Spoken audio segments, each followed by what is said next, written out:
Councilwoman Minch, you gonna sing with me? Were you going tonight? Got you. Were you going tonight? Oh my God, this guy, he always call me on camera, right? Juan, saludo. Esto es una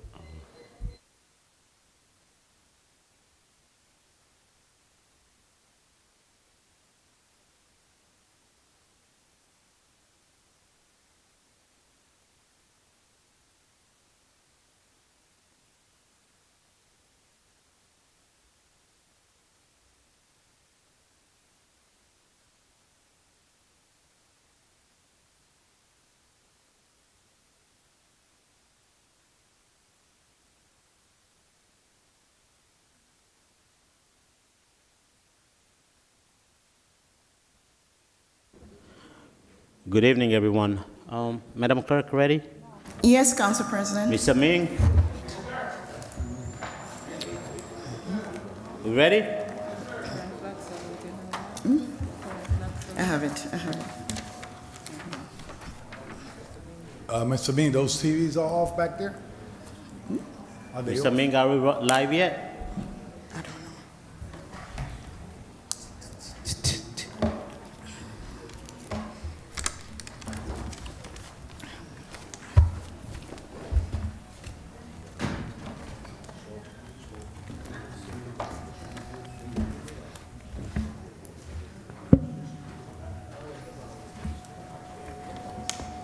Thank you, Mr. Ming.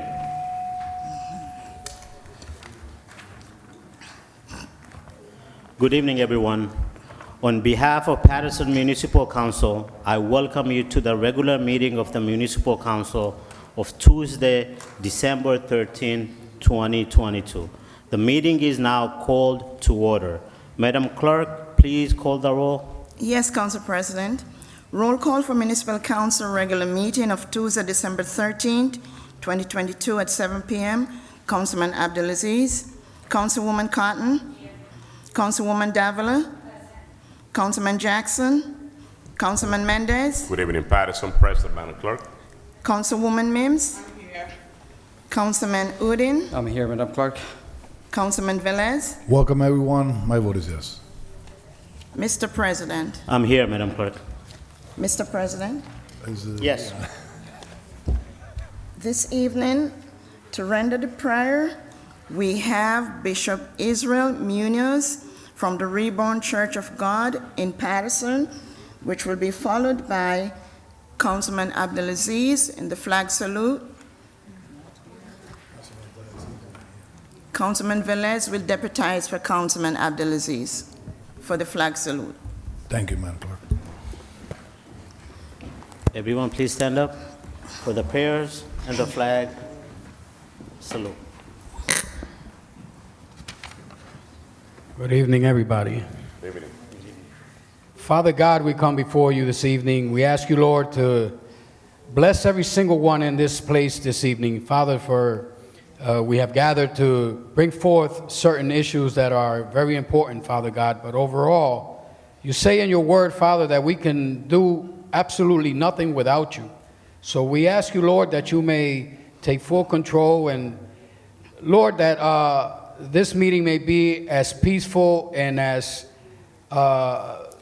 perfect according to your will, not our will, Father God. We ask you all this in the name of the Almighty God. Thank you, Lord. Amen. Thank God you. bless. Let's all of us together do the flag salute. Councilman. Okay. Councilman Velez. Great. Flag of our country salute. I Pledge allegiance to the flag of the United States of America and to the republic for which it stands, one nation, under God, Indivisible. with liberty and justice for all. Thank you. Everyone, please remain standing. We'll now have a moment of silence for our troops and those who have lost loved ones.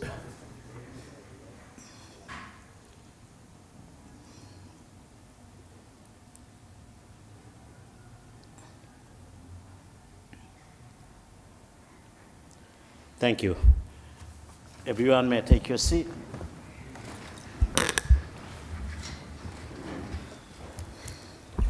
Madam Clerk, please read the statement of compliance. Yes, Council President. Statement of compliance with the Open Public Meetings Law for 2022-2023. Today is December 13, 2022, and the time is 7 p.m. Adequate notice of this meeting was compiled and disseminated in accordance with the Open Public Meetings Law in the following manner. 1. The annual notice of regular meetings and workshop sessions of the Municipal Council was compiled for the year 2022-2023 on or about July 1, 2022. 2. A schedule of the regular meetings and workshop sessions of the Municipal Council for the year 2022-2023 was duly transmitted on or about July 1, 2022 to the North Jersey Herald News, the Record, the Arabic Voice, the Italian Voice, the Passaic County Pulse, Dominicana News, the Quisqueya International, El Especial, the Paterson Press, the City Post News, Tap into Paterson, in addition to any other publication duly requesting such notices. 3. The schedule of the regular meetings and workshop sessions of the Municipal Council for the year 2022-2023 was prominently posted in the lobby of City Hall, first floor, in the place reserved for the announcements of this type. 4. The schedule of the regular meetings and workshop sessions of the Municipal Council for the year 2022-2023 was duly filed with the municipal clerk. And 5, a copy of the schedule of regular meetings of the Municipal Council was mailed to any person who requested and paid the fee authorized by the Open Public Records Act. Mr. President. Thank you, Madam Clerk. You're welcome. Call for the payments of bill for December 13, 2022. Council President? Yes, Madam Councilwoman Davila. Okay.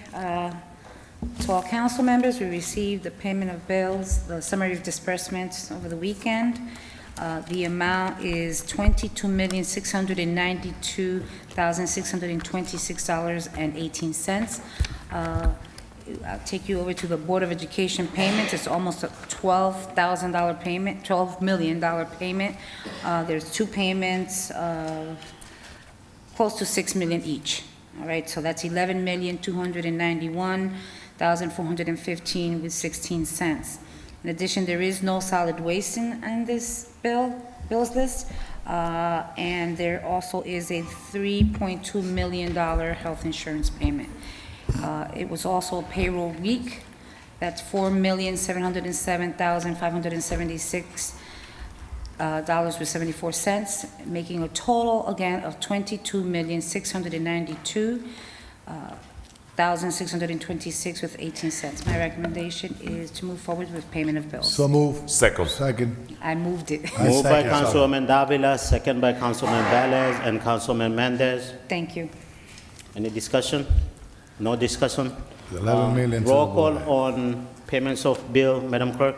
Yes, Council President. Roll call on payments of bills for $22,692,626.18. Councilwoman Cotton? Yes. Councilwoman Davila? Yes. Councilman Jackson? Councilman Mendez? Yes, Madam Clerk. Councilwoman Mims? Yes. Councilman Udine? Yes. Councilman Velez? Something that attract my attention here is the $11,291,000 and change that the Board of Education charges for taxes, and they deserve a better contract and better education for our kids. So we still have to pay those taxes. My vote is yes. Thank you, Councilman. Mr. President. My vote is yes, Madam Clerk. Thank you, Mr. President. The votes are 7 yeses, 2 absences. Payment of bills in the amount of $22,692,626.18 is hereby adopted. Madam Clerk, we'll take consent agenda item 15 to 38 now. Okay. Consent 16.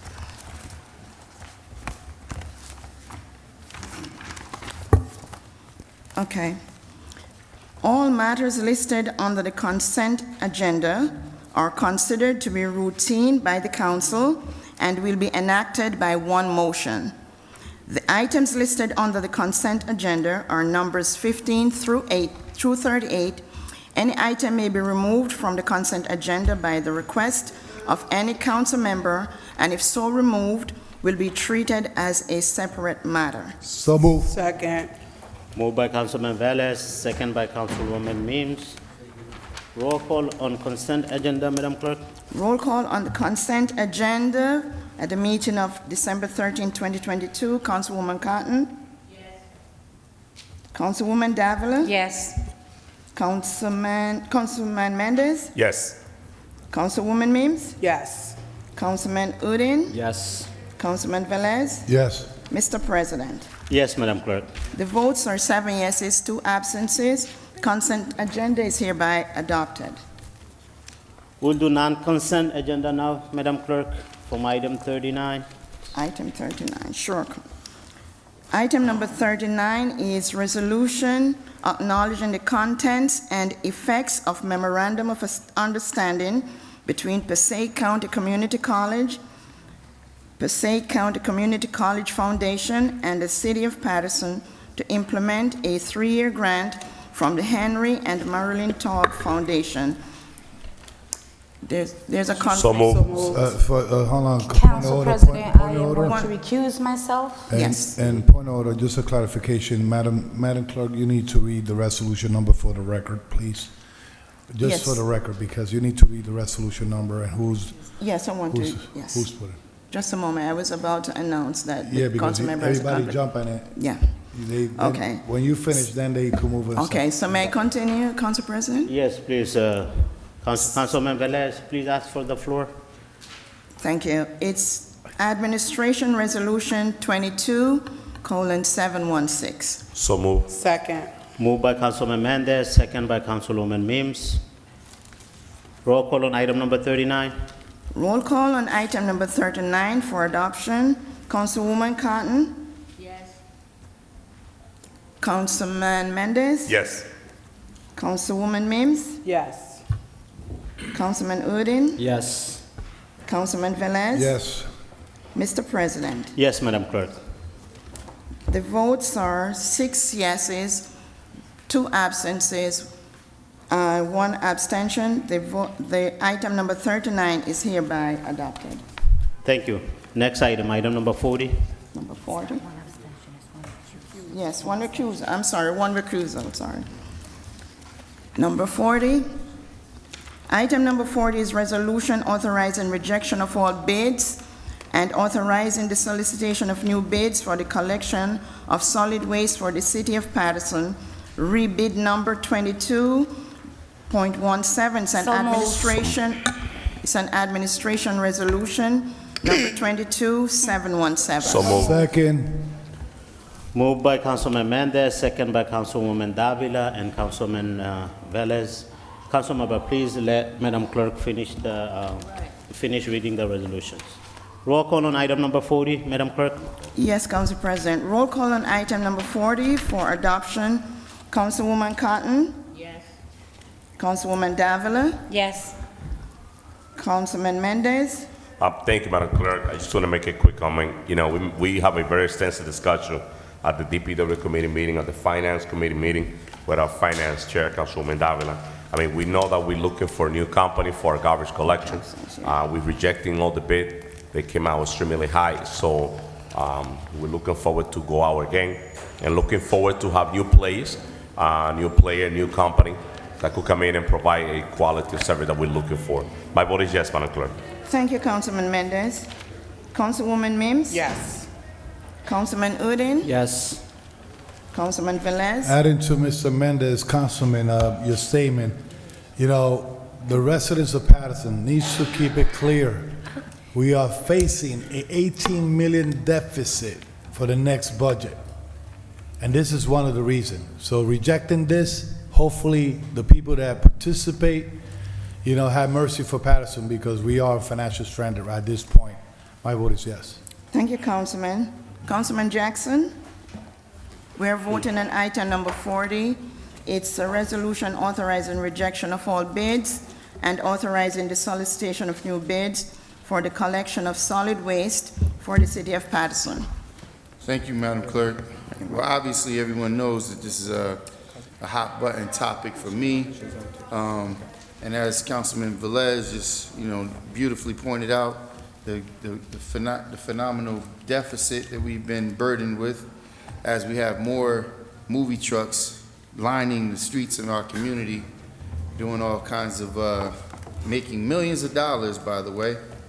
So this is imperative that we finally get a company that can render services and provide proper services to the public. So it's a definite need to reject the bid and prevent the previous company from being awarded on a technicality once again. My vote is yes, Madam Clerk.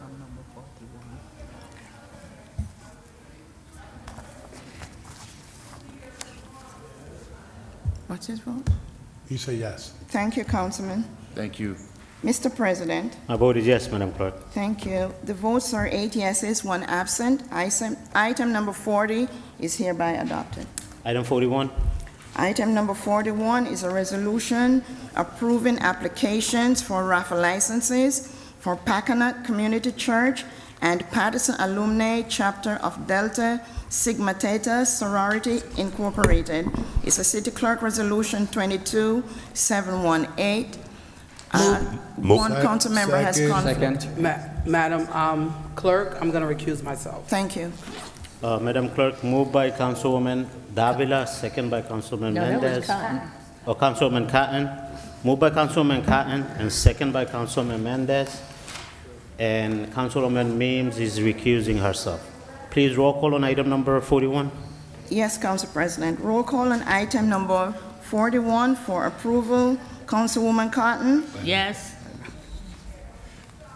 Councilwoman Davila, Yes. Councilman Jackson, Yes. Councilman Mendez, Yes, Madam Clerk. Councilman Udine, Yes. Councilman Velez. Yes. Mr. President, Yes, Madam Clerk. the votes are 7 yeses, 1 recusal, 1 absent. The item number 41 is hereby adopted. Next item, item number 42. Item number 42 is a resolution celebrating the accomplishments and achievements of Reverend Frederick Lagarde. It's sponsored by Councilwoman Dr. Lilisa Mims and Councilwoman Ruby N. Cotton. It's a City Council Resolution 22719. Move it. Moved. Second. Moved by Councilwoman Mims and Councilwoman Cotton, and second by Councilman Velez. Roll call on item number 40, Madam Clerk. Roll call on item number 42 for approval. Councilwoman Cotton. Thank you, Madam Clerk. This resolution is to celebrate the accomplishment of Reverend Frederick Lagarde, Jr. I remember his father back in the 60s. I remember when he brought Dr. Martin Luther King here in 1968. So it is an honor for me to recognize some accomplishment that he's done after his father. The church is still there, and I just want to say congratulations to you, Reverend Frederick Lagarde, Jr. Madam Clerk, my vote is yes. Thank you, Councilwoman. Councilwoman Davila. Well-deserved, Reverend Lagarde. Congratulations. My vote is yes. Councilman Jackson. Yes. Councilman Mendez. Yes, Madam Clerk. Councilwoman Mims. So I always am reminded of when my daughter was 2 years old and they had the Lagarde Academy. My daughter was a student at the Lagarde Academy. As Councilwoman Cotton has stated, his father was a pillar. One of the last churches that Reverend Dr. Martin Luther King Jr. preached in was connected to Pastor Lagarde Sr., and so the legacy lives on. It's an honor to honor Pastor Lagarde Jr. and all the great work that he is doing. This is well-deserved, and I can't wait to celebrate with you in a few days. My vote is yes. Thank you, Councilwoman. Councilman Udine. Yes, Madam Clerk. Councilman Velez. Reverend Frederick Lagarde, congratulations. You know, I see him once in a while. He always was in the forefront in the middle of the pandemic, making sure those that pass away, he always was giving that dedicated service at the church in front of my house. So congratulations, keep up the great work. My vote is yes. Thank you, Councilman. Mr. President, My vote is yes, Madam Clerk. thank you. The votes are 8 yeses, 1 absent. Item number 42 is hereby adopted. Next item, item number 43. Item number 43 is resolution memorializing and remembering the life and legacy of Roberto Clemente 50 years after his passing. It's sponsored by Councilman Luis Velez, co-sponsored by the remaining members of the Municipal Council. It's a City Council Resolution 22:720. So move. Moved by Councilman Velez, second by Councilwoman Davila and Councilman Mendez and Councilman Jackson. Roll call on item number 43, Madam Clerk. Yes, Council President. Roll call on item number 43 for adoption. Councilwoman Cotton. Thank you, Madam Clerk, I'm so sorry. This resolution is to honor 50-year passing of Roberto Clemente. I actually was really a little girl back then, but to say that we want to honor him for the accomplishment that he set forth for you guys and all of us to be sitting here too, Latino race. So with that being said, I want to say, remember the life and legacy of Roberto Clemente. Madam Clerk, my vote is yes. Thank you, Councilwoman. Councilwoman Davila. I was one when he passed away. But what I do want to say, very proud to be part of, history, to have someone that was a true humanitarian, a veteran who did the people's work. I mean, he died doing the work of the people. And it's an honor to support this resolution, remembering and memorializing the legacy of Roberto Clemente, of his 50 years of passing. So with that said, I could say so much more, on the Puerto Rican side of the family. But with that all said and done, my vote is yes. Thank you, Councilwoman. Councilman Jackson. Yes. Councilman Mendez. Thank you, Madam Clerk. It's definitely an honor for me to support this resolution. Roberto Clemente, he was loved not only for those people that used to love baseball, he was loved by everybody and well remembered. So my vote is yes, Madam Clerk. Thank you, Councilman. Councilwoman Mims. It's always good to remember the life and legacy of great people that have done great work. We always go to the Roberto Clemente Park. We have schools named after Roberto Clemente. And so it's an honor even to see that Councilman Velez took it and thought it not robbery to make sure that there was a banner that was hung to remind us of the legacy and the life of Roberto Clemente. I commend this resolution, and my vote is yes. Thank you, Councilwoman. Councilman Udine. Well, thank you, Councilman Velez, to put this resolution on the agenda, and here my profound honor to support this item, and my vote is yes, Madam Clerk. Thank you, Councilman. Councilman Velez.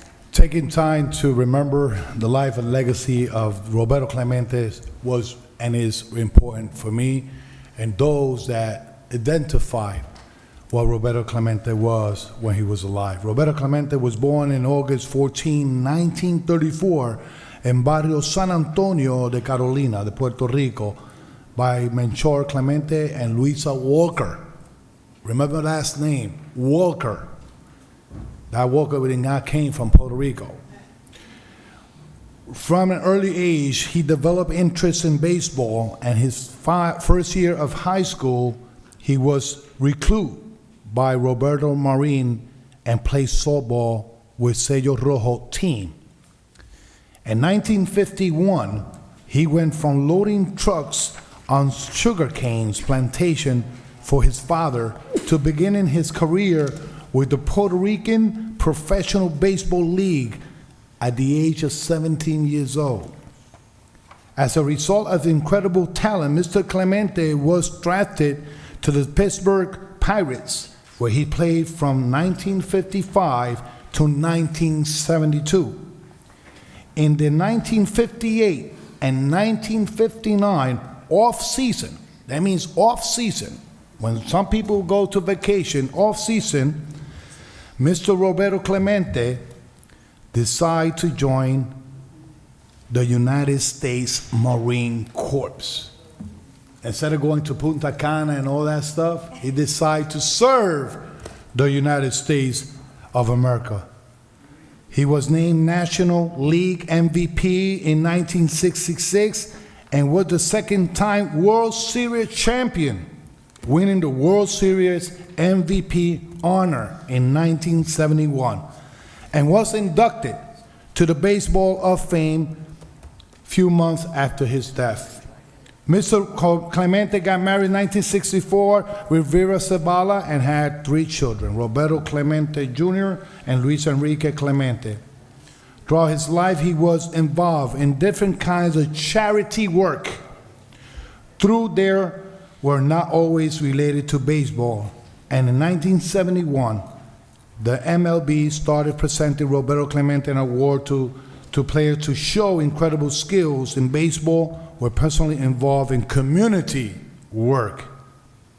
And Mr. Clemente died in a plane crash in 1972 while heading relief supplies to earthquake victims in Nicaragua. And that's why I identify a lot of things with Roberto Clemente, because when there's needs in this city or needs outside the city or Puerto Rico and Dominican Republic, Nicaragua, Venezuela, country that I visit doing humanitarian relief, I identify myself with Roberto Clemente. In 1991, the city of Paterson renamed Sandy Hill Park to Roberto Clemente Park, and a statue of baseball legend was unveiled. At that time, Mr. Clemente's legacy and life had also been honored by the renaming of 2 schools in his name and dedicated portion on Market Street in tribute to the Baseball Hall of Famer. Roberto Clemente will forever remember and dedicated, passionate, generous man. And I know that Roberto Clemente stated, and this was one of his famous quotes, anytime you have an opportunity to make a difference in the world and you don't do that, you are wasting your time in earth. And the other quote that he always said, that he always, every time that he was in the batting position, in that time, early 50s, he says that he already had 2 strikes. The first strike was that he was Puerto Rican. And the second strike that he had, also that he was black. That's why he had to hit a home run, to demonstrate in that time that Latinos and black has power in this nation. My vote is yes, we're proud. Thank you, Councilman. Councilman Abdelaziz. Thank you, Madam Clerk. And I'm not going to follow up Councilman Velez, but Councilman Velez, there are some things that you said that Puerto Rico. that's where my father lived when he went from Palestine to Puerto Rico. August 14th, he was born. That was the day I got married. So there's a lot of dates I'm always going to remember with Roberto Clemente, and it's important that we are remembering people that have done great things in this country. And I know Roberto Clemente is not only someone that we look up to, but our strong Puerto Rican community take great pride in Roberto Clemente. So I commend Councilman Velez on bringing this initiative, because we must not forget the people that have done so many great things before us. And my vote is yes. Thank you. Thank you, Councilman. Mr. President. Thank you, Madam Clerk. Councilman Velez covered almost everything. Roberto Clemente, he wasn't just the most valuable player in National Baseball League. I think he was one of the most valuable human beings in the world. My vote is definitely yes, Madam Clerk. Thank you, Council President. The votes are 9 yeses. Item number 43 is hereby adopted. Next item.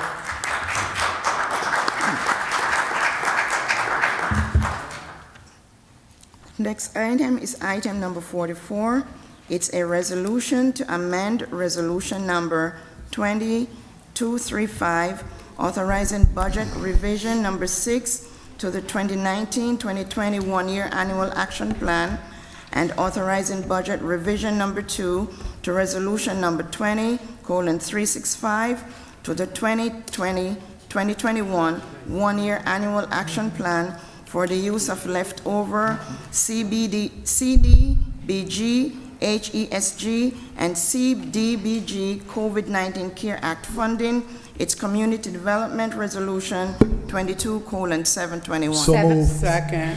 Moved Golly. by Councilman Velez, second by Can't even, like, Councilwoman get a Mims move and in there. Councilwoman Davila. Can't even get a move. Roll call on item number 44, Madam Clerk.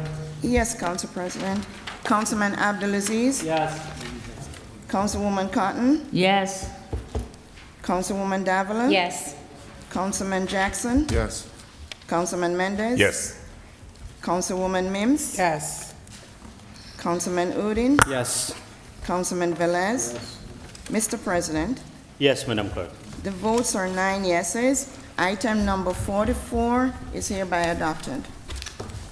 Next item, item number 45. Item number 45 is resolution to amend resolution number 21:309, authorizing budget revision number 1 to the 2021-2022 annual action plan to amend the HESG budget funding, and resolution to amend resolution number 22:384, authorizing budget revision number 1 to the 2022-2023 annual action plan to amend the CDBG and HESG budget funding. It's Community Development Resolution 22:721. So moved. Second. Moved by Councilwoman Davila, second by Councilman Mendez, Mims, and Councilman Velez. Roll call on item number Yeah. 45, Madam Clerk. Yes, Mr. President. Roll call on item number 45 for adoption. Councilman Abdulaziz. Yes. Councilwoman Cotton. Yes. Councilwoman Davila. Yes. Councilman Jackson. Yes. Councilman Mendez. Yes.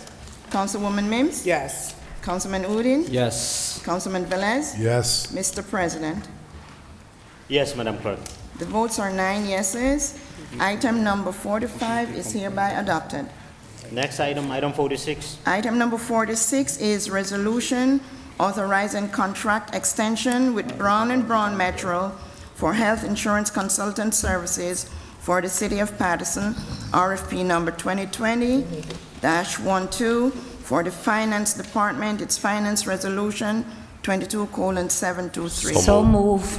Second. Moved by Councilwoman Davila, second by Councilman Mendez and Councilwoman Mims. Roll call on item number 46. Yes, Mr. President. Roll call on item number 46 for adoption. Councilman Abdulaziz. Yes. Councilwoman Cotton. Councilwoman Davila. Yes. Councilman Jackson. Pass. Madam Clerk, I'm sorry. Councilman Mendez. Yes, Madam Clerk. Councilwoman Mims. This item is important because without this item, there will be an issue with health insurance. So to give an extension to be able to go through the plans and find some other variables, this is something that's definitely needed. My vote is yes. Thank you, Councilwoman. Councilman Udine. Yes. Councilman Velez. Following that, Councilwoman Mims, of course, it's important now that we have an increase in health state insurance. Hopefully, the governor and this administration knows how to lobby for this, but we need help. My vote is yes. Thank you, Councilman. Councilman Jackson. Yes. Mr. President, Yes, Madam Clerk. the votes are 9 yeses. Item number 46 is hereby adopted. Item number 47. Council President, Yes,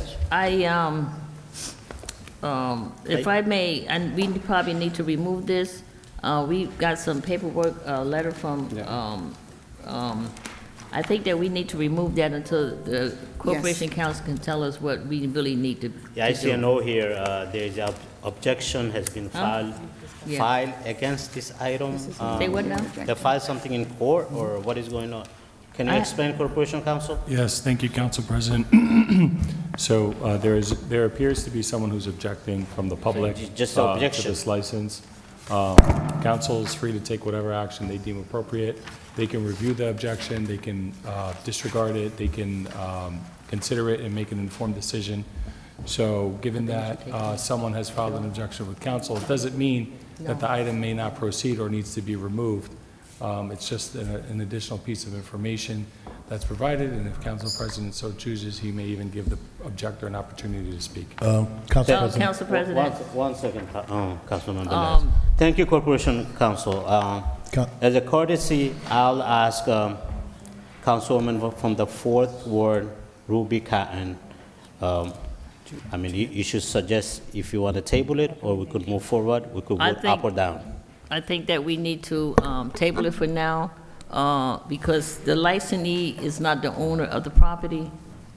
The owner of the property is the one that has some questions, and I think that we need to remove it until we can get some firm answers on what's happening. So I'm requesting that we table it for now. Council President, I have a question to legal. Councilman Velez, then Councilman Woodin. So, even that, the paper that I read, the only part that I'm a little bit in trouble is even that the individual is not the owner, but he still had to go through the process of eviction. If the individual had not done that, he still cooperate his business while the eviction come through. It's two things different. You know what I'm saying? We don't wanna freeze his license and what he's requesting, and then at the end he could catch up whatever is behind or whatever if he's operating, and they get to agreement. I don't know, but one thing don't have to do with this application request. His deal with the court or eviction, whatever, have to deal with the court. This is a license that he asking for to continue operating, and you don't have to do nothing with the matter of who owns the property or not. It's like if I own the property, but Lisa Mins is the one that is renting, if she don't pay rent, but she needs to still follow for the permits to be operating until the eviction comes through. That's how I see it. Council President, One second, Councilman McCarthy. Councilman Woodin. Yes, so out of these 3 lots, Corporation Council, I need your attention on these two. So out of these 3 lots, the complaint came for lot number 3. And exactly my point is that we cannot really stop it in a certain point that where the owner is going to go. I think we have to at least give some time, whether renew or some extension, and move forward with what the next step would be. Because this is the tax, this is not actually all 3 lots. There are three lots, and the complaint on only 1 out of 3, just 1 of them. And this is talking about the tax year of 2013 and 14, and they went to the court, and judgment came in Ms. Fitz's favor in 2020. So I believe at least we need to give some kind of extension and move forward, or think what should be the next step. If the eviction comes, Council President, if the eviction One second, comes. Councilman Velez. No, Let Councilwoman Woodin finish. and the owner of the property. Councilwoman Cotton. Councilman Woodin. I'm One good, at a Council time, President. please. I thought he was finished. I'm done, thank you. He's not here. No, we're not gonna call up the owner or anybody in the Right. podium. We're gonna vote on it, or Yeah, we're gonna vote. vote up or Council down, President. or we take the suggestion for Councilwoman Cotton. We had a workshop last week. And we still- Nobody came, no, And we still never got Council an President. answer. Right. We still never got an answer that was brought up at the workshop last week. Council My President. understanding is that it is in the process of eviction. Now, until Corporation Council can tell us that it's all right to Please. issue him a license, I'm saying, let's table it. No, Council President. Councilman Mendez, Thank you, Council then President. we'll go to Corporation Council. I think, Council President, I'm trying to just get the legal opinion of our Corporation Council. Based on my experience, I understand that he's the owner of the business, he's not the owner of the building, but he's applying for the renewal of the license of the business, which is not connected with the property at this time. If all the inspection, all the paperwork is in order, we have no right, there's no reason why for us to reject it. So he is looking for renovate the license of the business. Renewal. Which is the renewal, which just has nothing to do with the property. Eviction, foreclosure, it might take 1 year, 2 years, 3 years. It could be, that could be a litigation in court that would take 2 or 3 years, who knows? So we don't have an answer for that. So I think that I would like to get the legal opinion of Corporation Counsel, and after that, so I think that we should vote on this, Council President. There's no reason why. Corporation for us to Counsel. reject. Yes, Council President, thank you. Can't see why the business owner, he's not in the audience? Nobody never asked him to come? Are you the one? One second. Corporation Counsel? Yes, Council President, thank you for that. The packet was sent to council saying Yes. that all requirements have been met. I understand that there's an objector here. The objector has submitted a submission. All council has reviewed it. Council is well within their purview to move forward with this application. To the extent that there's some underlying business dispute and the current business owner needs to be dispossessed or something else from the business or the property and removed, then that's a matter that they can take up with the court. But at this time, the council may proceed. Thank you. Councilman Abdulaziz, then Councilman Jackson. Council President, if I may, just Yes. a recommendation to you. Since there is a member from the public that's here, I would recommend taking this item after public portion, give them the ability to speak during public, and then we can vote on it afterwards. And we could, it's not consent, we could take, Council President, we have an This is objector here. suggestion, yes. Yeah, it's just a recommendation. There's someone from the public. There's someone, and I know that we received everything, but also when there's an item, very similar, if there's someone from the public that wants to speak on the item, it's always good to hear from the public, then vote. That should be a good, healthy process. And then we vote on it. We voted on non-consent items after the public many times, so just, Thank you. Thank you. so, thank you, Council Councilman President. Jackson. So we'll go to the public portion where we go, let him, Councilman Jackson. right. Go to the next one. Councilman Jackson, go ahead. So, Council President, first of all, if we did not have an opportunity to have it vet thoroughly, when there are existing objectors, people contesting it, we should give it the opportunity to hear what those objectors are or what they have to say. We should not allow them to only have a 3-minute portion in public portion and then not have an opportunity for back and forth dialogue. This is a Q&A session, it should be, so that we can make an assessment further. The actual owner is the resident, if you will, is the taxpayer. The renter, who can obviously be doing rogue activity, as I'm experiencing the same situation in the first ward, the renter is then not held accountable as the owner is. The owner is liable for the taxes. The owner is liable for the condition of the facility, the property. The owner is the one that's going to be cited when there is any such violation. I think that we should give the owner an opportunity to at least allow his perspective to be heard on whether or not, the situation is viable to move forward. We cannot continue this practice of anything goes in the city of Paterson. I have a junkyard in my ward that's picking up cars with forklifts on the roof, driving them across public sidewalks, driving them out into public streets. They're running an absolute rogue business, and I can't get any assistance from enforcement from the city. They're just saying, oh, they got to take them to court.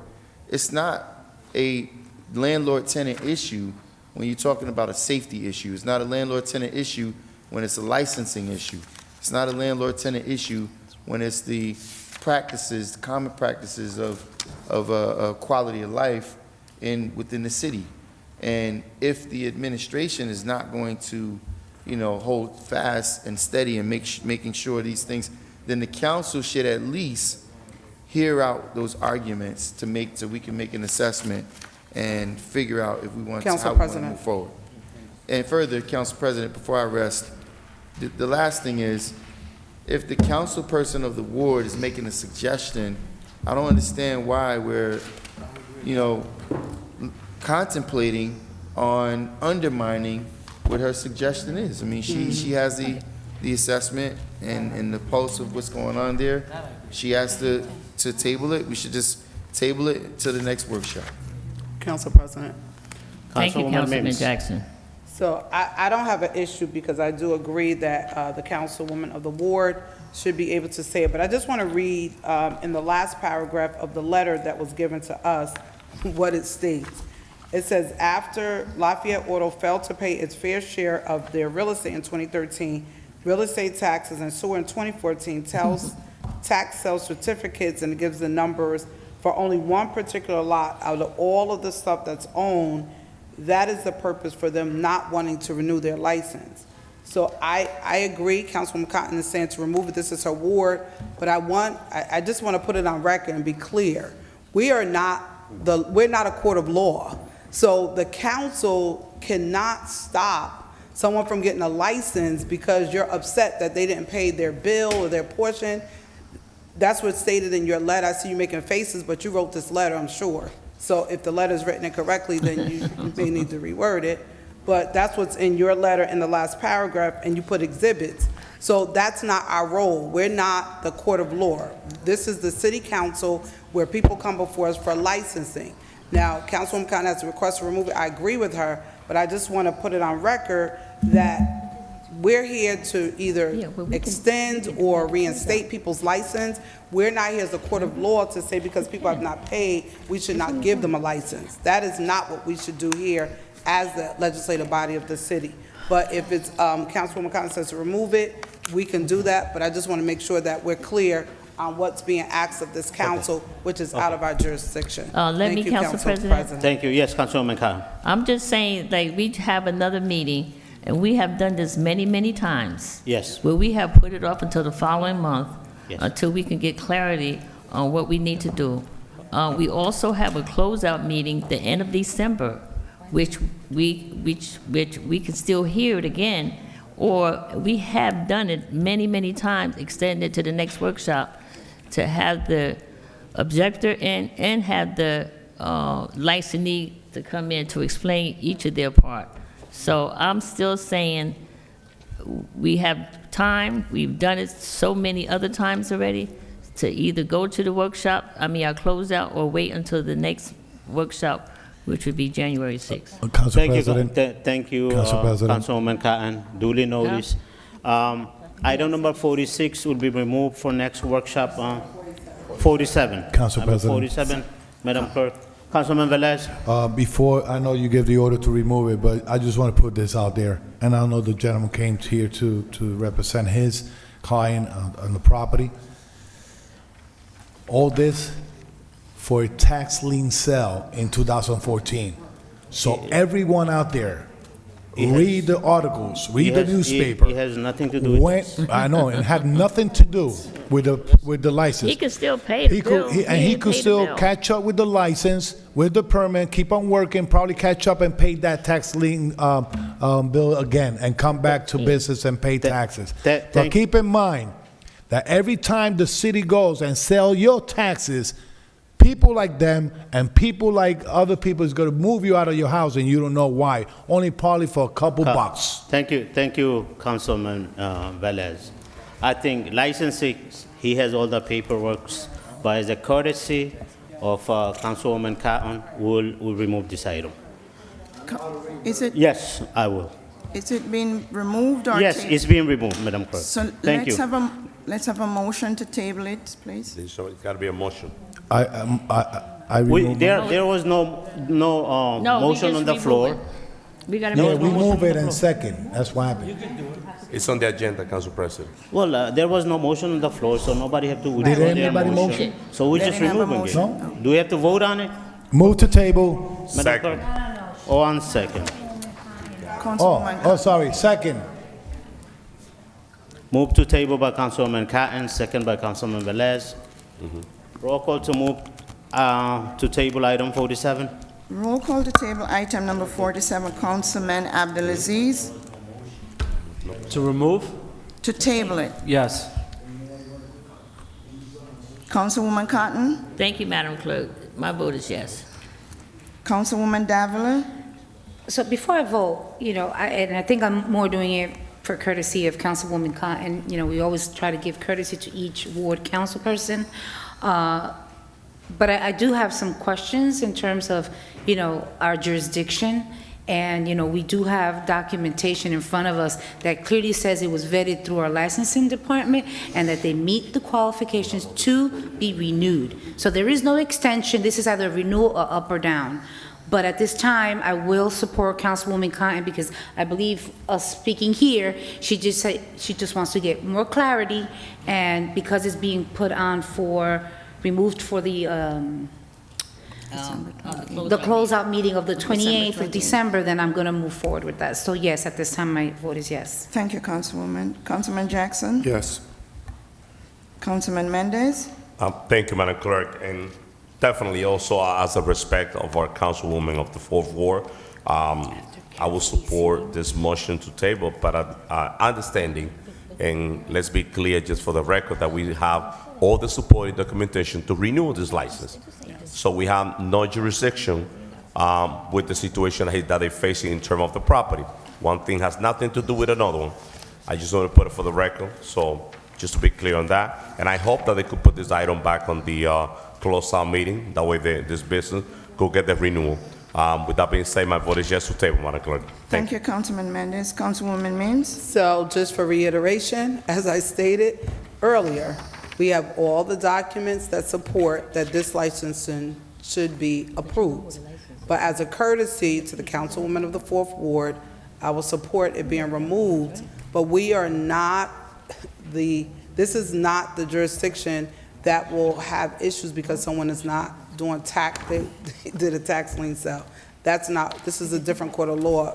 Might need to go to 401 Grand or 77 Hamilton Street, but not 155 Market. My vote is just to remove. Thank you, Councilwoman. Councilman Udine? Yes, so one more time, yes, we're going to discuss about it definitely as 4th Ward Councilman Cotton requested. But again, I read the letter of complaint respectfully, and I respect the letter that we received. But this is one of the 3 lots that the person complained against. But we, the council members, cannot make decision that because of this complaint, we cannot renew the license and stop the business who's leading his business for last many years. So again, we'll discuss about it, and hopefully both parties will get the response that help and make both sides happy. Thank you. And my vote is yes. Thank you, Councilman. Councilman Velez? As all my colleagues stated, and thanks God they Councilwoman Kine, I know you want to be in the right track, and I know that you want to be in the right side of the constituent. Mr. Retty over there, he been there for 20-something years, and for the record, the tax lien that he claimed this property, 6,622. He made a foreclosure for 6,622, and the guy was invested for many years there. So probably. And I hope, Councilmember, they say, this license comes back and we approve it. And we approve it. And you know what? That's when we have to stand when outsider comes and try to be our small people here, business owners. You know what they do? The city tried to balance the budget with tax lien, tax sales. Listen, wake up, tax sales, $600, $500, $300 tax sales. And they could foreclosure your property for 6,622, and you live there 30 years, 20 years, you have business, and you're not gonna care? Which they come back, we could approve it, and he probably gonna make thousands and thousands of dollars and buy back those tax liens and be a successful business. We don't wanna kick out nobody out of that section. My vote is yes. Thank you, Councilman. Mr. President? My vote is yes, Madam Clerk. Thank you. The votes are 9 yeses.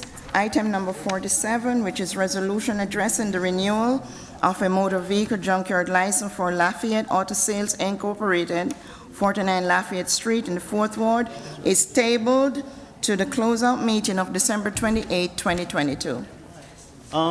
Madam Clerk, let's take item number 53 now. Item number 50? 53, please. Okay. Here is it.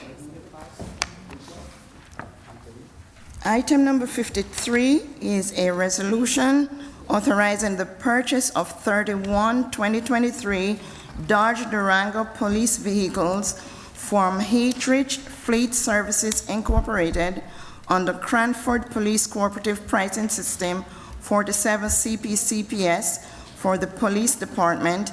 It's Police Resolution 22:730. So move. Second. Second. Moved by Councilwoman Davila, second by Councilman Velez, Mims, and Mendez.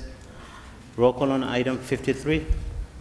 Roll call on item number 53, Councilman Abdelaziz. Yes. Councilwoman Cotton.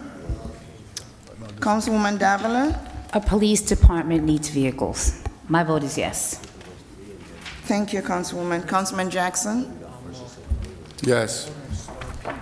Councilman Mendez. Yes, Madam Clerk. Councilwoman Mims. Yes.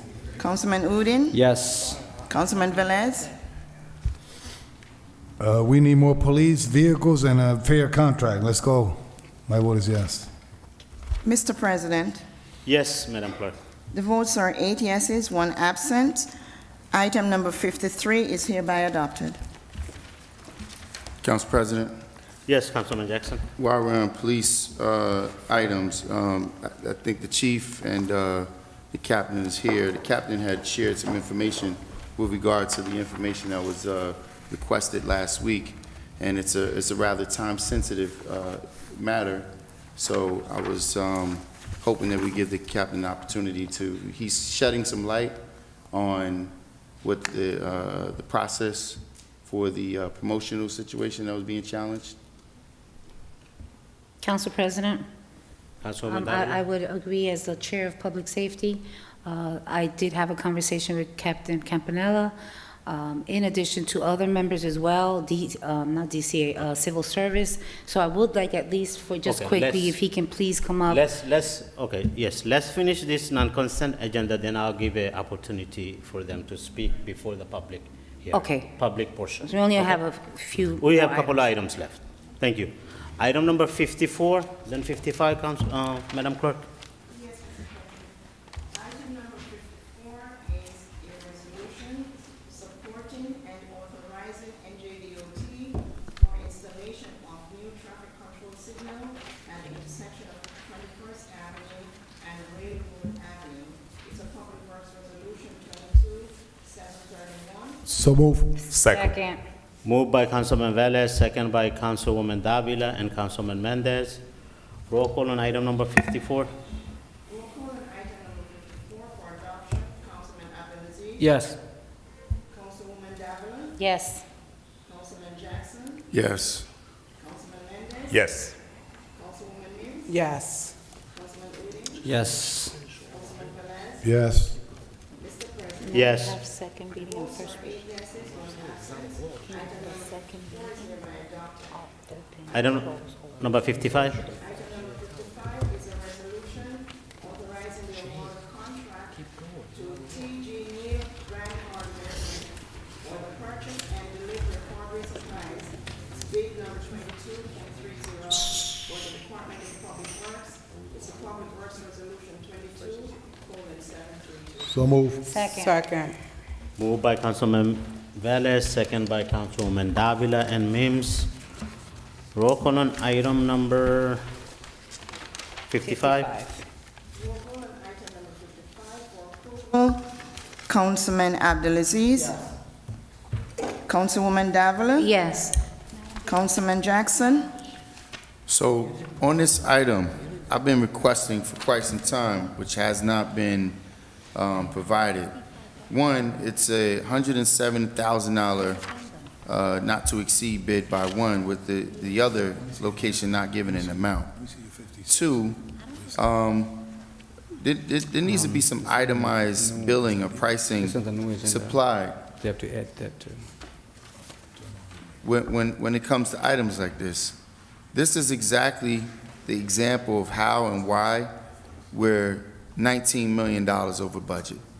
Now, mind you, I know this is probably a small item. It's not small, but 100,000 in the big scheme of things is not that large either. but we're overpaying for things. And we should have an itemized bill.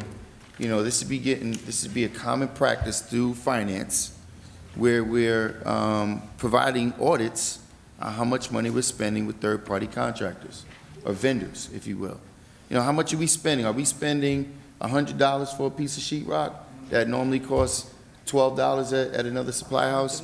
What are we spending? So without having that information, which I've requested repeatedly, once again, I cannot support this item. My vote is no. Thank you, Councilman. Councilman Mendez? Thank you, Madam Clerk. This item, it's, this contract's not to exceed $107,000. And I definitely agree with you, Councilman Jackson, on that term. I think that every dollar count. Every dollar is important in the city of Paterson. We're going through a $18 million deficit next year, and accountability is going to be key. It is key. Those items that we're purchasing, we got to make sure that we're not overpaying for items that we constantly have to purchase, to sheetrock, to when we have to butter up a property, and so on and so forth. I definitely want to see that list and how much we're paying for those items that we constantly buy. So until we don't get that, I cannot support this legislation. My vote is no. Thank you, Councilman Mendez. Councilwoman Mims? So I remember this item, we had to pull it at one time, and then we had to bring it back because there was some error in the amounts. So it was brought back to us to make sure. We all know that all of our departments need equipment. We get a lot of equipment from Neil Hardware Store. And so with that being stated, I'm not going to be in the way of us needing nails, hammer, lumber, wood, or whatever, and vote no, and then we can't get the work done, and then we'll have an issue with not doing the work because we don't have the equipment. So being a conscientious voter, I'm going to vote yes because we need to get the supplies. My vote is yes. Thank you, Councilwoman. Councilman Udine? Yes. Councilman Velez? You know, we cannot kill our small businesses and locally. This is a business that been with us for decades. And yes, we have to be fiscally responsible, but I think that our director and deputy director and the people that order parts there that submit their bills and come back and forth, they do the responsible thing. I don't see no problem with it. This is not Home Depot and all those stores that we cannot just go in and they need a hammer. At least they're available every time. My vote is yes. Thank you, Councilman. Mr. President? Thank you, Madam Clerk. It is a local business, Grand Hardware. We've been doing business with the place for years. And also, I believe when we go pick up items from that place, when they send us an invoice, it is itemized. And we have people in place in the DPW department to check that invoice and check the items. I'm pretty sure we're not getting charged overly, because we have a place, people in place to check those invoices. My vote is yes, Madam Clerk. Thank you, Mr. President. The votes are 6 yeses, 2 noes, 1 absent. Item number 55 is hereby adopted. Councilmember, Council President, yes. We do item have- 56, no, because it's an addendum. Yeah. I just want to put it on record. It didn't go through economic development, so right now I'm having an issue with this, all right? And apparently, there was some conversations with DPW, but it's an economic development item, so I'm just putting it on record. It did not go through committee, had no discussion, I know nothing about it. The DPW Director, Rodriguez, We didn't discuss this. I thought you was a DPW item. Is it a DPW item? It says the kind of development, but Can you they're supposed to go come to the DPW. podium? Because the director is the one who called me to put it on that, on the agenda. There was no conversation with the chair of the committee. So, I mean, This item was, it's a community development item. I got the, all the quotes and everything for them at this spot. It's the Amistad Park, the concrete work that's been done there. I got the quotes for them. I was the contact for community development. So when I asked you to put it on, this is what it was. okay. So you It just says said payment. economic development, not Yes. community development. There's no I'm monies sorry, here. economic, I'm sorry. Okay. So, Director, One second, Council. Councilman Mendez? Thank you, Council President. Director, I just got a quick question because I understand that and this job I was going over and I understand Councilwoman Davila. This item was not discussed at the Economic Development, but this job, it was extremely needed at the Amistad Park, one of the park in the third ward. I do agree with you, Councilwoman. I have not seen this item on the Economic Development, but this item, this money that we're spending is the grant that we have. I understand that we have $400,000 and we allowed to spend $100,000 every year. Yes. My concern is that we lost the first $100,000. We lost the money because we never took any action. So we have $400,000 that we have to spend it on the Brilliant Avenue corridor. Yes. It was $500,000. Yes. We already lost $100,000. That's why Mike So Powell asked me to help I out. understand that it was done at the committee, but it's unacceptable. We cannot be I don't just losing money like that. When I don't know if spoke with went the to director, it was Economic really Development concerning Committee. to me. I don't know if it went to Is the work done already? The work is done. The work It's is done You already. just need to get the Council payment. President. Councilman Ballas? Now, that's a problem for me. Big problem. Director, we went over and over with this. This is not a public works item, I though. know, I was but why helping they out on put this. you in the middle of it? I was- Have the director comes here, and we're gonna tell him the same thing we talk in committee. Don't do the work, don't spend the money, and then come to us and say, we need to pay them. The work is complete. And that's the problem. It's a problem. I know they got the quotes. I know they got the quotes, everything they needed to go. I don't know if they followed the process of going First through of all, we're committee. talking 3780, okay? Yes. And it went over 40, right? No. But at least the administration, the director, they having the courtesy to come to the council and say, listen, we're gonna do this work, and especially when it's a park, you have to be involved. What about if you don't agree what they're gonna put in the park? The people that adopted the park probably want another thing. The councilman of the third ward probably want to put out nice, beautiful lights and not spend 37 in We are cement that getting came lights. out. Yeah, you're great, I'm just making, the assumption. Councilwoman, I don't feel well, can we send this back to whoever committee is, have the discussion, Okay, and he can wait for the Councilman- payment. He can Councilman, wait for one the second. payment.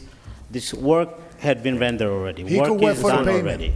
And these vendors, This is not a major these vendor. Some vendors mom need and to pops. get paid. Yeah. You wonder why we get so much of a high bid sometimes? Because they don't get paid on time. That's why whenever people come to work in City of Paterson, they'll try to jack up the price. Council President, Council This President. work has been done No, already. I know, Council President, let's be honest.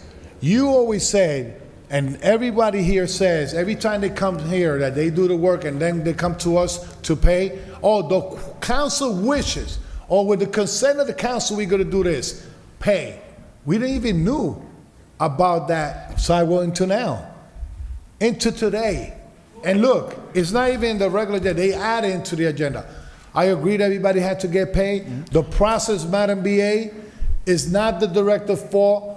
I hate they put the director in the spot for something No, they that's didn't put me here. responsibility of the director of economic development. Nobody put me here, Councilman. But why you here then? Huh? Thank you, Director. Because I'm the one that asked for it to be on the agenda. Yes, Councilman Mendez. Sure. I'm sorry, Council Cali. I definitely understand it, and I'm all about process. I'm all about process, and for me, it's really, I feel really upset right now because we have this discussion with the Director of Economic Development. When we lost $100,000, for the first year that we lost $100,000, I put a meeting together in my town hall meeting, the third ward. We have a very extensive discussion about those $400,000. We have so many ideas and things that we want to see on Brilliant Avenue corridor. The sidewalk of the Amistad Park, it was extremely needed. It was done. It was done the right way. I saw the project from the beginning to the end. It's already done now.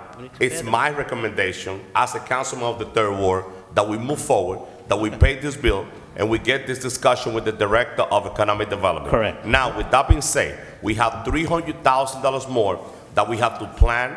I already have that conversation with the director. That way we don't have to go through this and not losing any more money from that grant. Now, And we Correct, had that, I had that conversation with that officer already Yes. about the Let's item move that's going. forward. Let's move forward with it. I have a quick question, though, Yes. Council President.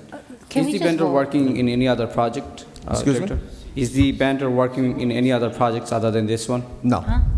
So it's the only one, Right now, this is the only project that he's working on for the city, that I know about. Which one are they talking about? Council President, just a recommendation. yes. It's either we vote up or down, or you we'll- take this we'll back vote to up. workshop. If we have an issue, Councilman Velez, you have an absolute right, Madam BA and our CFO, unauthorized POs and purchases and requisitions or what may not. We should have that discussion workshop. I want to know what's the consequences when your department heads, not saying you any item. I know at my school, we get a letter saying that if it's unauthorized, it may come out of our checks. So that's a separate discussion. This is already moved. Let's not Yeah, beat let's move the forward thing with and go. item Thank you, 56. Council President. This is the, this is fix the sidewalk. Can you read into the record for addendum? Yes. Item number 56 on the addendum is a resolution authorizing payment to masonry by Anthony Natoli for new concrete sidewalks at Amistad Park for the Department of Economic Development. It's Economic Development Resolution 22:733. So we are voting to include in the agenda, correct? moved. Moved by Councilwoman Mims, second by Councilman Council Mendez. President, we need to vote it into the agenda first. Yes, That's what we're doing. that's what we're doing. Roll call. Roll call on item number 56 for approval. Councilman Abdelaziz. 56. Is it for approval or voting to Yes. add on the agenda? No, we have to It's vote it. already added in the agenda. Okay, so we're voting to approve this item 56. Councilman Abdelaziz. Yes. Thank you. Councilwoman Cotton. Yes, Madam Clerk, this is for the Amistad Park, for the sidewalks that had to get done. With that being, I know sometimes things happen that you need to get things done, or you have to, on an emergency basis. Madam Clerk, my vote is yes. Thank you, Councilwoman. Councilwoman Davila. I'm going to continue to stand on what I said. This item did not go through economic development. I don't know why there's chair of committees if, information is not going to be passed on, at least a conversation, a phone call, an email. I had none, and I understand the work was done. I know that it was needed, but I cannot continue to support items, all right, that are not going through the process. We talk about process, but we don't follow the process that we request that we want done. So I can't support this. My vote is no. Thank you, Councilwoman. Councilman Jackson. Thank you, Madam Clerk. I mean, we'll be here at midnight if I start listing all the items that mitigates the process when I'm sitting here losing my breath over how we're allowing things like this to happen. I mean, I totally agree, but it's a matter of habit, and maybe the officers could relate to this. When you're waiting at a red light and you see the green turn yellow and turn red, and you start to move forward, but yet 5 or 6 cars, they even jump in the other side of the lane, they keep on going, because it's a matter of habit. When you got cars double parked on Market Street, businesses just leaving things out in front on Market Street, it's a matter of habit.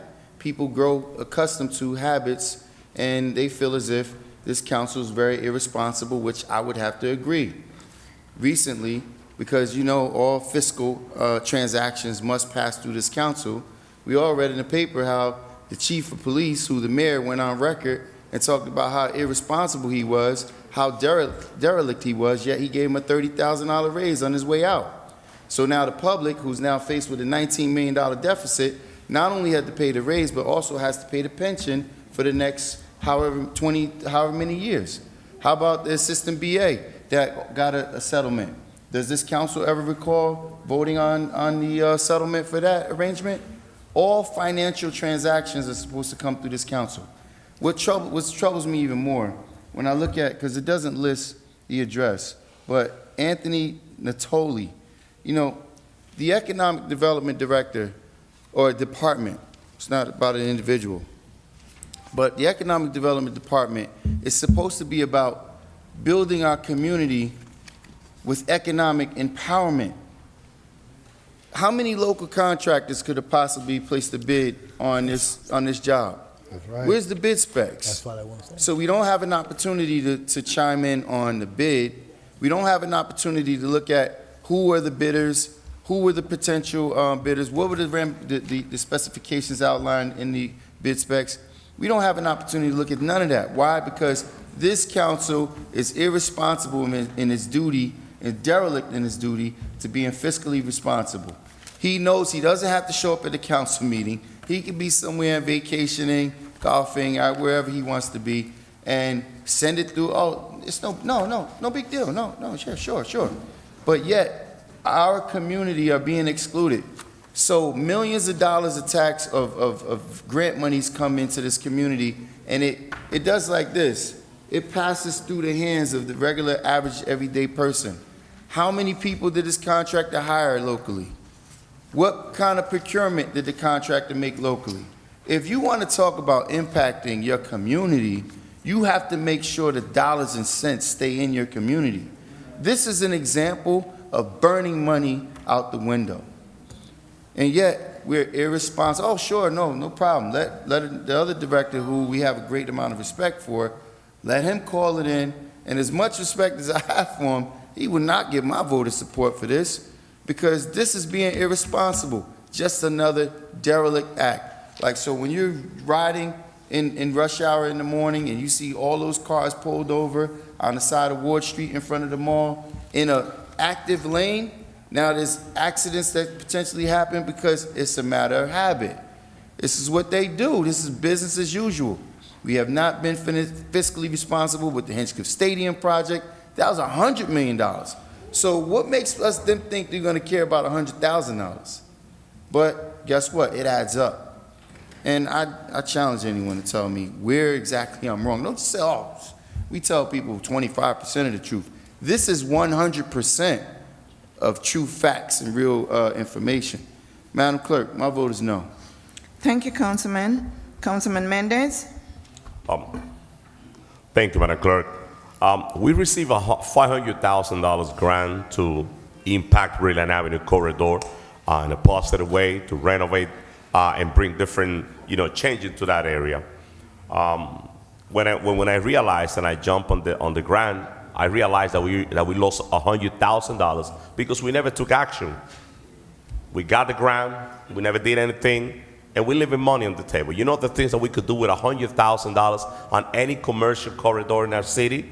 There's a lot of stuff that need to be done. That money is not coming out of the budget. That's the beauty of taking advantage of that money when we get those grants. The things that we could do in our community. I mean, that's a crime, leaving $100,000 on the table because the administration never took any action. When I find out, I met with the Director of Economic Development. I'm not responsible for the process. The administration have to do the process. They got to put the right process in place, the committee, the council, the discussion. That's one thing. My responsibility as a councilman of the Third Ward is to make sure that we don't leave $1 on the table. I want to make sure that we utilize the money that we receive as a grant. That is not money that is coming from the budget, knowing that we have $18 million deficit next year. So the sidewalk was done. I'm definitely going to have that discussion when the chair of economic development put the meeting together. We're going to have the discussion. But the community, they put all the ideas and the things that they want to see on Breland Avenue with the rest of the money. So that's on the list also as well. So we should not be losing $1 more in the city of Paterson.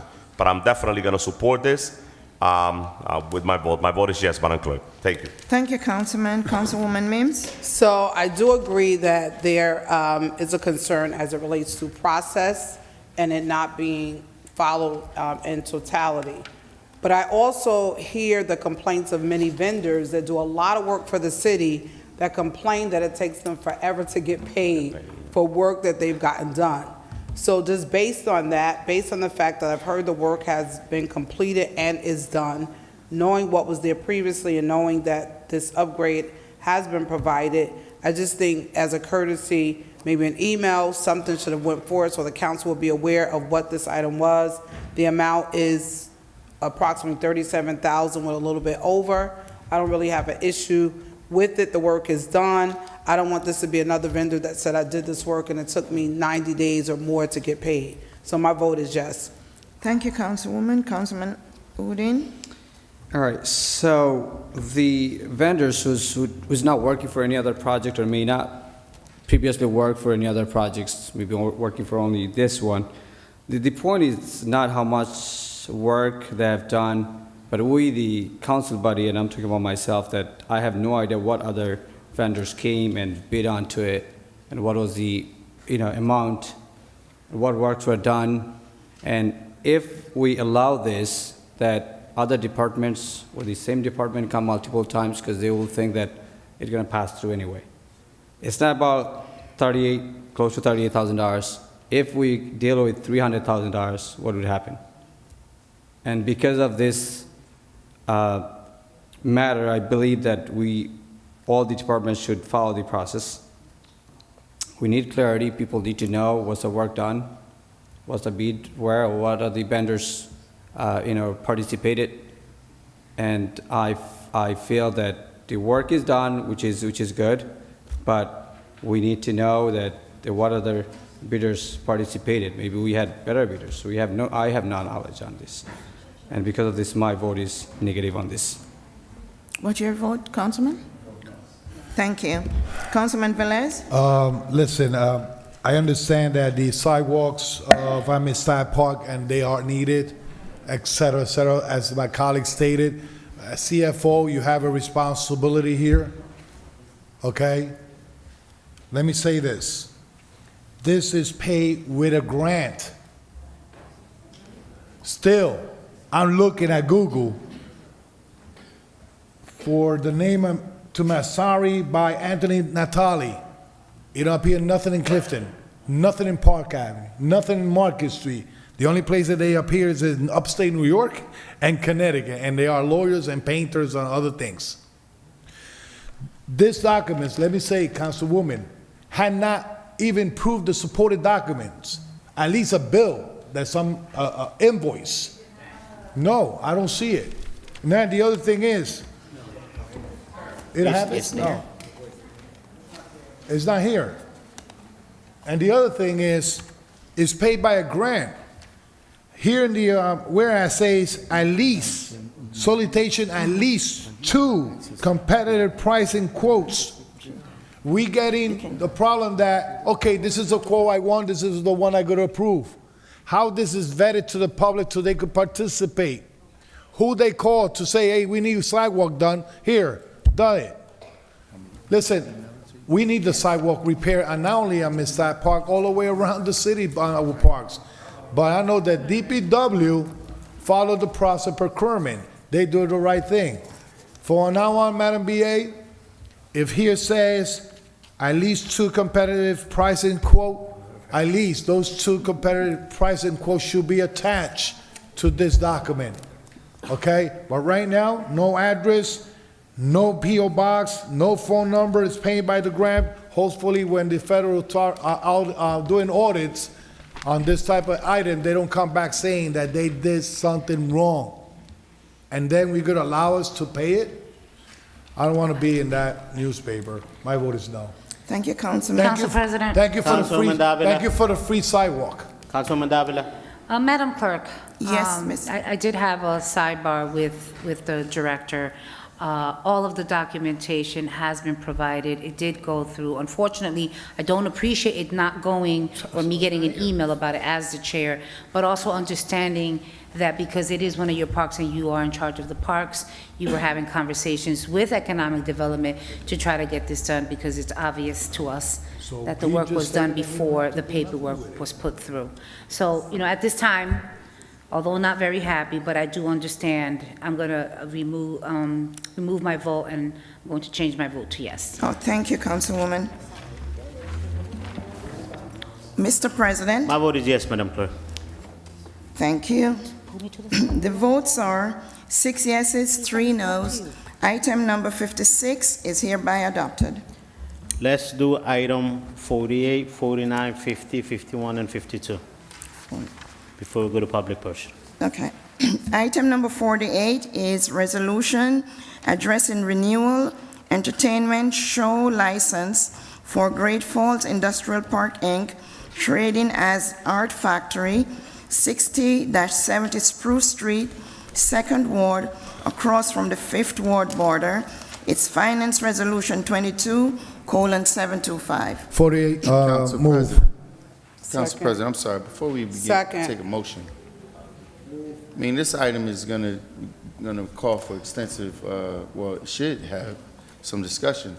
There was, the information that I requested, the CO, the original CO that permitted this use was not provided. It's here. It's here. No, it's not. I think it's in there, Councilman Jackson. I got it here. I got it here. It's in here. there. And we did discuss it on the workshop as well. It's moved by Councilman Velez. Which number? Item 48. 48. Moved by Councilman Velez, second by Councilwoman Mims. Discussion, Councilwoman Jackson. Councilman Jackson.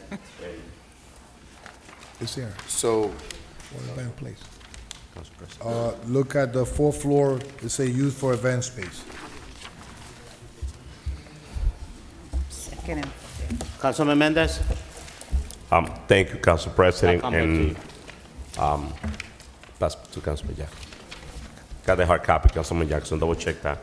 So I was, last week at the workshop, I was under the weather. I left the meeting early, but I request those two items to be in regular, not on the not on the consent agenda, just because we all know that the art factory is been going through a lot in the news. We have former director Dave Gilmore here, who issue multiple ticket violation to this entity, and I just want to make sure that they are in compliance with all the documents that they need before we vote. I see that they have the fire certificate, the CEO, copy of the CEO is there, so they are in compliance. So just for the record, resident of the city of Paterson, we're voting on item 47 and 48, which is the entertainment license for the art factory.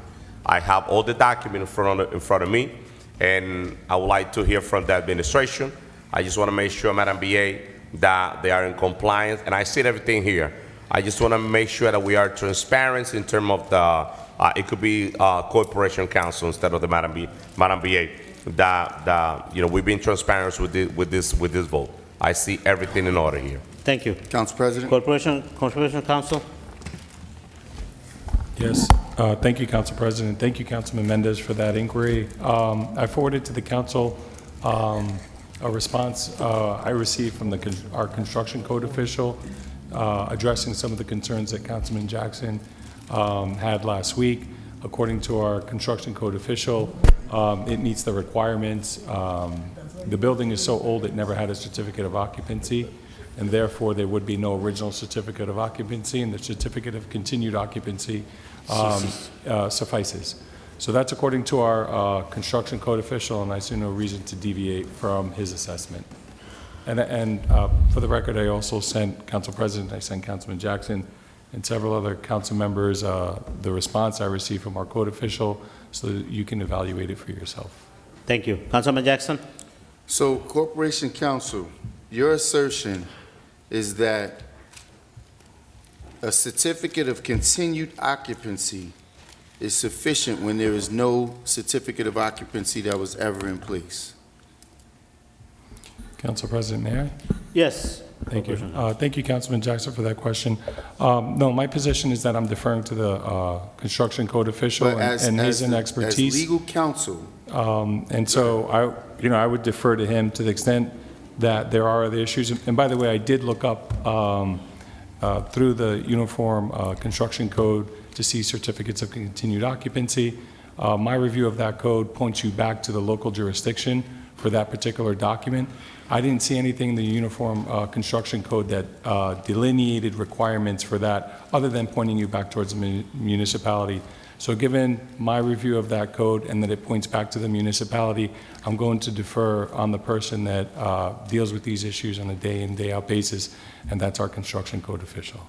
So, all right. So normal use of occupancy means a continued use means that if a place was a garage, it can continue as a garage. And everyone knows, or everyone should know, if you want to now go in there and turn that garage into a restaurant, you have to go before the Department of Zoning.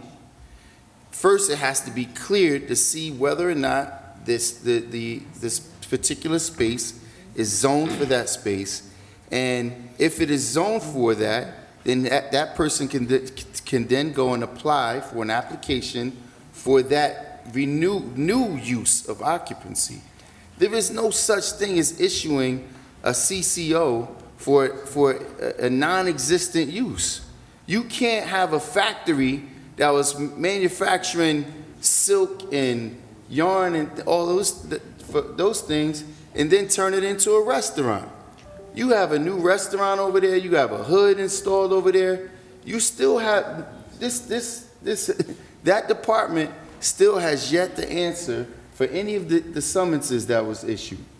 And now our city attorney is telling us that it is sufficient to have a certificate of occupancy, a CCO, without having an existing certificate of occupancy. So, listen, there it is. There you have it. Criminality at its best in the city of Paterson. According to the law, our attorney is supposed to be able to depict the law when you have representatives of the administration that's either clouded, misguided, and or complicit in the activity. I'm a business owner in the city. I didn't get to just take a place that was doing some other kind of business and turn my place into whatever it is I wanted to. That's really what the problem is here. You have people undermining the Department of Zoning, people going before various boards, and they get approved for things that they're not supposed to get approved for. Right here it says clearly, this serves as notice based upon the general inspection of the visible parts of the building. There are no admittance of hazardous building approvals for continued occupancy, meaning that it already existed as an event space, as a restaurant, as a whatever space they're using.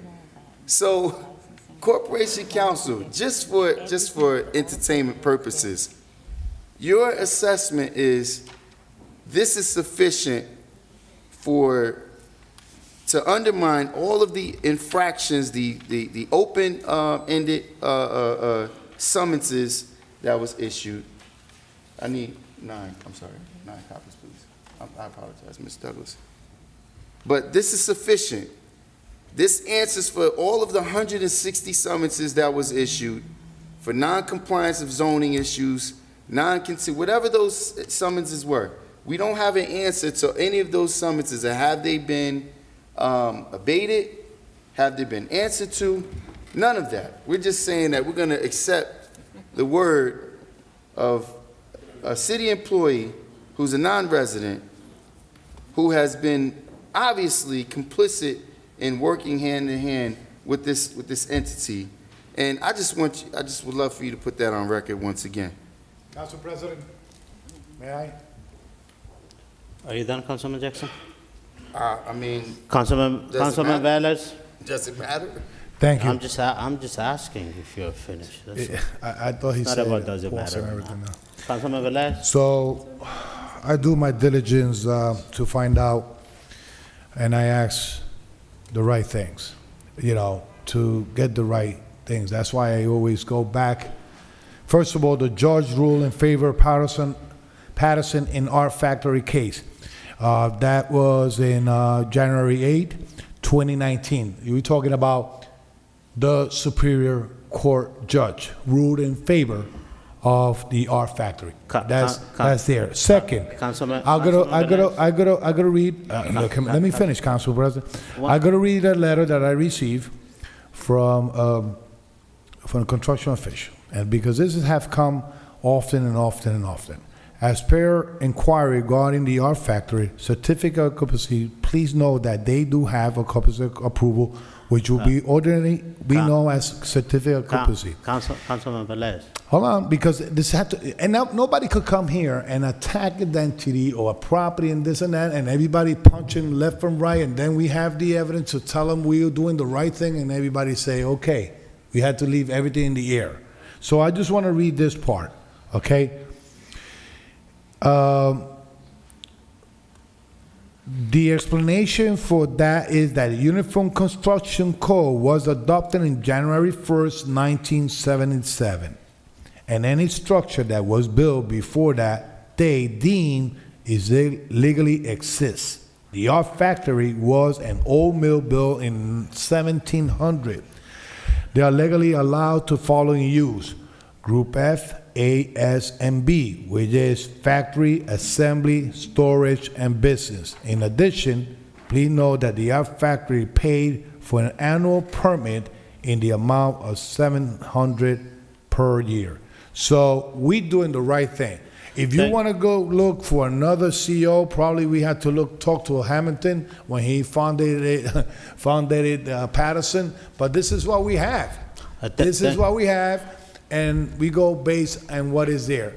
They had the certificate of occupancy, what they could do in the first floor, second floor, and fourth floor, where they could assemble this activity. So we should move on and vote for it. Thank you for the information, Councilman Velez. Thank you. Roll call on item number 48, Madam Clerk. Yes, Mr. President. Roll call on item number 48 for adoption. Councilman Abdelaziz? Yes. Councilwoman Cotton? Yes. Councilman Jackson? Thank you, Madam Clerk.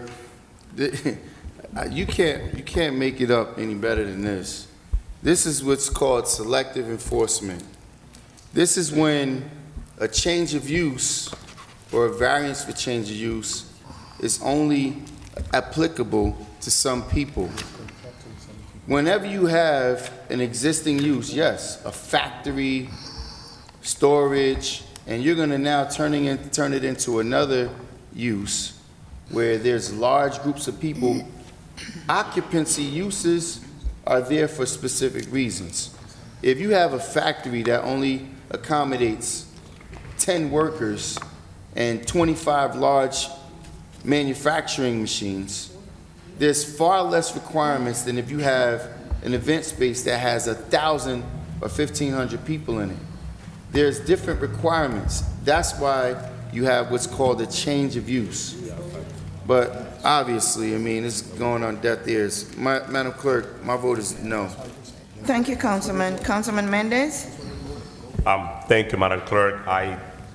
As I mentioned before, I request those two items to be on regular because I like to be fair, and I want to be honest. Personally, myself, I never agreed the way the situation was handled in the beginning when a former director addressed this entity. Give to Summerson, it was, in my eyes, it was totally wrong the way they handled the situation. It was very sour, but I'm not here to just put my personal feeling or my personal opinion. We have to go through the process. And I'm always asked, like, do we have the document? Today, that's the reason why I asked Corporation Counsel where we are.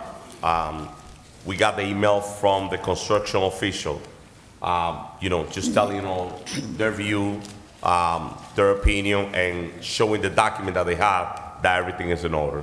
So even though I was not agreeing in the beginning with the way they handle it, if I see all the document in front of me, I cannot come in and say, no, I'm not supporting this just because of my personal feeling or because of what happened in the past. So I'm using this chair to do what is right, to do the right thing. And if you come in front of the council, you show me that you got all the proper documentation, you will have my support. If not, it will be a totally different answer from me. With that being said, my vote is yes, Madam Clerk. Thank you, Councilman. Councilwoman Mims? So I wasn't here for the beginning of the vote, but I do agree with Councilman Mendez. I heard some different statements that were made that they didn't have this item, that item. So one of the things I waited for, which we received documents throughout the course of the week, were the items that were in question. And for me, it's all about process. When it comes to someone coming before us for a license or renewal, there's a process through our license department, then it comes before us, and there's a checklist for what's there, what's not. In addition to the process, we have a letter or email from our construction official that even further quantifies the information that we have. So as it relates to this item and the renewal based on licensing, the checklist, construction official, and everything that's in the packet that says by law that they're in right standing, I have to go with the law. And with that being stated, my vote is yes. Thank you, Councilwoman. Councilman Udine? I believe they have all the required paperwork to continue their business. And again, we received the email from the construction code official that says that whatever requirements they're supposed to provide, and we have all the items in the packet. And I believe they should continue their business in this site as well. My vote is yes, Madam Clerk. Thank you, Councilman. Councilman Velez? I guess everything that's in the Fifth Ward is good then, you know? Let me clarify, that is the Fifth Ward, it's not the border of the Fifth Ward. Oliver Street was before on top of the R Factory to the left and now is belonging to the Fifth Ward. I'm happy for that. But I just want to say this, renewal of the license, it came up numerous times, controversial. They did the right thing. They got a certificate of insurance. People could go there and party safe. They got good security. They got good venues. People knows how to party. Let's party. Let's enjoy. Let's invite people to invest in the city of Paterson. Police department is doing the job. Ladies and gentlemen, what we're looking for things that do not exist. Let's move forward with it. I already explained what this property was in 1700. If you want to get a CO, what was before that? Let's ask Hamilton, the founder of Paterson, probably. But right now, this is in order, and I trust always in the work and diligence of the license department, the Madam Clerk asking for documents, Corporation Council making sure that everything that comes in front of us is complied by the ordinance. So my vote is yes. Thank you, Councilman. Councilwoman Davila? Yes. Thank you, Councilwoman. Mr. President? Yes. The votes are 8 yeses, 1 no. Item number 48 is hereby adopted. Item 49. Item number 49 is a resolution addressing a renewal dancehall license for Great Falls Industrial Park, Inc., trading as Art Factory, 60-70 Spruce Street, 5th Ward, Finance Resolution 22:726. Move to vote. Second. Moved by Councilman Velez, second by Councilwoman Mims. Roll call on item number 49. Roll call on item number 49 for approval. Councilman Abdulaziz? Yes. Councilwoman Cotton? Councilwoman Davila? Yes. Councilman Jackson? Yeah, you're right. There's no need for further discussion. The decision and the deal's already been cut. This certificate of continued use of occupancy is the same document we had last week. And there is no personal issue or anything of that nature. God forbid, if someone was to lose their life, this city's gonna go bankrupt. Because this was the opportunity to get in front of something, to ensure that things are done properly. Nobody else has these kinds of concessions. You can just open up and then apply after the fact, then pay the right person, they're just gonna make it fit. The fact of the matter is, I have other people calling me and saying, hey, you know, I went to the building department, she said there's no CO there. Then they had to go pull up on Google to show that the business was existing, because they know in that department, in order to have a CCO, you must have had that specific use prior to. That's the law. And I happen to know that. Why? Because I have a CO myself, personally. I had to have gone through this. In fact, the same person told me I didn't have a CO. But yet, in order to have a health certificate, you must have a certificate of occupancy. If you have a restaurant there, which they do, you have to have a certificate of occupancy that says this is a restaurant. It can't be a storage facility. It can't be a manufacturing plant. Then you just put a hood in there. And, you know, these things come with specific requirements. But, you know, again, this is why it's Paterson. Anything goes, and it goes right through, right along, but I won't be supporting it. Madam Clerk, my vote is no. Thank you, Councilman. Councilman Mendez? Yes. Thank you. Councilwoman Mims? So in the previous item to the viewing public, we voted on the entertainment license. This item is a renewal of the dance hall license that they have. You go through the item, 6 pages, everything that's needed is in its proper place. to be renewed and to be certified by this council. It's not about personal, it's not about favors, it's about the right thing. And when things are done and they're in its proper perspective by law, we should make sure we vote in the perspective and in the affirmative. And with that being stated, based on the paperwork and the law that says if their license is completed and they have everything in its due process, then we support it. And with that being stated, I absolutely support this. Yes, Madam Clerk. Thank you, Councilwoman. Councilman Udine? Yes. Councilman Velez? Often people come here regular to get dance hall license. The responsibility of the owner is to have liability insurance. Liability insurance. We're not gonna get sued if something happens here. God forbid nothing happens. We're not gonna get sued because we are proving something that is right that the applicant have to choose to ask the council. They will get sued if they don't have their paperwork and insurance in order. That's their problem. They need to follow that. We're not the compliant officer for their things that they have to do. So, once again, hopefully when they come to renew next year, we save more time and move forward. We already proved here that they're okay. My vote is yes. Thank you, Councilman. Mr. President? My vote is yes, Madam Clerk. The votes are 8 yeses, 1 no. Item number 49 is hereby adopted. Next item, item 40. Item number 50 is a resolution authorizing a contract with First Priority Emergency Vehicles, Inc. on the New Jersey State contract for the purchase of one 2022 model year Chevrolet CK10 706 four-wheel, four-drive, four-door commercial Tahoe for the fire department.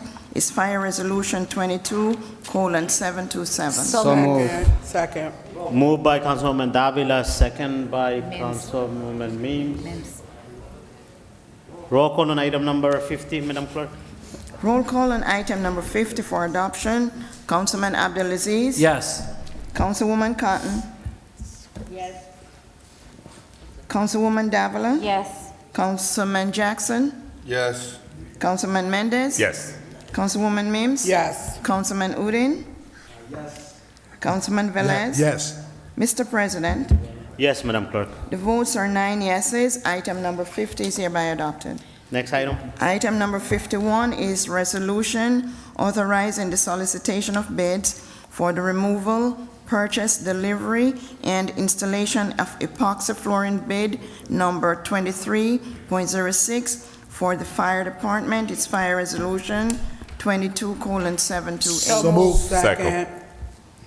Moved by Councilwoman Davila, second by Councilwoman Mims and Mendez.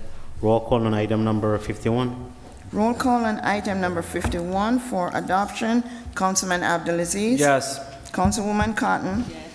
Councilwoman Davila? Yes. Councilman Jackson? Yes. Councilman Mendez? Yes. Councilwoman Mims? Yes. Councilman Udine? Yes. Councilman Velez? Yes. Mr. President, Yes, Madam Clerk. the votes are 9 yeses. Item number 51 is hereby adopted. Item number 52. Item number 52 is a resolution authorizing the release of deed restrictions imposed by the city against 120-134 Main Street, Block 027, Lots 1, 2, 3, 17, 18, 19. It's a law resolution 22:729. So move. Moved by Councilwoman Davila, Second. second by Councilwoman Mims and Councilwoman Cotton and Councilman Mendez. Roll call on item number 52. 52. Roll call on item number 52 for approval. Councilman Abdelaziz? No. Councilwoman Cotton? Yes. Councilwoman Davila? This property and the reason for this deed restriction goes back from 1984, okay? 1984. And it is about time, since this entity requests a release of restrictions, because the property has been rehabilitated in accordance with the restrictions. So with that said, Madam Clerk, my vote is yes. Thank you, Councilwoman. Councilman Jackson? Yes. Councilman Mendez? Yes. Councilwoman Mims? Yes. Councilman Udine? Yes. Mr. President, Yes, Madam Clerk. I'm going to change my vote to yes, Council President. Legal just gave me okay. something. So I would like to change my vote to yes. Thank you. You'll change it to yes. Thank you, Councilman. The votes are 8 yeses, 1 absence. Item number 52 is hereby adopted. Thank you, Madam Clerk.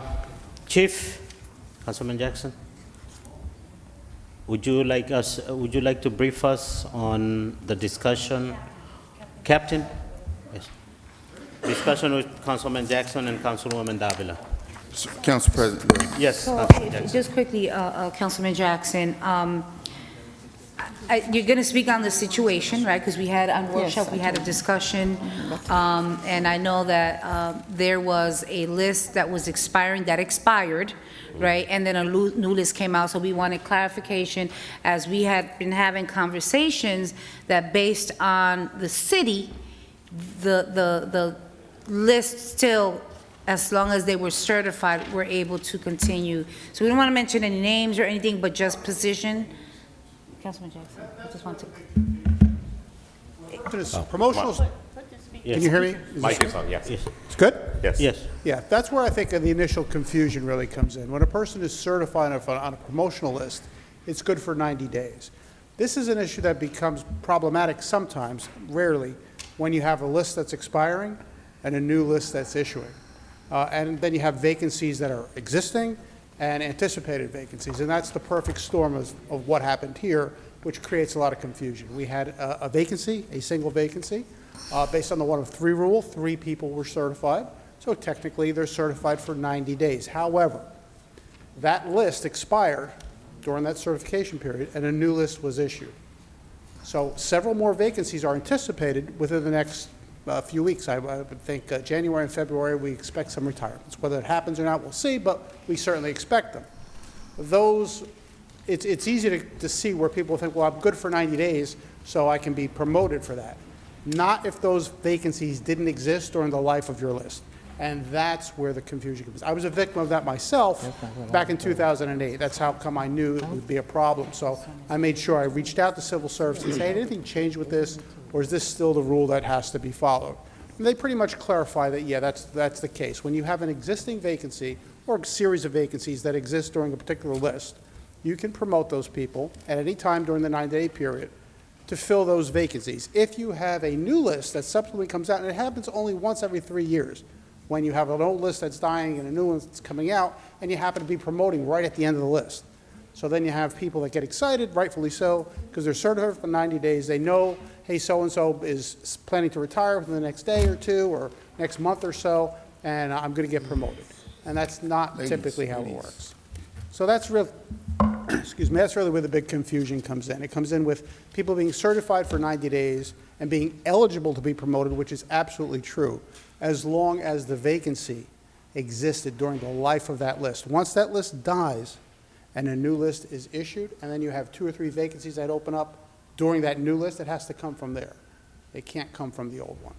If you were to do that, which is what happened in 2008, and I think I included that in the packet so everybody could see, civil service will order you to demote those people.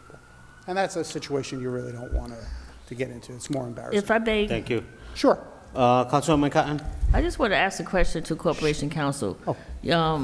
We all know, all of us sitting up here, who we talking about. Can we still talk about it? No. I'm just saying to you, I mean, if somebody's watching TV, they know who we're talking about. Most of the people, I mean, whoever's watching. And I just know, I know about rights notices, I know about all the notices that got to be served to people. I just want to say, Did he explain is it okay? But that's why I said no names. No names. Well, no, even no names, everybody already know who the people are. Can we have the Well, I think regardless I'm just saying, of who the name is, the Okay. process is the same. I mean, it really doesn't change. He letting us know about the process, basically. What you saying, Corporation Counsel? Corporation Counsel. Thank you, Council President. Thank you, Councilwoman Khan, for that inquiry. So a rights notice would be required when you're talking about a performance of an employee and possibly terms and conditions. Here, I understand police to be giving a general overview regarding civil service lists, expiration, which in and of themselves are widely available. So as long as It remains an informational session. No rice notice is needed. Thank you. Go ahead, Councilman Jackson. Councilman Jackson. Thank you, Councilwoman, Council President, Corporation Council, and Captain. Yes, Thanks sir. for coming and adding some clarity. It's actually a pleasure to finally get an opportunity to meet you formally, because so what you're stating is that once the new list comes out, everyone dies on the former list, including those that were certified? If the vacancies that are going to be filled are occurred when the new list comes out, after the new list comes out. So if you had 3 vacancies during the old list and you certified 3, 4, 5 people, whatever, you could promote within that 90-day period, the people from the old list, because those vacancies existed during the life of that list. When you have vacancies that are anticipated, hey, I think so-and-so is retiring next month, or you know they are because they filed their paperwork, but that new list has come out during that 90-day period. The old ones technically expired because they have expiration dates. They'll stay at, So yes, go ahead. let me, all right, let's focus on that. Sure. And council members, I'm hopeful that you guys pay attention. Please, members of the public, pay close attention. Because first of all, in 2020, according to the Corporation Council, I think it's critically important that we make sure we're responsible to this item as well, because the Attorney General supported the legislation that was written in 2020 that specifically outlined the programming to ensure that the department became more reflective of the community it serves. That's the first thing. It also talks about in that document, Corporation Council, that veterans have priority. So they go to the top of the list. Right now, there's currently someone who was sitting at that list who was a veteran who was automatically supposed to have been put to the head of the list, which he was not. More importantly, you know, just from the terms of common practice, you sent over, Captain, some documentation with regards to the 2008 promotion that you were on, correct? This, the decision from civil service. Correct. You went from where? From what rank to what rank? No, I stayed lieutenant. What had to happen was that the same issue came up. It was a list that was dying, a list that just came out. A bunch of people were certified from the old list, including myself, more than was necessary based on the 1 of 3 rule. Subsequent to that, some new vacancies occurred right after that happened, that we were certified. The certification period went on for several months prior to the 90 days, though, and we were all promoted. People from the new list said, hey, you can't do that. Some of those spots didn't occur until... So which members that protested vindicated through a protest? I don't remember their names specifically or who initially complained, but All right, so that's where civil service became involved. Let me help you out. Yeah, well, it could be Jesus Garcia and some other people that were skipped, Yeah, so, but I don't know if those were the ones that initially complained.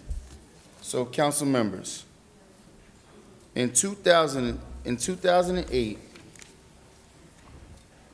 councilwomen, I think you guys, I mean, I don't know if it's relevant to you, but I think you should at least, in 2008, in 2008, there were 2 lists that people were promoted from.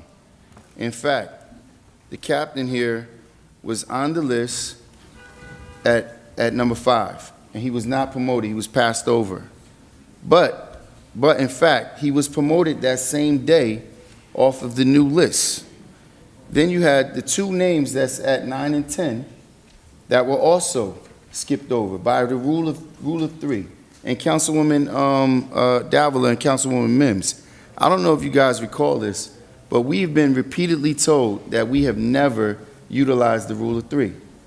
Here's an example of when they used the rule of 3 twice in the same promotion. I can explain that, Councilman. I'm sorry? I can explain that. What happened... All right, 1 second. I'll give you an opportunity to explain. Absolutely, sir. But, so, at 9 and 10, those 2 individuals were passed over, and then the captain was then promoted at number 14, which is not included on this list, but I have that list as well. So, the fact that we're being told that these individuals who were certified cannot be promoted, their list has been killed is an absolute lie. In fact, there was a request that was put in by the PD to civil service to kill their certification. And that's a request that has to be made by the municipality. So when you look at, again, common practice, we have never done such. In fact, if there was an issue, they have used the rule of 3. Now, here's the concern that I have. Madam BA, members of the public, this young lady in question, which, we won't talk about her name, No. but she is an African-American person who has been on the job for 27 years, highly decorated, master's degree. She teaches a number of different classes. And what I'm talking about here, I'm just outlining the consistent, habitual racial disparities within this department. Because here this woman was, she bust her hump, she's at number 2, and instead of making her, they closed the list intentionally. Now, the communication that the captain sent was on the 4th of November. It's on the 4th of November, which was before we actually had our last council meeting, where they told us that she was still alive. If you recall, the lieutenant who was here the other day said, no, she's still on the certification list. They already called and killed the list. Now, we're showing because the captain was actually a beneficiary of the opportunity of this situation being able to occur. Now, here's the more alarming thing. The gentleman that's sitting at number 1 is a Hispanic. He's a Latino, and he was killed on the list as well. So when we're talking about making the department more reflective of the community, just at sergeants, 3%, only 3% are African American as sergeants. The community makes up at least 30%. When you talk about that same individual at the person sitting at number 1, that person is 13% of Hispanics. But yet, everybody understands, based on the last census, 65% is Latino in this community. So I'm just curious, Captain, because I'm really feeling as if I've been given some misguided information. Sure. I'm reading right here, according to NJSA 5217B-4.10, where the Attorney General specifically outlined a mandate saying that the department must not only create a protocol, create programming, but it must report on that yearly. We have not received that. We haven't received any of the reporting. And more importantly, I'm trying to understand because, there's also other officers that's on the lieutenant's list. And I will say her name because, I'm just going to do it. But Lieutenant Rayfield has been one of the most diligent workers that we've had in this department. She has yet to have any placement anyplace else, not in the detective unit, not any place else. She's only done patrol. Well, you have officers that have been on the job for 2 years and they automatically get placement in traffic and in the detective unit because they have family members that are in place. So I'm trying to understand this clearly because according to the state legislation, which I just read, and the Attorney General's guidelines, we're talking about making this department more diverse. And here you are going to have a young woman who is an African American who has, the last African American woman that's been made has been over 10 years.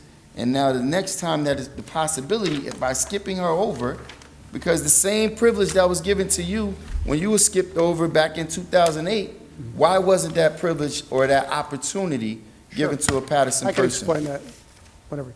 I was not skipped in the traditional sense that you're referring to. What had happened was the prior administration in 2008, during that time, had promoted us. And then after we were promoted, even though those vacancies occurred under the new list, people complained. Civil Service reviewed it and said, you have to demote these people. Subsequent to that, I happened to, luckily, place pretty high on the second list. So in order to avoid demoting anyone, they skipped people to keep the people that were already promoted, because they felt that did the less harm. We did not ever do what you're suggesting, where we pick and choose and do the 1 of 3 rule thing. We traditionally have always been fair and just gone straight down the list, and that applies to that list too, where I was potentially harmed by that. I would have had to probably have been demoted. But what had happened was I happened to place number 3 or 4 on the new list. So there was a mechanism, they worked with civil service to say, okay, well, listen, we promoted these people, civil service threatened the city with a $1,000 fine per day if they didn't rectify it. The way the city rectified it was, okay, based on the 1 of 3 rule, you have 2 competing lists. We could promote some from this list, and hey, Campanello is accessible on the new list. Let's skip to maintain him, because otherwise we have to demote him, and that would be something they didn't want But to do. that's not what you implied. I'm sorry, sir? You implied through your email and Lieutenant Purdy Pearl. last week Yes. implied, and Lieutenant Pearl, excuse me, Yes, sir. that it is impossible that once the new list comes out, there's nothing we can do. No, no. In fact, there this is- young lady was told, keep being awesome. Keep Now, what, she, sir? just keep being awesome. Councilman Jackson. Yeah, Councilman Jackson, I'm sorry. One second. We're saying the same thing. There were 2 lists. The people that can be promoted from during the 2008 thing, that what you're referring to, the people that, the amount of vacancies, whatever they were at the time, those people could stay promoted. To Councilman rectify, it just so happens that some of us were also in placeable positions on the new list. So it's not like they reopened this and said, hey, make those promotions from the old list too. Quite the opposite. They said, you can't do that. So the administration said, in order to keep everybody whole. It's a personal committee issue. Council President. And just a suggestion, I think you should be discussing the committee, and I'll ask them to include you. Very quickly, Council President. In the discussion. Okay, that's fine. If that's how you want to proceed, I don't mind. But let me explain something. The reason why I asked last week, first of all.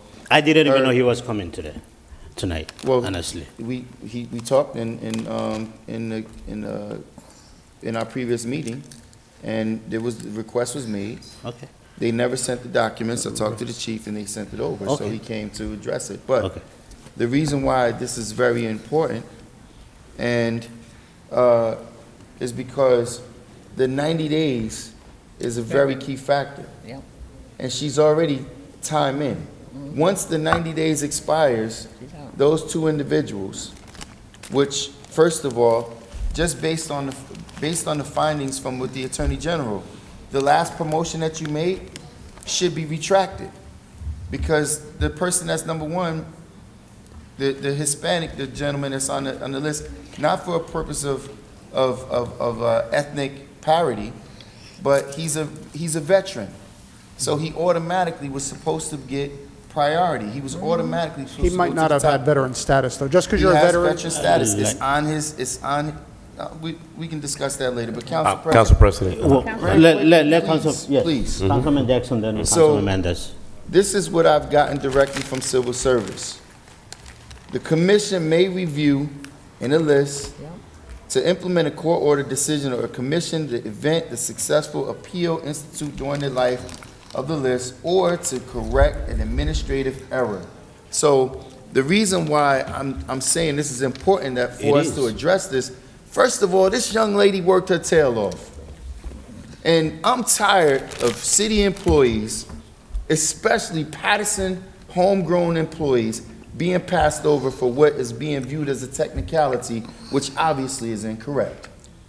This is incorrect, because the captain was able to benefit from the same, here you see, all these other people were appointed, but if you go back, and I'll send you the other list as well, he was promoted the same exact day, because he was promoted off the new list. So we're only talking 2 individuals. For them to blatantly remove the 2 individuals, because there was only 2 that was on the certification list, that's something that just is very unsettling to me. And it's only going to come from this council, because obviously the administration doesn't care. They're not concerned when it comes to these kinds of issues, and they keep allowing people to make these decisions that have an impact on our community. When you're talking about the way in which our community is being policed, this right here is the direct result of how things are being handled. Right. So Correct. for the captain to send me this information saying that there's nothing we can do. You guys all sat here. You heard the lieutenant say, well, there's nothing we can do, alongside of the director. Right. This is You were, common you were, practice. you were, This is you were shown. absolutely Council right, President, Councilman yeah. Jackson. But at the same time, we don't do promotion. Council doesn't do promotion. We Yes, don't, I just want to clarify one very important. Councilman Mendez. Sure, and I'm just Councilman gonna say Mendez, then this. we'll go to public portion. I know we are in the middle of public portion, but this topic is extremely important to me. Sure. And this is a personal matter. The reason why we cannot mention any name is because, you know, we are in a regular meeting. But I wanna put a committee meeting together, a personnel committee. Chairperson of the committee. Just, you will get notice, and we're gonna have this discussion as a personnel committee, because we have to go to the bottom. For me, it's very concerning about the list, and I would like to know, how can we change something, different things that is happening?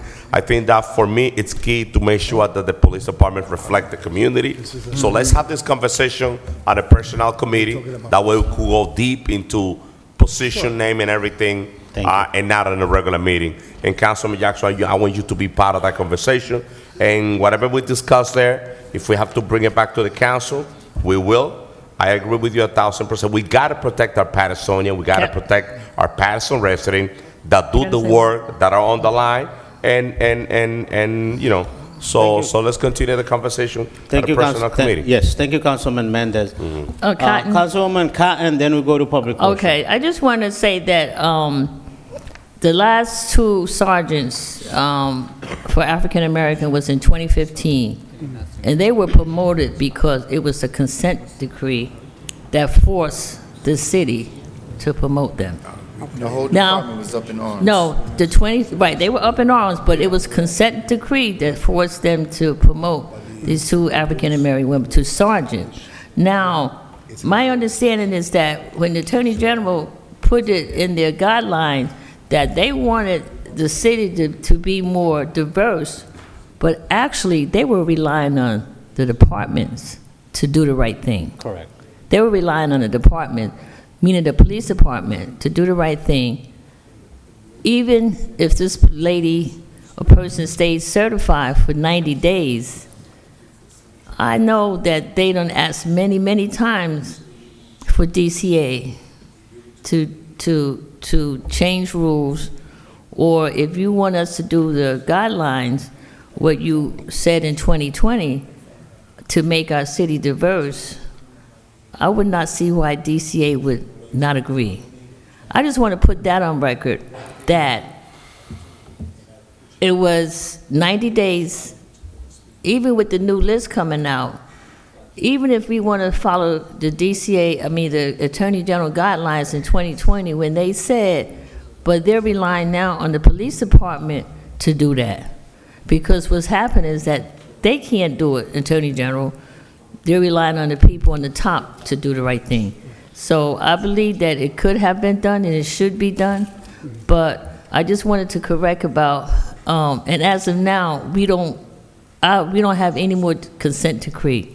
It expired in 2015. Correct. For our city here in Paterson. So, but I know that DCA has helped cities who needs to be diverse, and they come up with ways of trying to make it diverse. Council President, if I may, I'll just close with this comment. Councilwoman. Thank you. You're totally, I can't say totally wrong, because the dissent decree, you're absolutely right. Right. It was only 4 people in Paterson that was made during the dissent decree issue, and they were up in arms. They all protested, and not one of the protests held. Remember, last week, Lieutenant said, oh, we'll get a lot of people that's going to protest, it'll be overturned. Those 4 young ladies that was promoted, it was never overturned. Never. Now, the names during that promotion session, because all these guys are retired, during that promotion session when captain was made, Hector Alvarez was skipped, Andre Garcia was skipped, and that's on the old list. Then on the new list, Jesus Garcia and Alfredo Ramos was skipped. So here is a common practice. Look, those 4 Latino names, those are all Paterson people. This is a common practice. It's not about DCA saying no. This is because we are sitting here accepting what they're telling us, and they're lying to us. We are sitting here letting them lie, control these lists. They're controlling these departments. And it's happening in the fire department. It's happening in the PD. And it's also going on in various other departments as well, where people are not, we don't have to rely on the dissent decree. The state legislature, out for all of you the law so you can read it yourself, they wrote a law in 2020. Last year, December 2021, the Attorney General rewrote the Attorney General guidelines and says specifically, these departments must provide programming to diversify their departments, to make sure that the departments are more reflective of the community that it serves. That's word for word, verbatim in the Attorney General guidelines.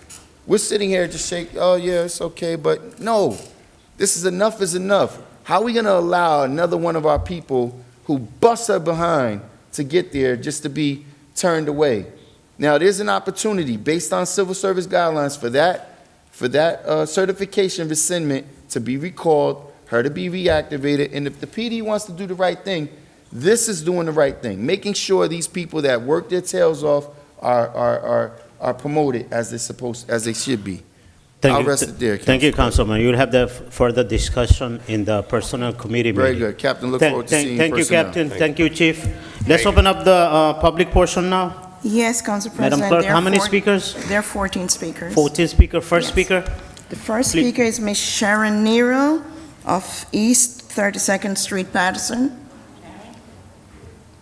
It's Nero. Next speaker. The next speaker is Arthur Ursulat for Guadalupe Fregi. Oh, hold on one second, oh, Madam she's Clerk. here. Sharon is Ms. here. Nero is here. Ms. Nero?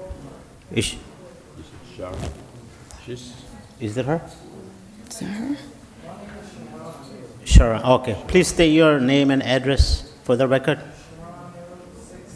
8 East 32nd Street, Yes, Paterson, New Jersey. yes, ma'am. Continue. I'm going to decline to speak tonight because I've been harassed in this building, and I'll continue next week. All right. I'm upset, I'm angry, and I don't wish to speak tonight just because of that. I chose to come here to sit in, just to listen, but everybody keep asking me, could they help me here? I didn't feel a need to explain my situation here because it's disrespectful in my opinion. So I chose to just sit here. But everybody asking me, am I okay? Can they help me? I don't need help. I know how to help myself. That's why I'm here. And if I was gonna be harassed, I wouldn't have never came here. Thank you. Understood. Next speaker, Madam Clerk.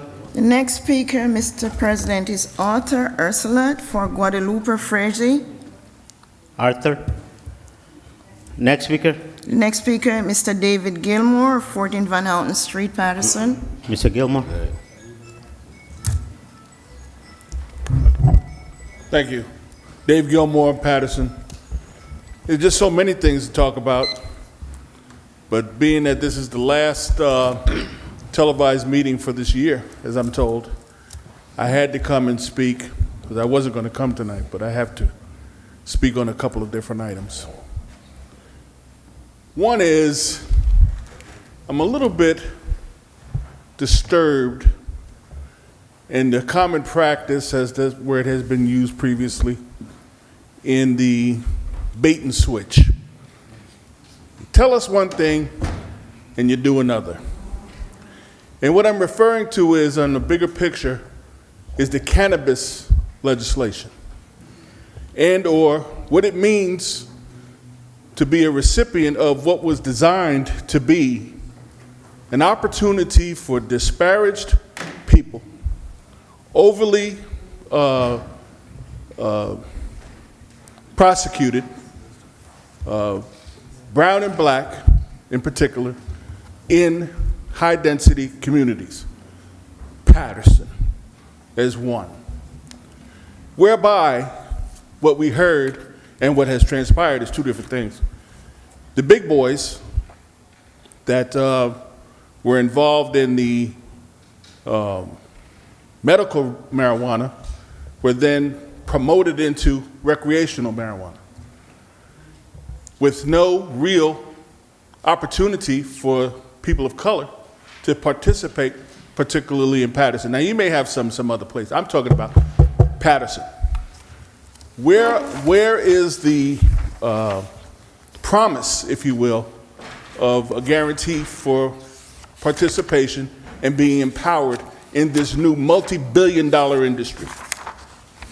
The taxes, which was referred to being 2%, where they're 30% and 25% and other double-digit percentages in the surrounding states, is 2% in New Jersey, right? So you really don't even have an opportunity to collect a large amount of cash. Well, the question begs, because we're a city that does not provide reports, because you keep looking and hearing, and again, I pay attention, is that we don't get reports. How much money has been collected in that tax, or the tax portion for Paterson, and where has it been applied related to the cannabis industry? What benefits? Where's the technical assistance for people that may want to proceed in this particular area? Who's assigned, if you will, in the city of Paterson to be the point person for the cannabis industry and opportunities? It doesn't exist. So we're concerned because all of this discussion around economic development and so forth doesn't include economic empowerment. We need to empower our folk that we were told through the social equity programming of cannabis legislation that we would have an opportunity. Now, I don't smoke, so I'm not doing this for me. Okay? It's not personal. I'm talking about for the community at large that should have an opportunity to participate in this multi-billion-dollar industry. But the big boys, and that was the term that the governor used, the big boys are being pushed forward at this time. Last item, real quick. Sure. For the conversation, of which I'm not blaming anybody for, but it was said or it was quoted in the newspaper, on the frivolity of my case. I think that people need to refer to the SEPA state regulations for Conscientious Employee Protection Act, also known as whistleblower. If you check that out, you'll see that there's nothing frivolous about my cases, what I've brought forward. And we'll soon find out. Thank you. Thank you, Mr. Dave. Next speaker, Madam Clerk. Yes, Mr. President. Next speaker is Mr. Bilal Hakim.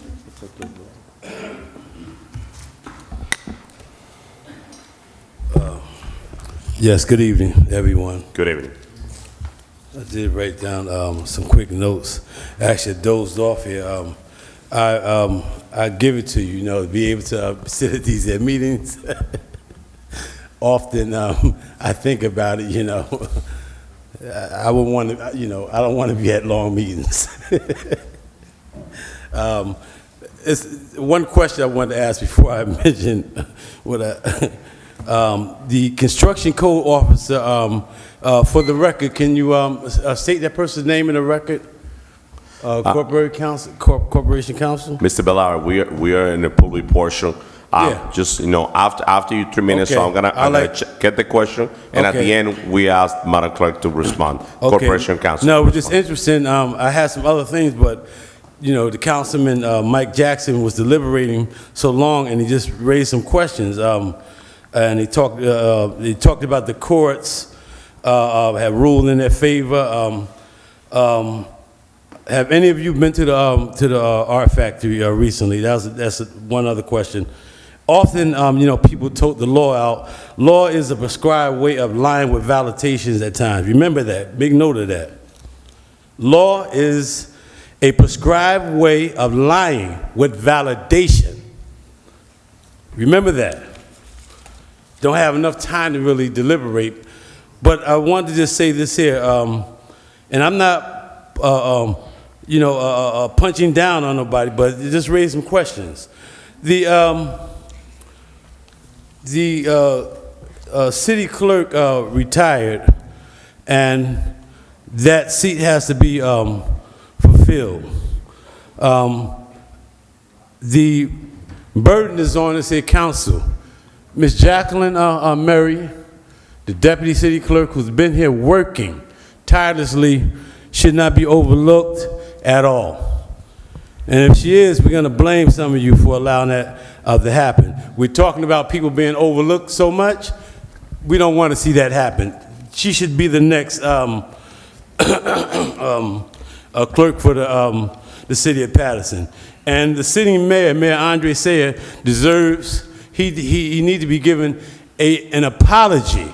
You know, I wasn't here when he gave the key to the city, you know, I guess he was trying to make up. And I hope he's watching so he can read my lips. No, he should be apologizing to her and apologizing to the entire office, because what he did, running for election, going to court after court after court to undermine, to try to to weasel his way out so that he can invalidate a candidate is terrible. And he undermined the integrity. And I always say this here, that anytime a justice or a law enforcement officer violates the law, just ignores it, you undermine the very society that you claim to uphold. And I want to thank the Paterson Police Department and the Sheriff Department. Yesterday, they escorted, and I'm wrapping up, they escorted the funeral of one of the mothers of the masjid, Sister Emma Jane Smith. Rahmatullah alayhi, the mercy of God be on her. She was a good sister. She was like a mother to me. She's the sister of Sister Wahida. They did a superb job in terms of escorting us to the cemetery to give her final rites, and I want to thank them. We do thank them when they stand up and do their job. And I want to just add this here. Oftentimes when we critique the police and we point at them, it is definitely valid, like this case of Felix, still missing. We need some answers. Yeah, I asked the question rhetorically. Was he killed? Was he murdered? We don't know. But it's almost going on a year. And I don't say that as hating police officer. For the record, I have a cousin that is a police officer. And for the record, for all of you, one of my sons is a police officer. I didn't want to share that with you, okay?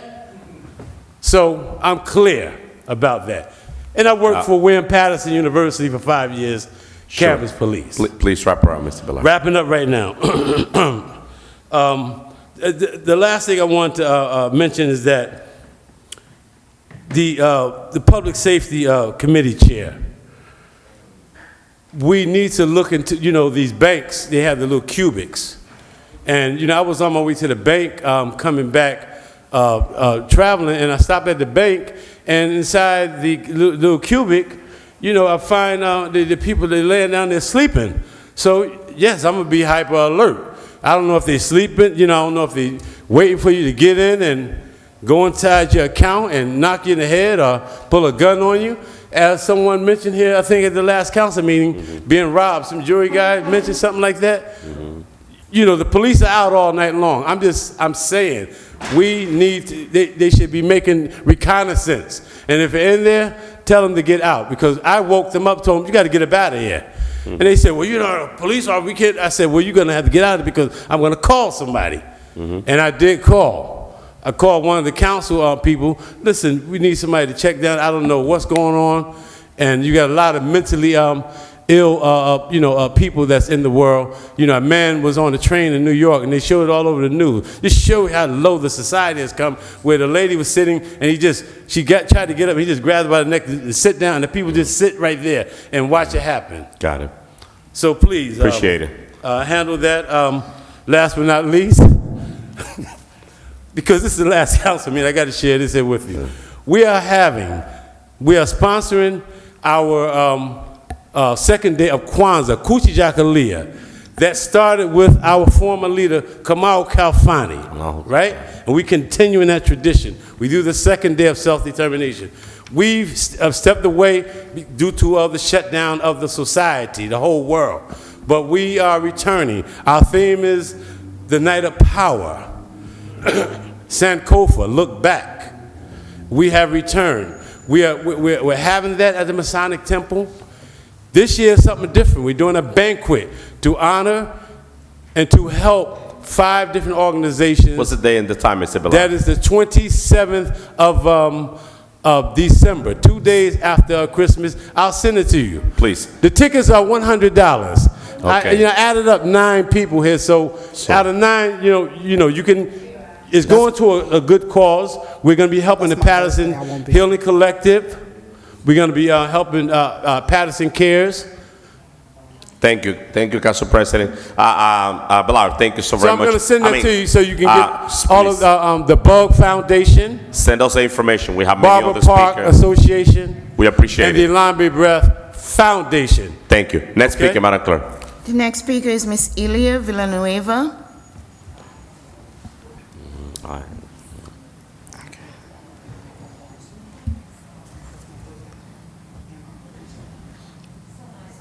It's nice to see you, Ilia. Thank you so much. It's an honor Thank you. to be, I'm too bad, as you are.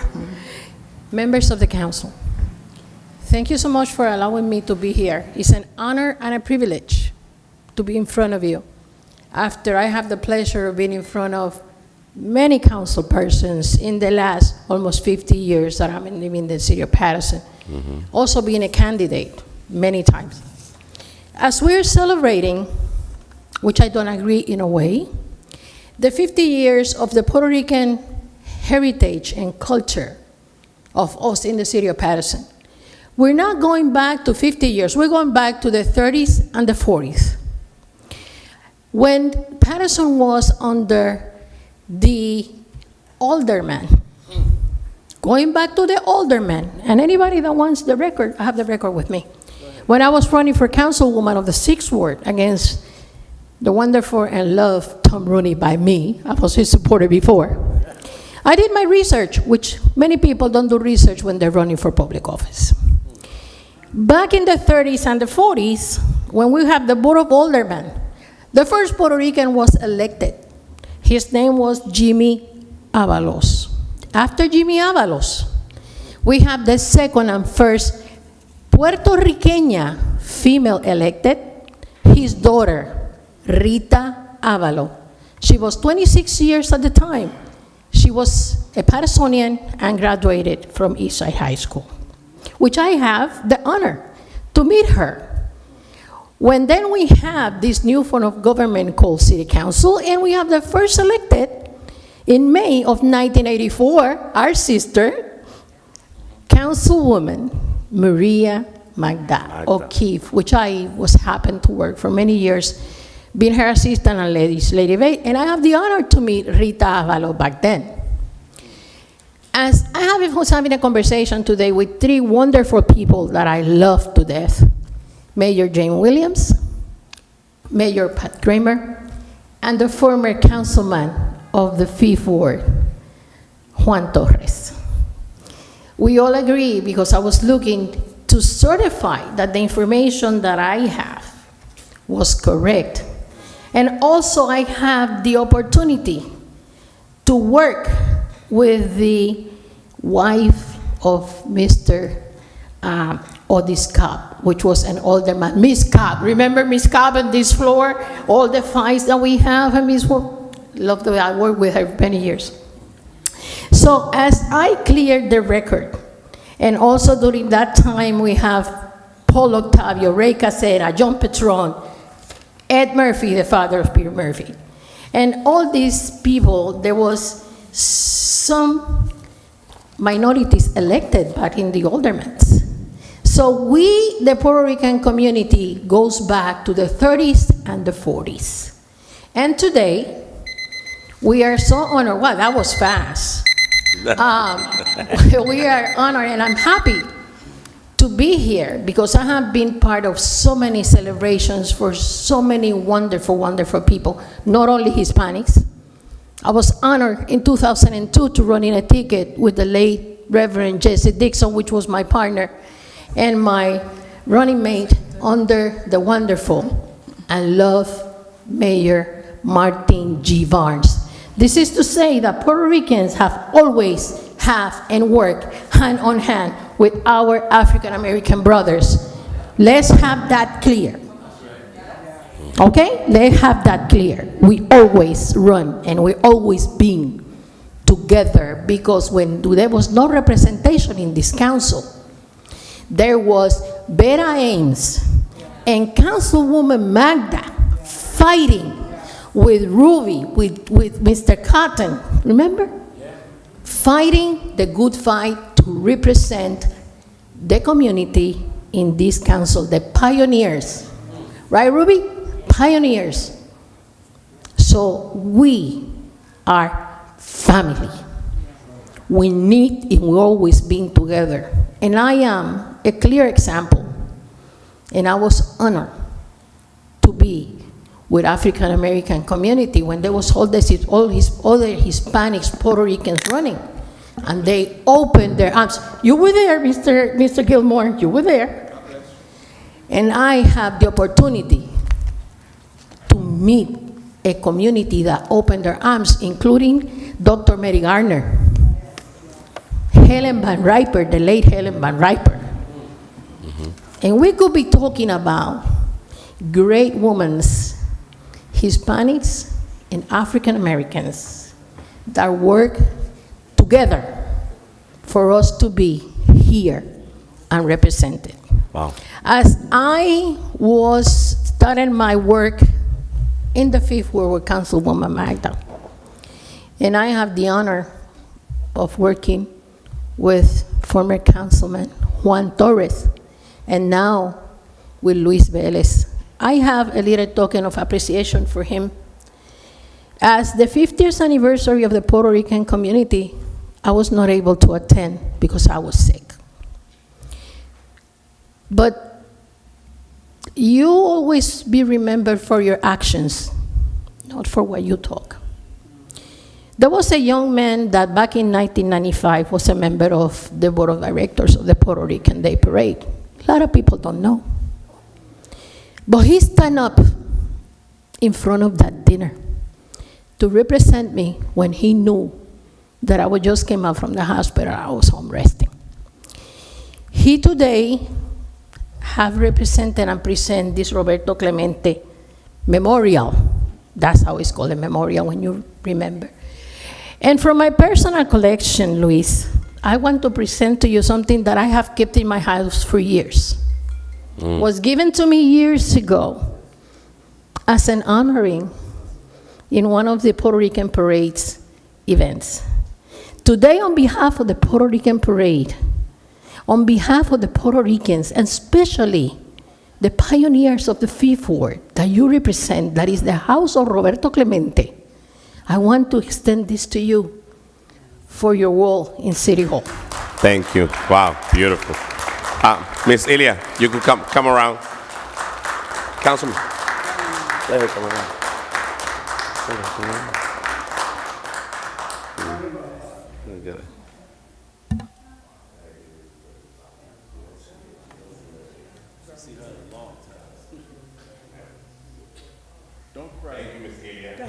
Thank you, Miss Ilya. Paterson love you. We all love you. Thank you. Next speaker, Thank you Madam so Clerk. much. Happy holidays to you and your family. Blessings. Thank Good you. health. Thank Merry you for Christmas. this opportunity. Thank you. Next speaker, Madam Clerk. Next speaker is Mr. Corey Teague.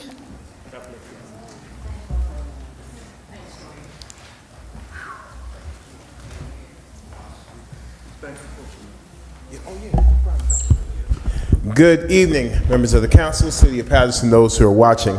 Corey T., 65 Prince Street. Just want to come here tonight once again to represent the De Jesus family. A couple of things I want to point out. Number one, this family has every right to come to this microphone, to show up at events, any public facility to demand justice for their family member. You can continue, Mr. T. All right. As I was saying, this family has every right to do that, and I'm saying that because there's some There comes times in this community where we like to gaslight people, and we like to make the victims feel like they're the ones that are causing trouble, which is absolutely asinine. This family has every right to stand up, and I'm going to continue to rock with them. I speak to this family every single day. This is not a show. I speak to them every single day. I'm in communication with them because what we want is to get closure, justice, and accountability for this family. And there is no such thing as asking for it too much. There's no such thing as demanding it too much, because this community pays your salaries. Their taxes pays your salaries. This is City Hall, the people's house. This is not the council's house. This is not the mayor's house. This is the house of the people. And this is the people that you represent, or that you were elected to represent. So we're going to be here, and you know, I was waiting for the dude that made the comment on Facebook. He still hasn't showed up. My thing is, if you're going to talk junk, be ready to back it up. Especially when you do it to me. I'm not that guy that you can just talk trash to and then not show up. If you're going to talk junk, get off your butt and help this family find this young man. I'm glad that we live tonight. I want that to go all over the city. Any one of you that have a problem with what we're doing, get off your butt and help this family find this young man and bring closure. Put your money where your mouth is. Get out here and work. For the last 10 months, we have been out here pushing and putting our nose to the grindstone, going through all the attacks, all the pushbacks. I can show you guys messages and things that have come from people that I know who they are, but they set up false accounts on Facebook and Instagram when they know who I am, and they could approach me face to face, but they would rather create an incognito account on social media or send me a text message through WhatsApp or some other way that it's untraceable, instead of actually approaching me face to face. That's what's been going on the last 10 months, but we're still here. No matter what the attacks are, no matter what's been said or done, we're still here, and we're going to continue to be here. Even after what happened a couple of months ago. I won't even get into that, but there's some things that really took place through the course of this past 10 months, and we are still here representing this family. Even after let me get into that, even after the election, we're still here fighting, because it's about doing what's right. It's about doing what's right. So again, anybody that has a problem with what I'm doing, come down here and help this family. That's all. Just come down here and help them. Do what you need to do, because just standing there criticizing me is not going to help. And it's certainly not going to help them. Thank you, Mr. T. Next speaker, Madam Clerk. The next speaker is Ms. Crystal Garcia. Good evening. 315 days and counting, the family has persistently came forward to the administration as a whole, seeking any and all types of help. We have received none, and some type of accountability for us in the public. The 90 days was a slap in the face to this family and the public as a whole, especially coming from a rogue police department with all the past issues they have been having with robberies and beating civilians, denying contact with our family member, Mr. De Jesus, who we may never know exactly what happened and how it happened after he had this horrific experience with these two officers from the Paterson Police Department. We would like to know from Corporation Counsel, has there been any response yet again from the Attorney General office? If not, can we also perhaps get a copy of when it was sent to the Attorney General? Because the letter put together and actually having a copy of proof of purchase, basically, that it was sent, are two different things. Just very strange for this Attorney General, FBI, to not get involved, not have yet get involved in our case. The city needs to wake up and see how high the level of corruption is and how far it goes. Too many things very strange in this case. Also, the family and public should have in paperwork all the wrongful doing of these officers. Yet another holiday season where everyone lives getting together and having family time, where ours still stand incomplete. As these two officers, Mr. Doris Orilla and Jacob Feliciano, has the opportunity to spend with their family, had this been a member of the administration, everything would have been done. We want to continuously remind the public that this family is offering $20,000 for the safe return of Felix de Jesus to the family, or of any information leading to the arrest and conviction of any and all persons involved with Felix de Jesus' mysterious disappearance or possible demise. This is in addition to the $15,000 being offered by Heldon and Paterson Police Department. So the total reward for information is $35,000. Someone out there knows something, and I continue to pray that anyone that knows anything cannot sleep at night. We all know you probably don't sleep well at night, but we continue to pray that you don't, knowing what you know. Please do the right thing so that the De Jesus family can get some type of closure. Contact Captain George Guzman, Detective Sergeant Timothy Lindbergh, or Detective Christian Clavo, 790-4444. Thank you. Thank you, Crystal. Next speaker, Madam Clerk. The next speaker is Mr. Daniel Mejia.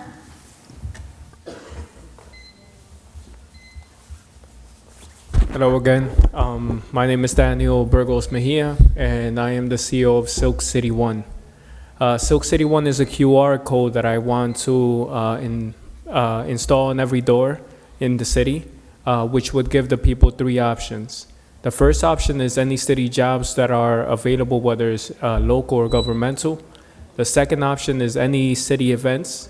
And then the third option would be the city council or city elects, as to where everybody that was chosen by the people would have a video presenting themselves and saying what is their vision for the city. And then on the bottom, there will be a more about. Right under that section, you will have a checklist of things that the people would say.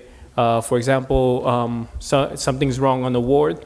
You will get that checklist, and once you complete it, the people would get a notification, basically letting them know that this job was done. I'm asking for $121,000 or 25 cents per house. What I plan to do with this money is basically through hydroponics and aquaponics, try to clean the river. The fruits that would be produced, they would be given to the schools, and basically the people who want to become farmers or study agriculture, they would be able to use that section to learn how to plant and how does planting work. Then when it comes to giving the food to the schools, the people who are studying for culinary arts, they would be able to learn how to cook, basically in quantity, but also providing quality. I presented it many times before, and yes, it's $121,000. It is privatizing public money, but it's something that's going to be invested 100% in the city. Thank you. Yep. Thank you. Next speaker, Madam Clerk. Next speaker, Mr. Sebastian Mejia.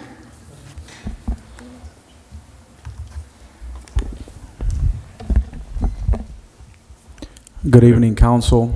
Sebastian Mejia, 5th Ward. Good evening, public watching at home. I wanted to, firstly, I want to admire the decorations for the holidays and the tree right behind. And I wish everybody happy holidays. But unfortunately, it's going to be very difficult for the Felix de Jesus family to truly and fully enjoy this holiday season. And I find it very ironic that we are celebrating the accomplishments of different Boricuas, such as Roberto Clemente, and we celebrate all these great Boricuas that have been born and raised in the city of Paterson. But that being said, at the same time, a Puerto Riqueño, a Boricua, a Latino, an Hispano went missing, and I hear crickets from this administration. I hear a pin drop at the sound of the name Felix de Jesus. And it's funny to me that we could pull together resources to have parades, to have all kinds of public events, but we can't push 2 pennies together to bring some actual attention to Felix de Jesus' disappearance. It's disheartening to me. It's disheartening.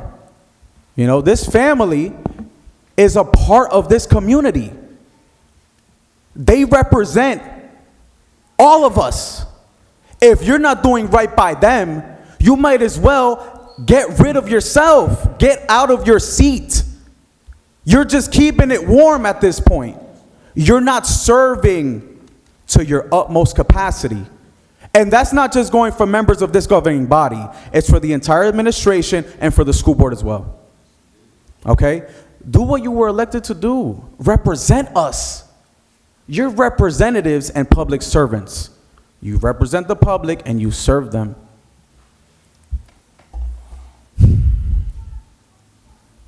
I said this last week during the workshop. It was not televised, but I'll say it again just so it's on the record and it's publicly recorded. Our school board has been making our city council look good. How? Not having any meetings in person. I don't always agree with everything that you all say here. I don't. But I respect the fact that you're showing up week in and week out. Feeling uncomfortable. That says something about you all, and I commend you. And I implore the school board to start doing the same. Because just like any of you could be replaced, any of them could as well. We need to bring back accountability to our public servants across the board. Because ultimately, the taxpayers pay for your salaries. I wish you all a fantastic holiday season, and I look forward to seeing you all in 2023 and 2024. Good evening. Thank you, Sebastian. Next speaker, Madam Clerk. Next speaker, Mr. Eddie Gonzalez.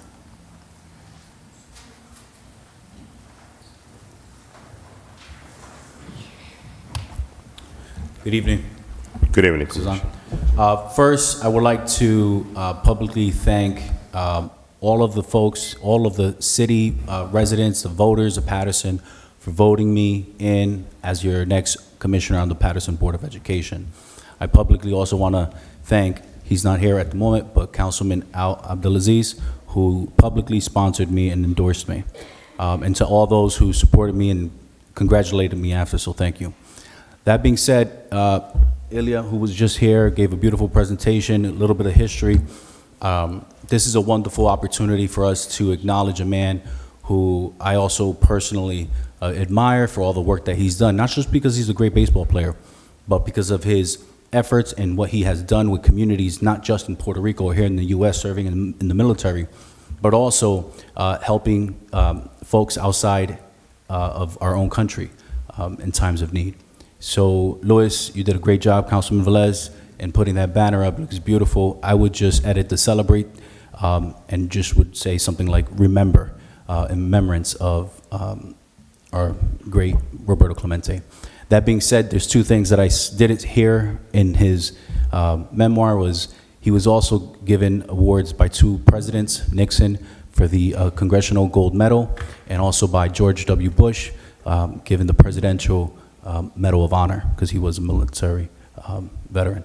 That being said, I also want to say that I had the opportunity this August to celebrate him as well by creating a team to board and found the Liga Roberto Clemente Tournament League. A group of kids here from Paterson had played 6 different cities that was invited to Paterson in August, and we were able to launch the very first Liga Roberto Clemente League de Paterson at Larry Doby, and it was West New York, North Bergen, Passaic, Newark, Paterson, and a few other cities. And I am proud to announce that our kids achieved the first championship. They won the first championship of this league, and we're looking forward to seeing all of you moving forward as we do fundraising and things of that nature to celebrate our youth and continue to promote recreation in the city of Paterson. That being said, I do want to acknowledge what just happened here today, just a moment ago. I know this family has been coming out for quite some time, and they've been asking a lot of questions. And I don't have all the details of what's been going on, but I do expect closure for this family. I know that there's a lot of conversations happening on legal as well as maybe within the committees, but I think it's important that we give closure to this family. And I know you're doing your part, but I would just ask that each and every one of you press wherever you can to get some answers for this family. And once again, I thank all of you, and I'm looking forward to working with you moving forward. God bless. And Thank happy you, holidays. Commissioner. Next speaker, Madam Clerk. Next speaker, Mr. Elvis Dura.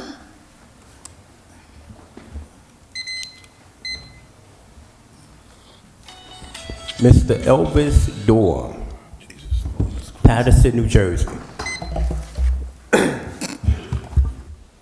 Well, I just found out that this is the last council meeting, right, for 2022. So, Council President, let me take my time a little bit. Want to start off with the downtown area. You always say great things, so we're going to allow you to Thank you. have an additional minute, one more minute. Thank you. Anytime. The downtown area of the city of Paterson, we need policing. I know this past weekend, before the weekend, I had contact councilman of the 5th Ward, because half of downtown now is the 5th Ward. I had contact him, and he had the sheriff department in the downtown area this weekend. But we need more. Downtown, people come inside the restaurants, threatening the workers. I was inside Elderson Pizza. A couple of days ago, somebody came inside Elderson Pizza. If you don't give me this, I said, what? You come. Who you are? Who I am? And then he had calmed down. He had calmed down. But just imagine if I wasn't inside that pizza shop. Just imagine if I wasn't inside that pizza shop. So we need policing in the downtown area. Also, I want to encourage people to come in the downtown area, to come shop at Center City Mall. We got Smoking Crabs. We got Marshalls. One thing about Center City Mall, you got security. You got security, unlike the downtown area. But you come inside Center City Mall, you got security at 301 Main Street, downtown Paterson, New Jersey. I do got a couple announcements. Just gonna wait till the councilman get back in here. I have a big announcement about the first ward. And I'm gonna wait until he get back in here. And then I'm gonna sit down. But right now I'm gonna do my first announcement. Because I know for a fact he got to come back in here. So I'm gonna wait. I'm gonna sit here and wait. Christmas worship night, Bishop Dolores Green, Saturday, December 17, at 7 p.m. at Paterson Evangelistic Center, 98 Straight Street, Paterson, New Jersey. This is a free will concert featuring Clarence McFadden and many more. And everybody is welcome to come. That's at 98 Straight Street in Paterson, New Jersey. Okay? I'm taking my time to the first ward councilman get back in his seat. We on live TV, y'all. Hey, Paterson, New Jersey, how y'all doing? How y'all doing? How y'all doing? The hour has come. Christmas celebration, December 22nd. That's December 22nd, 2022, 2 p.m. to 6 p.m. at 243 Broadway, Paterson, New Jersey. Okay? I'm gonna talk a little bit to the councilman. Sure. Mr. Elvis, so we have other speaker on the line. So what we're gonna do is, I know you tried to address Councilman Jackson. He's out of the chamber. I don't know, he might be out, but as soon as he come back, you could do a sidebar. But if you do, you have any other announcement? So once he come back, I can make this announcement, right? No, you could do a sidebar with him, and Okay. if you need to make any other announcement, any council member will do it for you. So let's move to the next speaker. No. We live TV. Let me do this. But just wrap it up, you know. Artist Mendez, you owe me this one. Okay, all right, just Okay. wrap it up. You owe me this one. I'm coming to the first war. Me and my music production. The first war they had nothing in a long time. The city of Paterson, they had nothing in a long time. So I'm stepping up. In Jesus' name, I'm stepping up to bring something great. Starting Friday, December 23rd. Elvis Dorm, Outreach Music Production. Christmas Smackdown. Friday, December 23rd at 7 p.m. Everybody is invited. This is going to be at New Generation, 170 North Main Street in Paterson, New Jersey. Just go out to the Councilman Mike Jackson. He left the chamber because he know coming to the first war. But I tell you what, you don't have to be there because Jesus Christ is going to be in the building. I'm coming to the first war.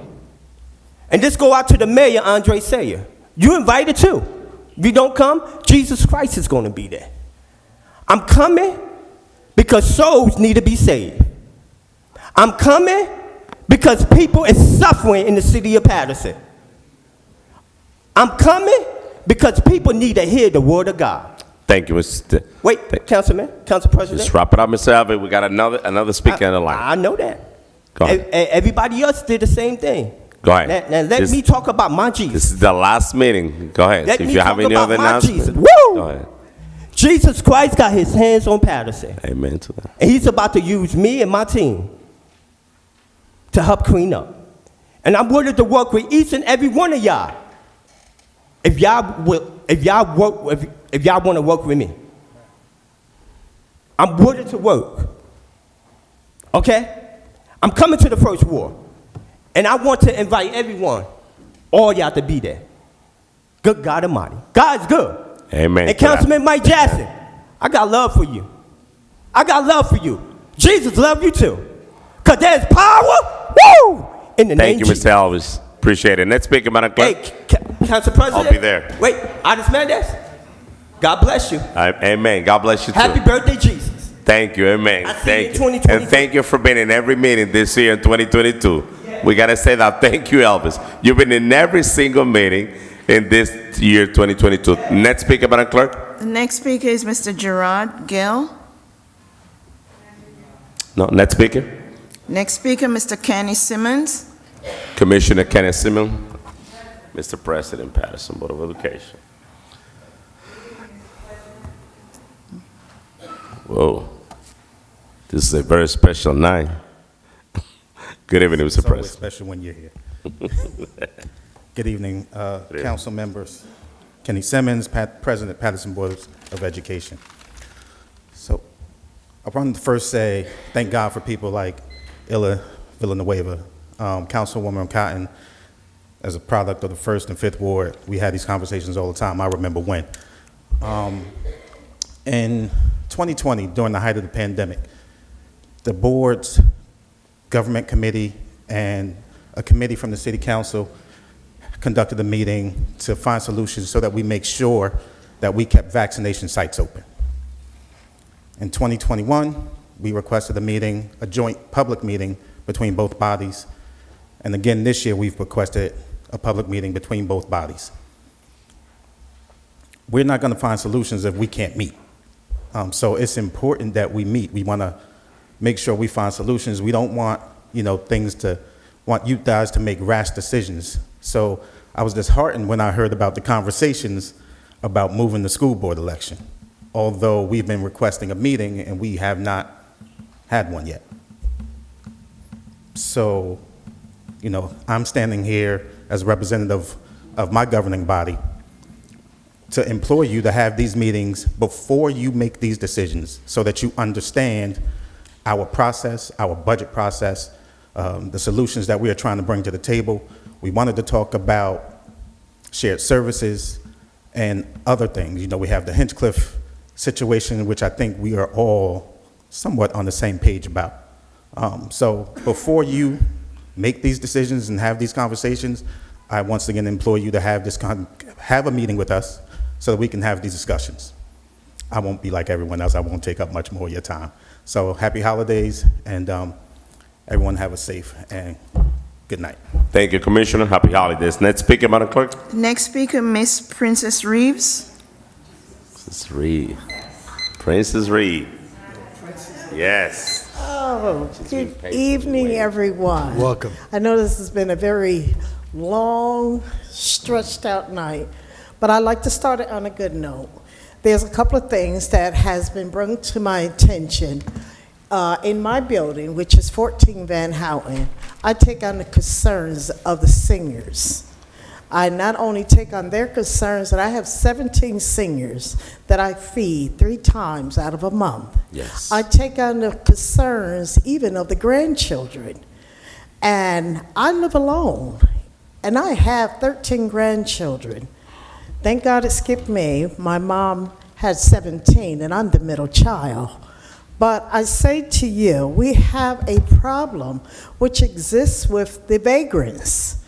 We are taking on too many vagrants from other townships. Not every township is doing their part, their job, and it's putting a heavy weight on this town. We should not be sitting around enduring their using the bathroom, breaking into buildings. I mean, it's just totally not fair. We have to step over the use of their needles, or rather alcohol. That should not be. So somewhere down the line, someone has to take a strong concern and to try to see how we can connect with these other surrounding township, that they need to do their jobs and stop sending everybody to Paterson, because it's just not fair. We have our hands filled. And my other concern is, I listened to a 12-year-old child. She was a girl.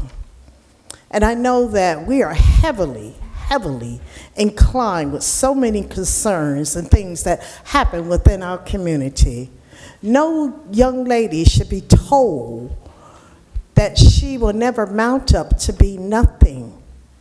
And unfortunately, someone did reach out to me, and I was able to console this 12-year-old girl. And we need to kind of like put a program into place, because sometimes, and that's not every parent, but some parents need to go back and have a lesson on how to be a parent. You know, and with this holiday that's coming up, I want all of you to have a beautiful, beautiful holiday. I'd like to make a brief announcement. My church, which I love so much, Paterson Assembly of God, my pastor is Pastor Bobby Moore, and he's always addressed me as to address you guys to bring the concerns to the floor. So we are doing the hats, gloves, and scarves. We don't just take care just the church and everyone within the church, but we take care of the entire community that's around that church. We do it faithfully. We have once a month, we give out food. We're there. We're doing our part. And if every one of our churches, and it doesn't matter what the religion is, can come together and begin to take on the concerns of this township and work together, we can do this. We can do this. So I express to you, come on, let's come together. And I say this at the end. You know, I listen to you when you talk, when you express, when you ask for additional literature. Sometimes in your concerns, please don't be afraid to say no. because sometimes there's a no that truly have to be in place. So again, happy holiday. Thank you so very much, Princess Reed. Next speaker, Madam There are Clerk. no more speakers, Mr. President. Motion to close. Motion to close. Motion to close, moved by Councilwoman Davila, second by Councilman Velez. Roll call, Madam Clerk. Roll call to close the public portion of the regular meeting of Tuesday, December 13th. Councilman Abdelaziz. Thank you, Madam Clerk. Commissioner-elect Eddie Gonzalez, I wish you well. I look forward to work with you and your fellow board members to help move this city forward. Council President, I'm going to use my time to give just a little PSA to the 6th Ward and 6th Ward residents. So as you know, we are preparing for our Christmas Eve Santa visits to 6th Ward. I know many of you have reached out, so I want to put it out there, the game plan for Christmas Eve. We will no longer be giving out toys along the route. We will be giving out toys in the morning. I will be sending out the email. It's on my Facebook. You need to register, and then we'll be sending out the location. It'll be hot chocolate with Santa, donuts, music. That'll be the morning. And in the afternoon, we will be coming along every single block in the 6th Ward. We'll be starting in South Paterson, approximately 5 o'clock. Then we go into Lakeview, and then we conclude the night in People's Park. So we will be out there. Hopefully the weather cooperates with us. It's going to be bigger and better than ever. I know some of my council colleagues have seen it.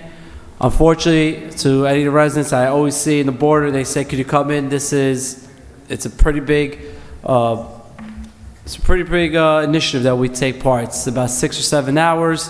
It's our cold. It's cold. It's our 4th or 5th year. It's a 6th Ward tradition now. So the residents and most importantly the kids expect it. To all the residents in the 6th Ward that live on dead-end blocks, we will not be coming on your blocks. Just come up to the nearest corner. So anyone that's along Bloomfield Ave, Councilman Khan, I'm telling you, I know I'm putting this out there because this is, the residents wait for it now. Wait for us to come in. It's Christmas Eve. We are the only show in town in the entire state on Christmas Eve that brings some cheer to some residents. So we'll be out there. Please, when you hear the sirens, come on out. That's the only way, because once we pass your block, we do not come back. We have to stay on track. I do want to thank all the public safety officers, the police officers that volunteer. We're able to do this because everyone volunteers, and it helps that all of us, or many of us, are Muslim, so we don't celebrate Christmas, so that's why we could do it on Christmas Eve. But I just want to put it out there. I know many people have reached out. We will be out there. We will be giving out the toys in the morning. That's the big change. The toys will be given out in the morning. You need to register your child. There'll be opportunities for pictures with Santa, hot chocolate, there'll be a DJ, and then we will see you along the route. We'll see Councilman Velez on 20th Ave, and on the... So you're inviting the 5th Ward and everyone? 20th Ave, so... Madam Clerk, my vote is yes. Thank you. Thank you, Councilman. Councilwoman Cotton. I'm not doing my closing remarks. I'm doing my remarks from the city, people for the public portion. I just want to say thank you, Madam Clerk, that, I hear from the family of the Felix the Hughes family, and I just want to say, and I said it again and I said it over, I wish we had answers. I wish I had answers. I don't have any answers. They asked for information from Corporation Counsel. He will give it to them, and we're waiting for answers too. But I just want to say that you guys are all in my prayers. No, we cannot understand how you feel, but I know it's hurtful to not know what's going on or what's happening. But I just want to say that just try to stay in touch with Corporation Counsel to see what information that he's getting back from the Attorney General office or from the prosecutor office or from the Haledon Police Department. Also, they talked about, I want to say to my sister Wahida Muhammad, her sister passing, Emma Smith, as they said, it was really, really wonderful homegoing service. But you know what? The sad part about it for me is I was sitting in Bragg's funeral home as I'm sitting there and I think about sometimes how hard life is for a lot of people. And I'm sitting there with another lady and she started rumbling off names of people who have died within the last 2 days. And when I think about, and these are not old people, these are 40 and 50-year-olds that are leaving something, you know, and that's why I always say to you out there in TV land, to the audience, you know, you got to stay as joyful as possible. You got to stay as humble as possible, because living in a stressful world will just kill you. And when I hear it, and it's just so sad, and these are people that I've known, and I was speaking to someone, and they said within the last probably year and a half, they've known over 150 people that have left here, that you personally know. And when you think about it, and you sit down and you start writing down people's names, you say, wow, you don't think that it would come up to that many. But for you out there, I always say, please be blessed, be helpful, be joyful, because it helps. It helps to have a smile. It helps to have a laughter. It just helps, and those are things that sometimes we just forget to do. I want to say to Ilya, and she was right, back in the, if it wasn't for the blacks and Latinos, we wouldn't have a Maria Magna, we wouldn't have had an Ed Cotton, we wouldn't have had a Merle Lee Jackson, you know, we wouldn't have had a Ray Cassetta. Ray Cassetta's not, he was a white man, but he kind of like stood in, because he was the 5th Ward rep back in the 80s, in the late 70s. So when I hear her talk about that, I remember the wonderful women like Helen Van Riper and Cecile Dickey and Margaret Napier and Esther Alley Napier, Lucille Suffren. I always say to you women, young people out there, never wait to get invited nowhere. Just go. Just come. You having something and I can come, I'm going to come. Just come and show up and say, you know what, can I help you? Can there anything that I can do? And you'll be surprised, because I tell you, God is looking at your heart and see what you're doing with it. If you're not doing anything with it, that's not why he put you here. So I gotta say that for a lot of women I follow, and I just wanna say to my council colleagues, and I learned that because I just came back from Washington, D.C. Everybody know Mary McLeod Bethune from National Council of Negro Women. She came to Paterson, New Jersey in 1951 to Calvary Baptist Church. Mary McLeod Bethune passed in 1955. And then after she passed, we had a lady named Dr. Dorothy Heights. Dorothy Heights came to Paterson, New Jersey in 1961. We were all still little. We was like still, and these were powerful women who had close ties to President Roosevelt and who could get things done, and they was like on the sidelines. But I just wanted to share that with the community, because I did not learn that until I went down to Washington, D.C. For a convention, for a conference that we had for them. And so I just want to say to everyone out there, you know, Elvis always got something going on. And I tell you, if you ever go to one of his, anybody want to go with me one of these nights, you're welcome to come, because you will have you a shouting good time. When you hear the singing and the dancing and it's just the music playing, it's just absolutely wonderful. And then also I would like to say to Kenny Simmons, he have sent out two emails. I responded. I think that we need to, as a council body, we need to have a joint meeting.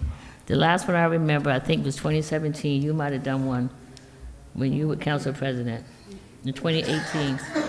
But we need to, because we need to sit down and understand, and I said it before and I'm gonna say it again, a good city is run when you have a body of Board of Ed members you have a body of council members, and you have a body of the administration, that they all can work together, that can make a good city run. We all got to sit down and talk to each other and explain everything that we would like to see get done. But I've seen it throughout this country.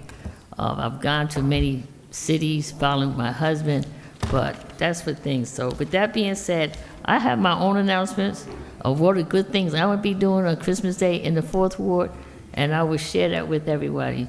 Everyone, thank you. Madam Clerk, thank you, Madam Clerk. My vote is yes. Thank you, Councilwoman. Councilwoman Davila? So I want to, again, thank Elia Villanueva for coming here today, as I know that it's difficult for her. She works far and, is somewhat ill, and just to be here and sit here for a few hours, to come and share with us history and, to speak upon specifically about the Puerto Rican community and its contribution and working with the African American community and all communities. The Puerto Rican community was here and opened arms to all the other Latino communities, the Dominican community, Colombians, Peruvians, and so forth. And so I really appreciate her. Every time I'm with her, we sit down and she talks hours and hours about, the late Maria Magda. She talks about her time working together with Marty Barnes and so many others. So thank you so much for coming and sharing, with us. To our commissioner-elect, and I would say commissioner because you were a commissioner before, let it be known that Councilman Abdelaziz was not the only one that supported your candidacy. As I've shared and I've put here, and now I'm putting it on record, all right? Although whatever differences we may have, I know at the end of the day, I know you love our children, and we as a family, okay, because Al is part of my family, I'm part of his. Along with others, we truly went out there and supported you. We knew that we needed to have you back on board. So we're happy. I'm looking forward to working. I know that your board president came forward to discuss certain things put forth today of, an action that the council may be taking. But yes, he did ask for another meeting, and there was an email sent out and only one person responded, which was Councilwoman Cotton. So as a council president at the time, I cannot set up a meeting without having the body. But I'm looking forward to the continued conversations, and, sincerely from my heart, in front of TV Land and everyone here, I really do appreciate, and I'm happy that you're back on board. There's many others, to the Felix de Jesus family. I know that several members came from the community to speak and please to speak for us to say what we know. And I just need to clarify once again, Paterson does not have the jurisdiction of the case. It is Heldon. So anyone that would like information can reach out to Heldon, to Captain Guzman and others, and they'll be able to assist. I wish, just like Councilwoman Cotton, and I think everyone else here, if we had any information that we could give, how I wish that we can do that. It does, holidays for the most part does bring out like sadness, especially when you've had death in the family or tragedy. And in this case, thinking about that mom not having her son and his children who come here, week after week, and his brothers, but specific the mom and his children. So, truly, again, it saddens me, but it's the same thing. In terms of, and this corporation counsel is not here, so I'll direct it to Madam BA, but also to our deputy clerk. Very important. I would like for, if possible, that corporation counsel do provide the family with proof that the information was sent through email or whatever, at least a red receipt or something to show that, because it is true. We here agreed on that letter. Mm-hmm. And, we do take his word and confide in his word, but at the end of the day, this family's hurting. So just to make sure and reiterate that that was done, because up to last week when I asked Corporation Counsel, every week I ask, there is no answer from the Attorney General's office, okay? To everyone else that came, I know that there's been some other conversations. I don't want to touch upon anything pertaining to any possible litigation. And lastly, I'll just say this, the conversation that we had here today, that is not the normal format, but I think it needed to be had, Councilman Jackson, was to, Campanella was here, explaining the process. I need everyone to know out there, and especially the one individual who reached out to me, that I did my due diligence to move forward in trying to see if I can assist. And anyone that knows me, that knows that I sit on that public safety chair, knows that I will go out to bat for what's right. And, it's unfortunate that we're in a situation right now that, I really would want to see if there's any way that there can be, something could be done in some consideration based on past history. With that said, Council President, I do have to leave soon after. My son is ill. I am going to be out for a little bit, all right? He's gonna have surgery, so I need to prep him and do what I need to do, so I'll be leaving. So I want to say to Councilwoman Mims, I'm first, then you're second, but I want to wish you a happy birthday on December 27th, since we won't be having a meeting, and my birthday is on Monday, all right? So anybody that wants to celebrate me, shout me out, and I'll be willing and able. But with that said, I thank God, and to everyone else, I will see you after Christmas, so happy holidays to all, and I believe I will then see you, those that can be here, maybe not Councilwoman Mims, and Council President will not be here as well, but I'll be here for that closeout meeting. With that said, Madam Clerk, and to everyone, my vote is yes. Thank you, Councilwoman. Councilman Jackson? Thank you, Madam Clerk. So just for a point of clarity, and Councilwoman Davila, since you talked about it in your closing remarks or in your vote to close, no, I understand. So let me clarify exactly what happened for Councilwoman Cotton, Councilwoman Mims, just for a point of clarity. What happened was back in 2008, there was a very well-respected, decorated officer who was up to be promoted to lieutenant, and the PD, as they normally do, they opted to pass him over. But we had a very diligent council person at that time in the name of Vera Ames, and I have to call her and converse with her about this. Vera then called the newly elected mayor, Joey Torres, and said, listen, you made a promise, you're gonna keep it, otherwise I'm gonna hold you accountable. The mayor then called the PD and said, hey, you guys, who gave you authority to change this around? And he gave them an ultimatum, I don't care what you need to do, make it happen. So they moved the list around. They pulled people from the first list, which was supposedly being canceled, and they also made people from the second list. I'm gonna send you the news article as well because you requested it, Councilman Mendez. Not only of those people on the first list, and they sat right here and lied to us. And this is happening all the time. The members in this department have been doing this for quite some time, and people from Paterson, I can give you, in fact, I'm letting you know now, I'm putting you on notice, I'm filing a lawsuit because I've been in conversation with many retirees who are willing to put money forward, because the young lady was told by an attorney in order to fight the case, because civil service will never overturn something that's done by the municipality. They continuously tell us, oh, DCA won't let us. That's also a lie. Because when you drill down to what's actually happening, the administration is making this decision, and furthermore, the BA is the signing authority. The PD can't do anything without the BA's permission. So for them to vacate that list, has to come through the signing authority. It's obvious, this is the proof, and the news articles, that what they conveyed to us, the messages they conveyed, is incorrect, as I continuously showing you. So with that being said, I will be participating in filing yet another suit against the city, because these conditions cannot continue. I'm not going to sit here and continuously watch Paterson people be milled over. And it's not just about black people only. Yes, black people happen to be the biggest disparaged, but it's Hispanic people, it's people from all creeds. And what it's turning out to be is if Paterson people are being sidelined by other people continuously run this department.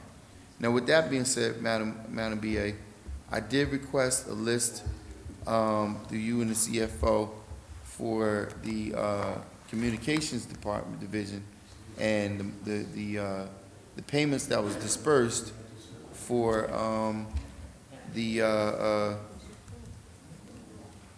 not the hazardous pay, but the retro pay. And I have yet to receive that as well.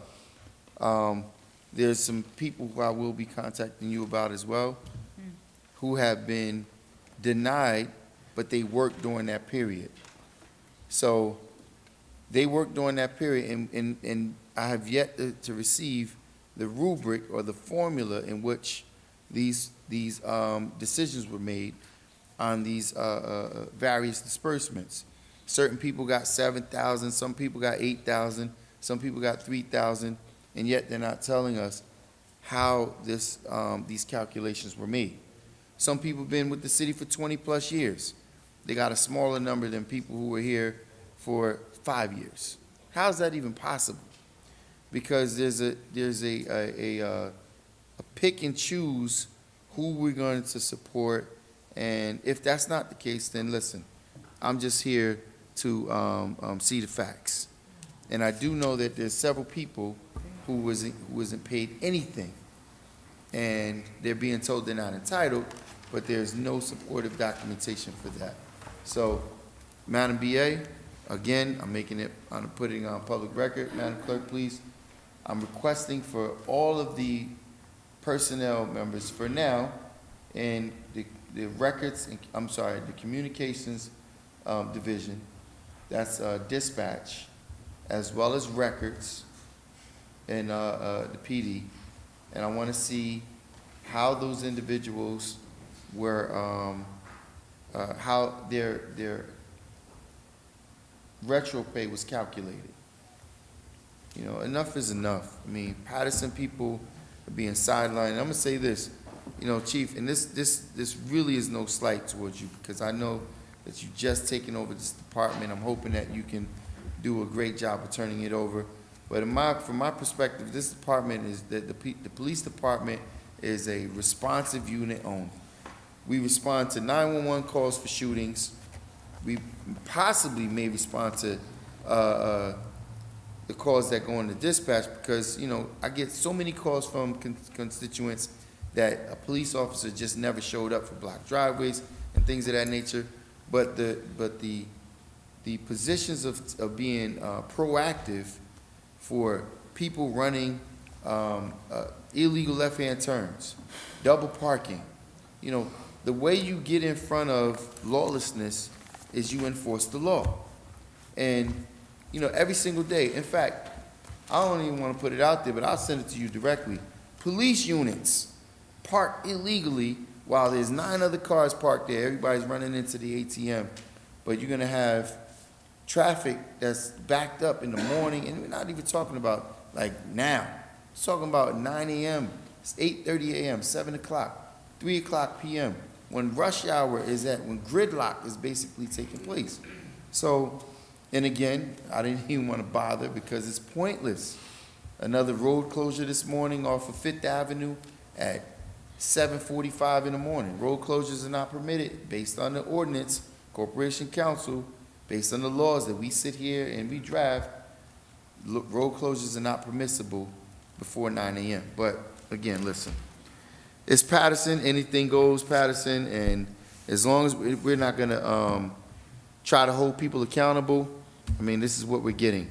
And from my perspective, the city's in very, very poor, deplorable condition. Lastly, Councilwoman Davila, I don't know if you had an opportunity to ride past, but the graffiti is at an all-time crazy high right now. Yeah. Eastside Park, we just spent several $1 million on redoing the cricket house.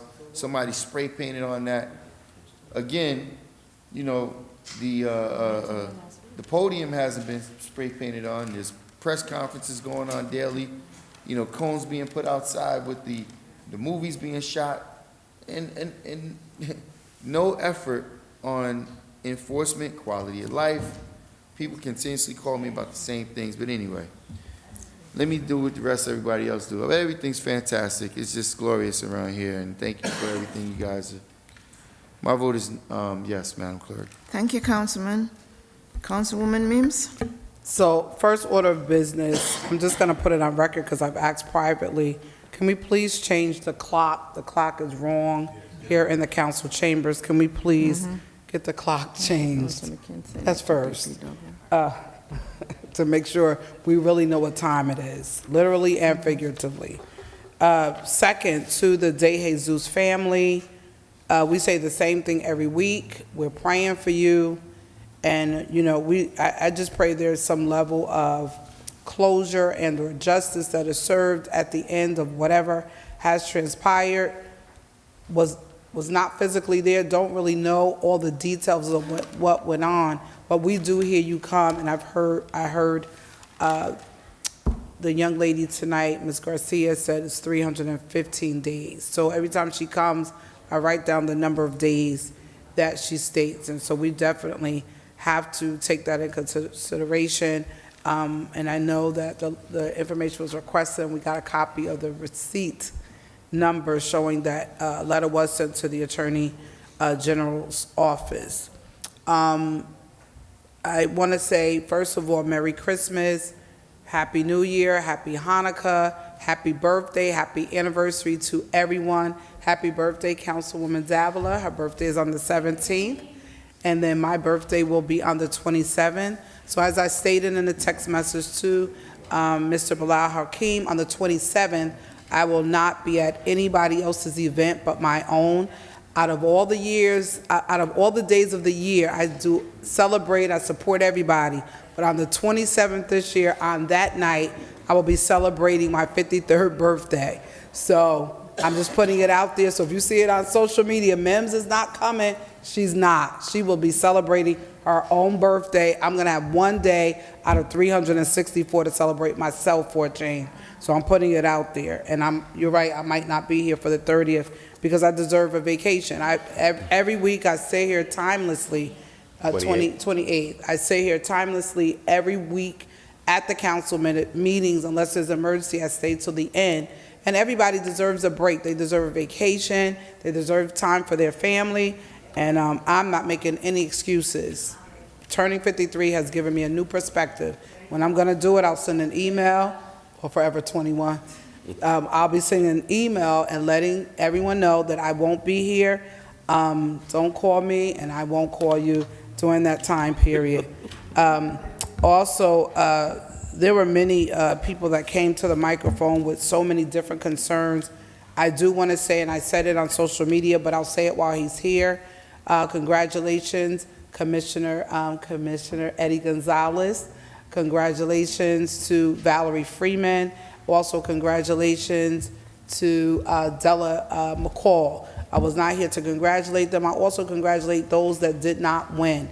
I have learned in 4 elections that I have ran, I won 3 of them and did not win 1. When you don't win, you have to learn from the mistakes of what happened when you did not win. I didn't point fingers. I didn't blame anybody. I didn't do any intercom messages. I didn't do anything. What I did was I counted my mistakes. I sat back and said, what could I have done better? I didn't look at anybody else, because when you're running an election, you're running. I don't care how many endorsements, how many people support you. You are the candidate, and you got to run. You got to learn. If I don't win, I'm going to do what I need to do the next time, and then I'll do it the next time. And then if it's not meant for you to run at all, that's something that you have to pray about and ask the questions. But for me, I have learned life is too short to be pointing fingers, blaming, disrespecting, saying all these things. I pray and pray for anyone that runs an election. If you could win, win. If you don't win, still win. Because winning is not just getting the seat. Winning is in your character. Winning is in your integrity. Winning is in your humility as to how you take the loss. And you got to come back and say, you know what? If it's my turn, I'll come back and I'll do it again. So I'm praying for our community. Our community needs people to have seats at the table to represent the community, not our own self-interest, not our personal agendas, but for the community. So I am grateful. I know the school board will be in great hands. I'm going to try to be there at the swearing in. I'm a former school board commissioner, so I take it to heart, all the stuff that goes on in our community. I also want to take this time to congratulate Silk City Elite for being #2 in the nation. Let me say that again. #2 in the nation. That made they play cities from all over the country. Silk City Elite, Paterson players, and Council President Khalik, I know he's here. I'm looking to honor them in the month of January.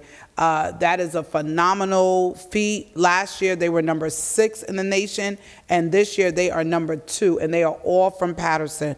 So I'm looking forward to honoring them, and I'll be putting together a banquet for them as well, but they truly deserve it. On my birthday, I'm doing by invitation only. I will be having a 53rd birthday party, and I will be sending it out invitation only for close intimacy and to people that I really like. So Eddie, look for your invitation, and so many others.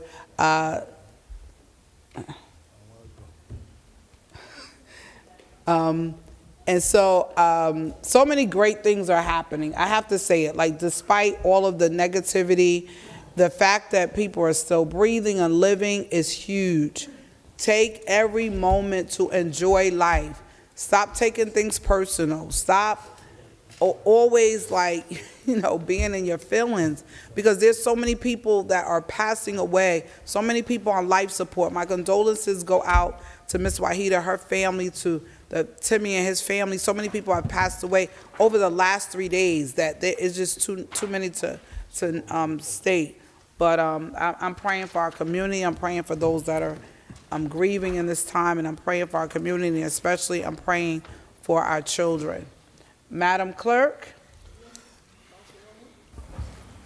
it's good to see you. It's good to see you too. And my secretary, Joan. My vote is yes. Thank you, Councilwoman Mims. Councilman Mendez. Thank you, Madam Clerk. So before my vote, let me just, you see, Councilman, I'm not Council President now. I gotta get back on track, and let me just let me address some of the speaker on public portion. I think that I would like to start with the Jesus family. The reward is $35,000. I make a request at the last meeting, Corporation Council, to use our public channel to at least promote the reward that we're giving out for Feliz de Jesus. Under the legal scope, I don't know how possible is that. I believe it's possible because it's a public channel. But people need to know. Somebody knows something out there. Somebody knows something. It's 362 days. And it's that family, the Feliz de Jesus family. They've been here in every meeting, in every single meeting. I'll continue praying for the family, and let's continue promoting this reward. And Corporation Council, I really want to see this on our channel. So constantly, they utilizing our public portion, because that's the only way that they have to put the information out there. Let's help the family by continue promoting this $35,000 reward that this family and Heldon Police has with the city, to see who can go and say something about the situation, about Feliz de Jesus. I have a copy of the letter that we sent. Thank you, Corporation Council. You just give us a copy of the front of the envelope that you sent to the AG's office. So we did send the letter as a council, as a governing body. We've been vocal, and we're doing what we can to support this family. But I make that request last week, Corporation Council, and I would like to know if that could be done, using our public channel to promote this and help this family, with this situation.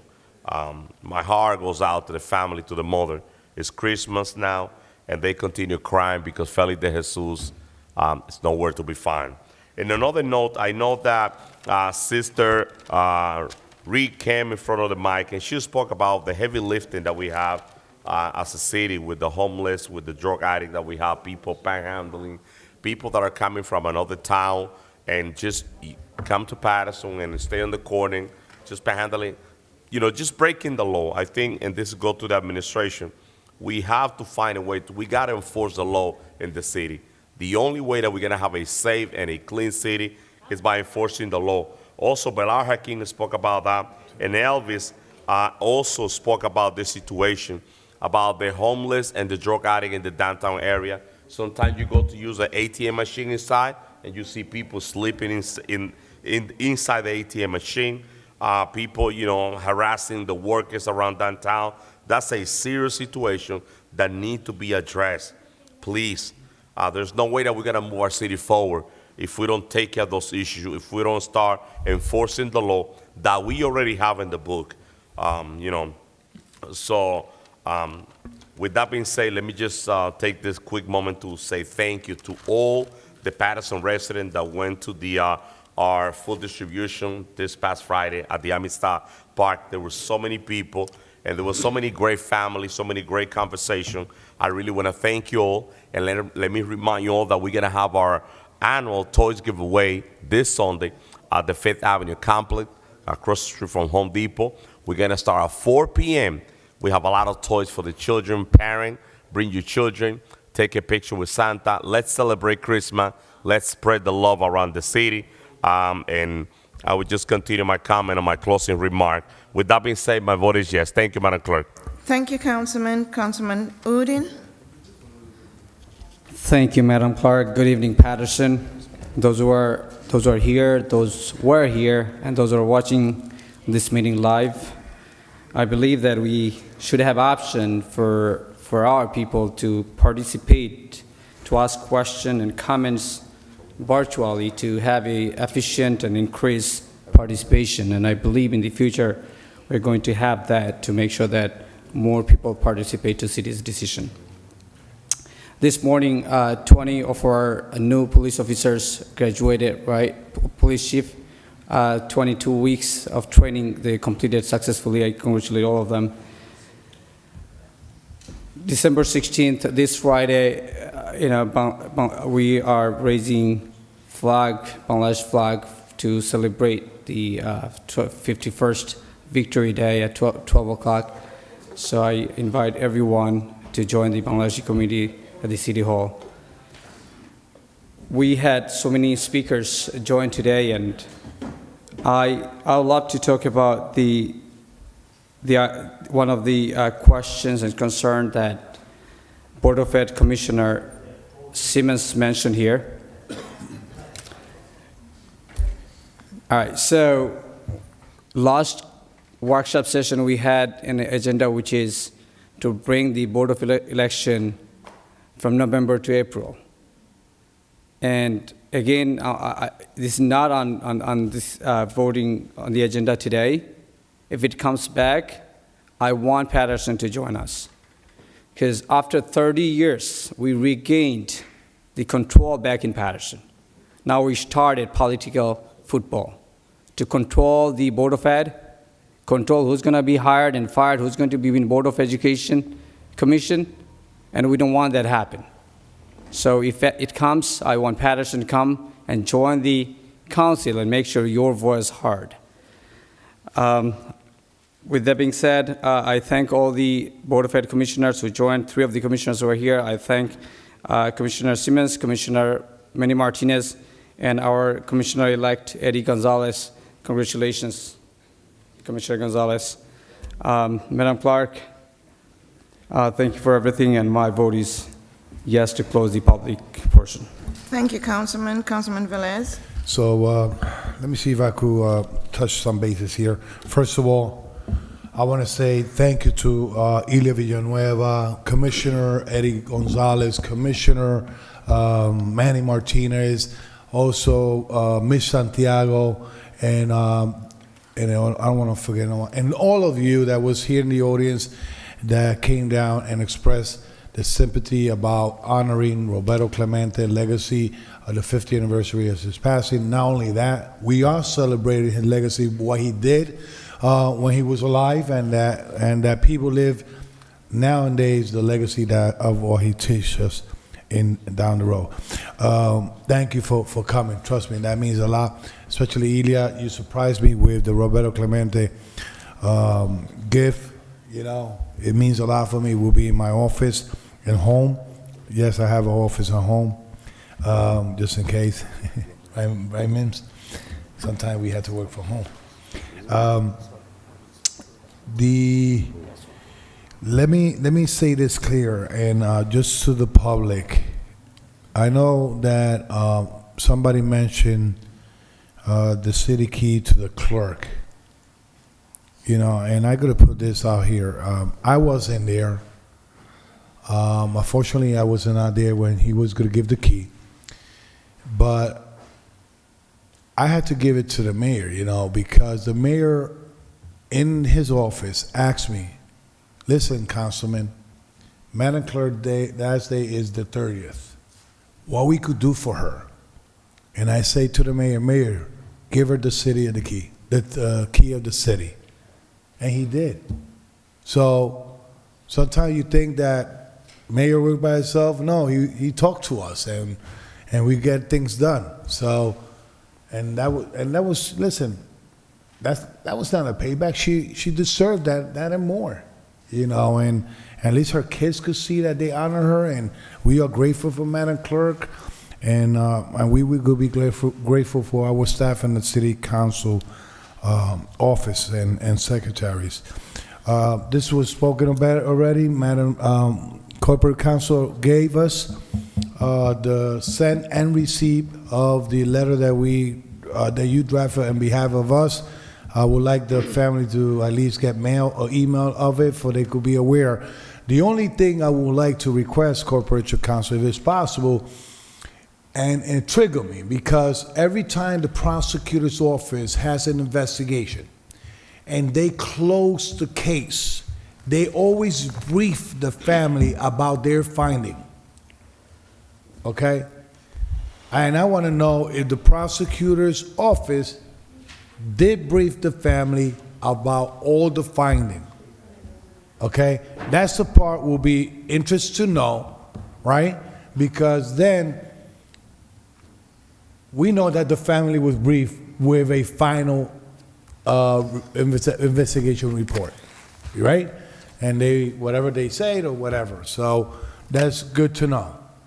And if they do so, then I'm a little bit more relieved knowing that they had communication with the family regarding this case, right? And that's not to disregard. They could still come here, please. They could come here and express and request from this council immediate action. But if the proper authority are doing what they're supposed to do, somehow the family have to get the proper response. Because we're not getting it. We cannot give it to them. So if they're doing the right thing, so I think it should be beneficial for them. I saw the,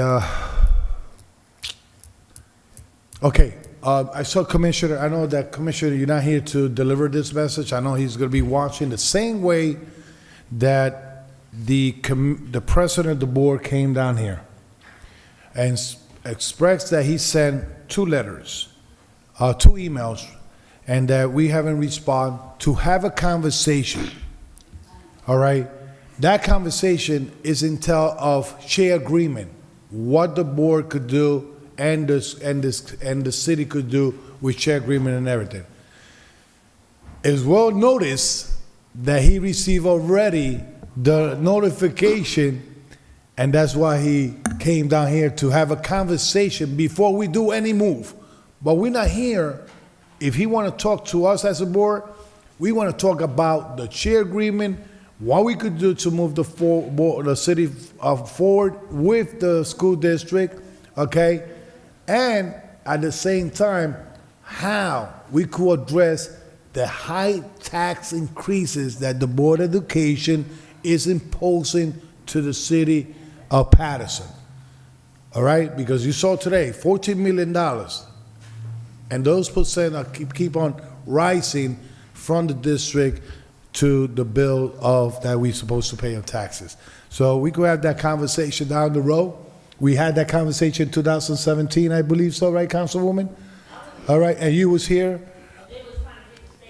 Correct. And they was here only because they was trying to get the stadium. And not a lot of chair agreement. But yes, I want to send this message to, I already spoke to the superintendent. The vehicles of the Board of Ed has a lot of school grounds. Please take those vehicles out of the city roads because our residents had to park in our street. You had to go to Corral Street, okay? And I already spoke to the superintendent, those vehicles had to be moved because, trust me, corporate council, corporate council, can we apply the overnight ordinance to There's another any vehicle, Councilman. any vehicle of government is in the street, if they're commercial? Correct, thank you. Thank you. All right, so, last but not least, Council President, I know we got business to do and continue. I know it seems And, like we are closing the public portion and closing the meeting. And unfortunately, That's what it seemed like. Yeah. Everybody making their announcement and everything. Go ahead, Councilman Velez. I don't want to disrespect you, Council President, I know you're the last No, one, but I'm sorry. unfortunately, I'm almost Yes, the last yes, go one, ahead. and I hear everybody Continue, sir. announcement. Thank you, happy holidays. And closing. God bless you all. Councilwoman Mintz, I hope I received that private invitation. Oh, and closing, Council President, We are it's her closing the fault. public portion, Councilman. It's her fault. Happy birthday, Madam Rubia, Emeritus President Marissa Davila, and happy birthday, I'm not going to call her Dr. Lisa Mintz, but I call her the Barbie of the council. Councilman, you could. God bless you, sister. God give you health, and everything that you desire in your heart come true. Thank you. Thank you. All right, amen. Happy birthday, Council President, just in case. You too. My vote is yes. Thank you, Councilman. Mr. President? Yes, we closing the public portion. Before I vote, I have to mention one thing. I know the Board of Ed Commissioner Simmons was here. I have many conversations with the administration, with DCA as well. I asked the administration, I know they have been reaching out to the Board of Ed as well. They need to come up with some kind of item for us to discuss, some shared services item. They need to come up with an agreement, then we'll have the meeting. Then we'll have something to discuss, some recommendation. No, I'm not looking at you. Council President, don't stop. If you allow, Council President.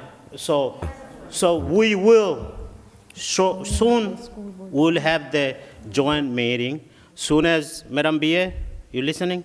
Soon as you have some kind of agreement with Board of Education, some kind of shared services list for us to discuss. Thank you. My vote is yes to close the public portion. Thank Madam you, Clerk. Council President. The votes are 9 yeses. The public portion is hereby closed. Council President. Yes, Councilman Mendez. I mean, just in support of your comment, Council President. I think that Commissioner-elect Eddie is here, which I'll give you my support as well, as you know.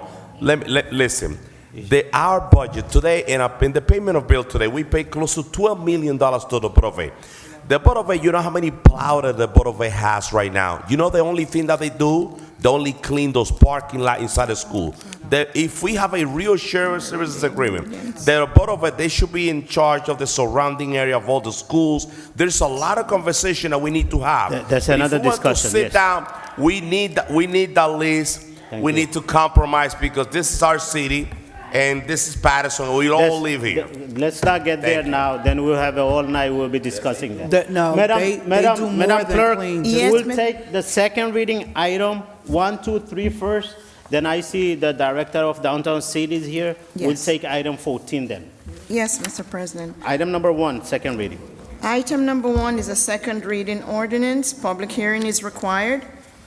It's capital ordinance providing for various park improvements by and in the city of Paterson, in the county of Passaic, State of New Jersey, and appropriating $4 million therefore from grant proceeds received pursuant to the Federal American Rescue Plan to pay for the cost thereof.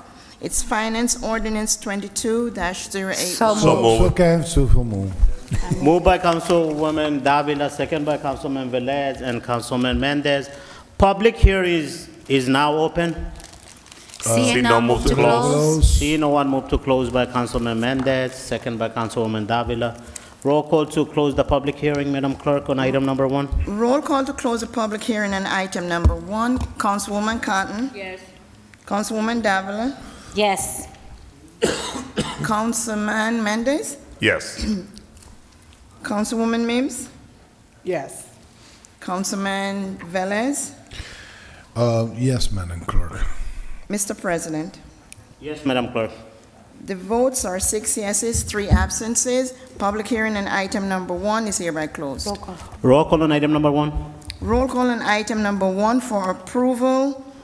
Councilwoman Cotton. Yes. Councilwoman Davila. This item has gone through through committee, through workshop, first reading, second reading, public hearing. My vote is yes. Thank you, Councilwoman. Councilman Mendez. Thank you, Madam Clerk. That is correct. Councilwoman, we have a very extensive discussion about this item. I'm excited to see the renovation that will be taking place at East Side Park, West Side Park, and other parks throughout the city. With that being said, my vote is yes. Thank you, Councilman. Councilwoman Mims. Yes. Councilman Velez. So let me highlight here not only East Side Park, West Side Park, just in case, Beatrack Park, Vera Ames Park, Barber Park, East Side Park again, Beatrack Park again, Lou Costello Pool. So there's a lot of, it's gonna be done through this $4 million, and it came from the ARP funding that allows the federal government to do that with that funding. So saying that, let's enjoy it after it's done. My vote is yes. Thank you, Councilman. Mr. President. My vote is yes, Madam Clerk. Thank you. The votes are 6 yeses, 3 absences. Item number 1 is hereby adopted. Item number 2, Madam Clerk. Item number 2 is a second reading ordinance. Public hearing is required. It's ordinance authorizing the lease of a portion of 165 Fifth Avenue, Block 2007, Lots 1 and 2, commonly known as the Riverside Vets, to the American Red Cross. It's the Health and Human Services Ordinance 22-082. Second. Moved by Councilwoman Davila, second by Councilman Velez. Public hearing. Public hearing is now open. See no one move to close? Second. Move to close by Councilman Velez, second by Councilwoman Davila. Roll call on closing the public hearing on item number 2, Madam Clerk. Roll call to close the public hearing on item number 2. Councilwoman Cotton. Yes. Councilwoman Davila. Yes. Councilman Mendez. Yes. Councilwoman Mims. Yes. Councilman Udine. Yes. Councilman Velez. Yes. Mr. President. Yes, Madam Clerk.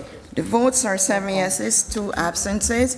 Public hearing on item number 2 is hereby closed. Let's roll call on Council item President. number 2. Council President. Let them roll call. No, I just want to clear the record here. I move it, and who's seconding? No, I. You. Councilwoman Okay, Davila. Madam Clerk, you Yes. had to make sure this never happened, please. They took the I don't know, piece and copy, and Roll call on item number 2, Madam Clerk. Roll call on item number 2 for approval. Councilwoman Cotton.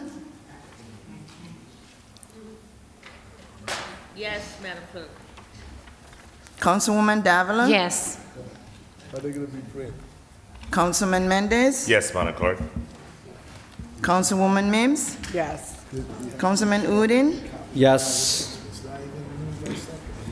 Councilman Velez. Come on, Velez. Councilman Velez. yes. Councilman.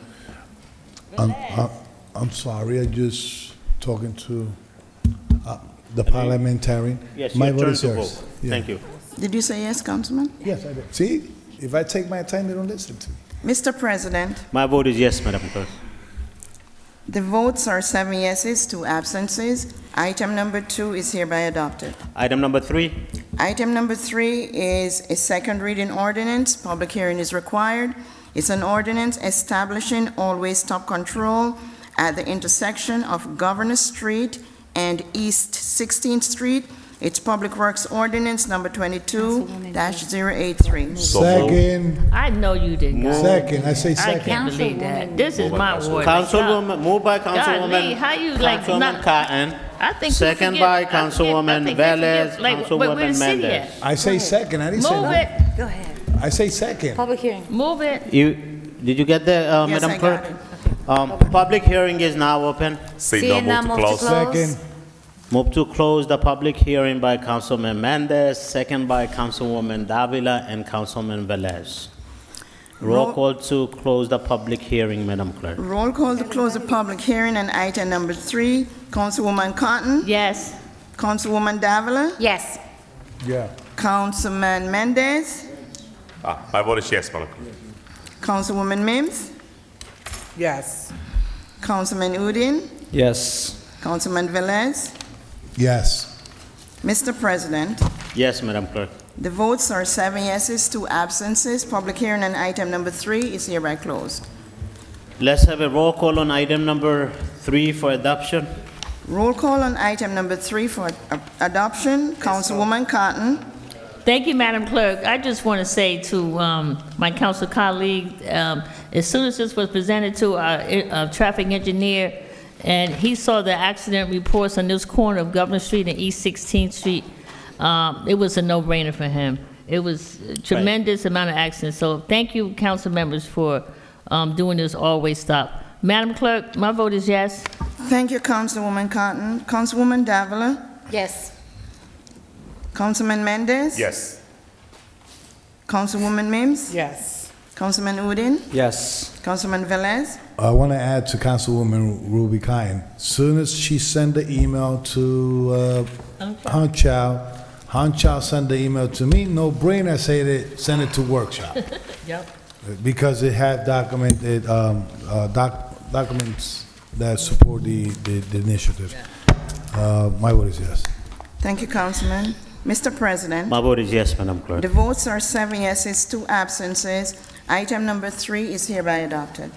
Okay, Madam Clerk, item number 14, public hearing adoption of 2022 budget, Downtown Paterson Special Improvement District. Okay. You can wait. Number 14.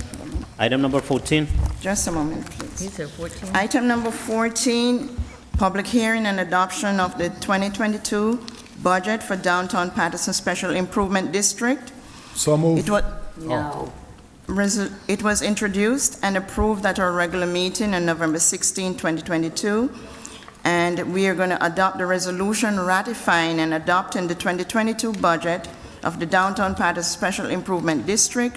It's a Finance Resolution 22:691. Second, vote move, I say move. moved by Councilwoman Davila, second by Councilwoman Mims and Councilman Velez. Roll call on item number 14.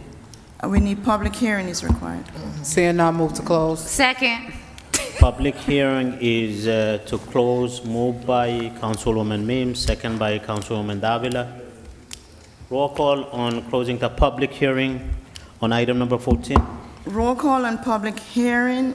Roll call to close the public hearing on item number 14. Councilwoman Cotton. Public hearing. Councilwoman Oh, Cotton. are we closing the public We're hearing? closing the public hearing on okay. item number 14. Yes. Councilwoman Davila. Yes. Councilman Mendez. Are we voting or closing the We're public? closing the Closing the public public portion. Yes. Councilwoman Mims. Yes. Councilman Udine. Yes. Councilman Velez. You know, especially. Come Oh, on. what are we doing? Closing the public. Oh, all right, close it. Yes. Is it yes? I said, all right, yes. Mr. President, My vote is yes to close the public hearing. thank you, Council President. The votes are 7 yeses, 2 absences. Public hearing on item number 14 is hereby closed. Roll call to adopt the resolution of Special Improvement District downtown budget, item number 14. Roll call to adopt item number 14. Councilwoman Cotton. I was gonna say something, but I'm just gonna say yes. Thank you. Councilwoman Davila. Yes. Councilman Mendez. Thank you, Madam Clerk. Before my vote, as we recall today, we reject the bid for the garbage collection. We split Paterson into 3 different zones, expecting to have multiple vendors that provide better service than the company that we have. Looking at the deficit that we have, that we're facing $18 million deficit next year, from the administration, we received the information that we're looking into charge the garbage collection separately to our commercial area, which is the downtown area. So now we have, the whole business owner or property owner, they have to pay the taxes, they have to pay the sewer, they're gonna have to pay the garbage. And on top of that, they have to pay an additional funding through this seat. I make a recommendation to this seat at the last year in the fiscal, on the last budget, that I would like to see more police presence, private security, whatever they want to invest the money in. If you look at the Bunker Hill Improvement District, that's an example. Most of the funding, it's dedicated to the cleaning the area, beautifying the area, and safety. You pass by Bunker Hill, you have a safety unit there, a security company, 24/7 around Bunker Hill. In Paterson, you hear from the public, not from me. People like panhandling, drug addict, homeless, harassing the customer, harassing the workers, getting into the ATM machine, getting into the bank, and the police it's overwhelming with the amount of call that we have. So I definitely cannot support this because I don't think that it served the downtown. I just don't. If they really want to make a change, invest in safety in the area, get it done, because the downtown business, they need help. You go to downtown, you have people harassing customer, panhandling, drug addict. It's just out of control. If you want our city to move forward, we got to do a better job investing the money. And as I mentioned, and I say this all the time, Bunker Hill is the clear example. It's a role model of an improvement district. They know that safety is the number one priority. Most of the budget going to safety, beautifying the area, done. And it's a big difference, a day and night difference between both areas. With that being said, my vote is no. Thank you, Councilman. So Paterson, let me give you some facts. We don't control the downtown district. They are a special improvement district for a reason. They're controlled by the business owners. They have certain percentages. They vote for things that happen within that special improvement district. The blessing of what gets done for this to even come before us is really like we're providing oversight. We're not in control because they're really autonomous of themselves, right? But what happens is when you're looking at this item that is before us, all we're doing is saying, saying that the outline that you've given us for your budget, you've done your due diligence. People have voted. It is in there. Whoever gets the most percent, that's in there. And we're just voting on that. Let me say, from when you came on till now, it's like a runner getting a baton. You took the baton and you took off running.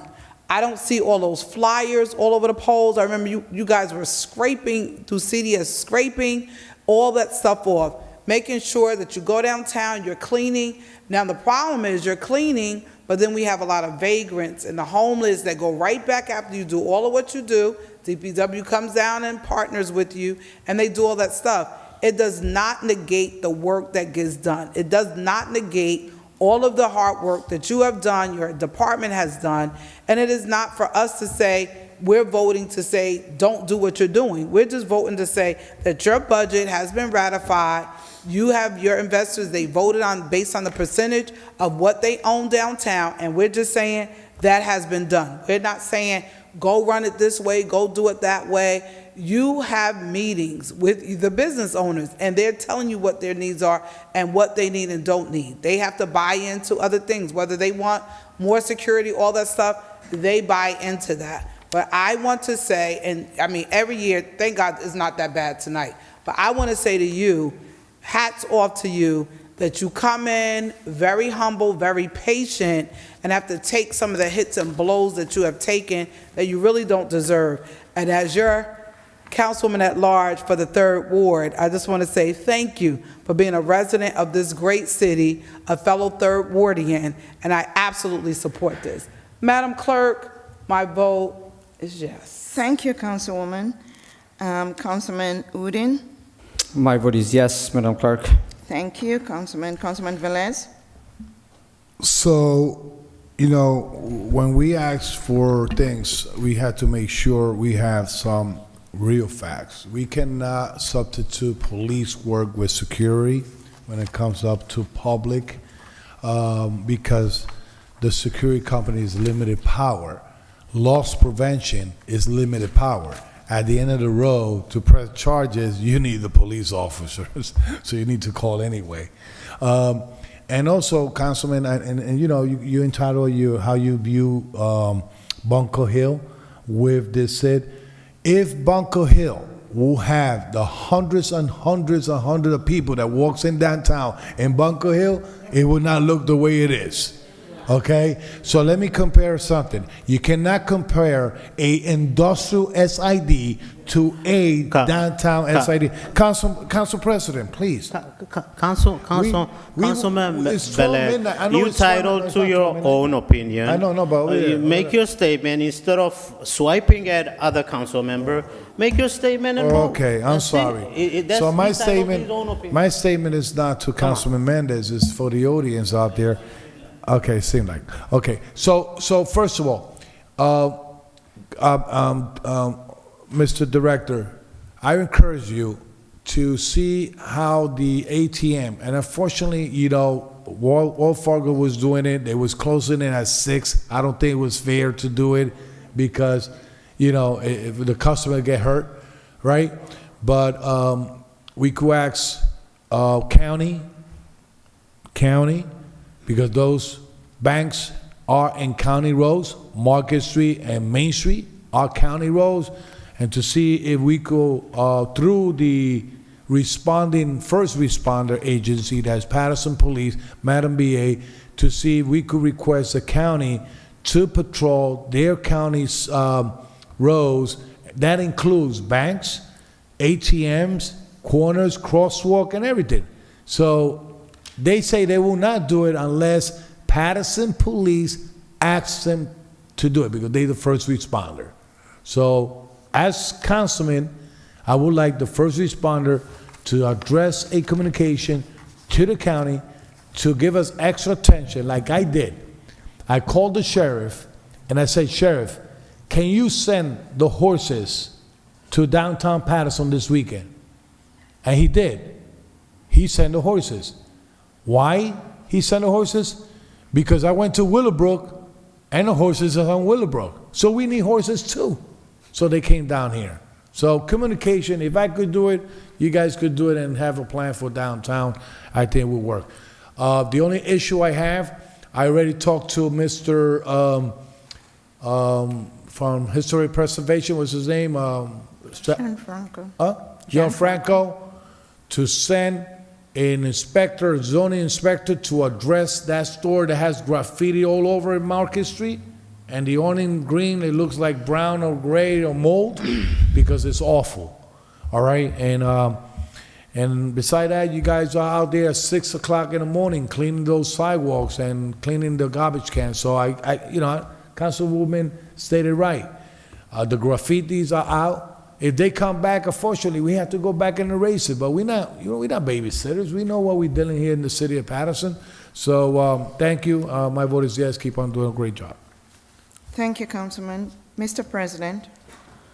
Madam Clerk, this item been in front of us more than once. We have discussed the same thing over and over, and I will not repeat it. My vote is just yes. Thank you, Council President. The votes are 6 yeses, 1 no, 2 absences. Item number 14 is hereby adopted. Thank you. Let's do the first reading ordinances. Okay, Mr. President, before we proceed, may I say, there's been a request. Item number 9 and 10? Yes, to remove Has been those. taken off in the request, Yes. taken off of the request of our Traffic engineer. Yes. Yes. Can we have a discussion before it's removed? Right. I would like to have a discussion regarding items number 9 and 10. Can we read them first? And then I would like to have a discussion. Okay. What are we going to read? Yes. No, so Council President, I know that you requested... One second, one at a time. One at a time. Councilwoman Cotton and Councilwoman Mims, our clerk has showed me an email from Hang Chow. That's the only reason I'm taking it off. Okay, You well, go back Council to the President. committee. Can she share the email from Hong Sure, Kong? of course, definitely she can. Yeah. She can. Councilwoman Mims. go ahead. Yes, so the concern I have, and there's, so here's the process. So first of all, to the viewing public, the reason why these items came forward, 2 children were almost killed crossing the street. There are 5 schools in the vicinity of the community charter school, International, Science and Tech. There's 5 schools there. 2 children were almost killed. This request came into me. I put the request in. It went through the traffic engineer. We have the letters. He approved it, gave recommendations. Before he approved it, he spoke to one of the residents who made the request because we want to make sure it was the right area. They spoke. They're watching because that's why I want it on record. I don't want to slide by it because those parents are watching. They spoke directly to Mr. Hung Chow, who's our traffic engineer, who said, I'm going down. He went down there, called the families back, and told them, this is needed, this is what we're going to do, and this is what it is. It went through committee, and from committee, next thing you know, it was here. So how did this happen after all of those discussions?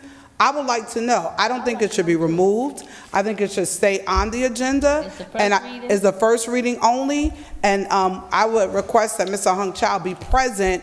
And I'm going to make sure all of those family members, especially the parents whose kids were almost killed, be present. This item should not be removed. And I would like to know why, because that's not on here, why he's choosing to change it after and I have that letter, he said that it was needed. Not only did he put it in writing, he spoke to the parents of the kids that were almost killed.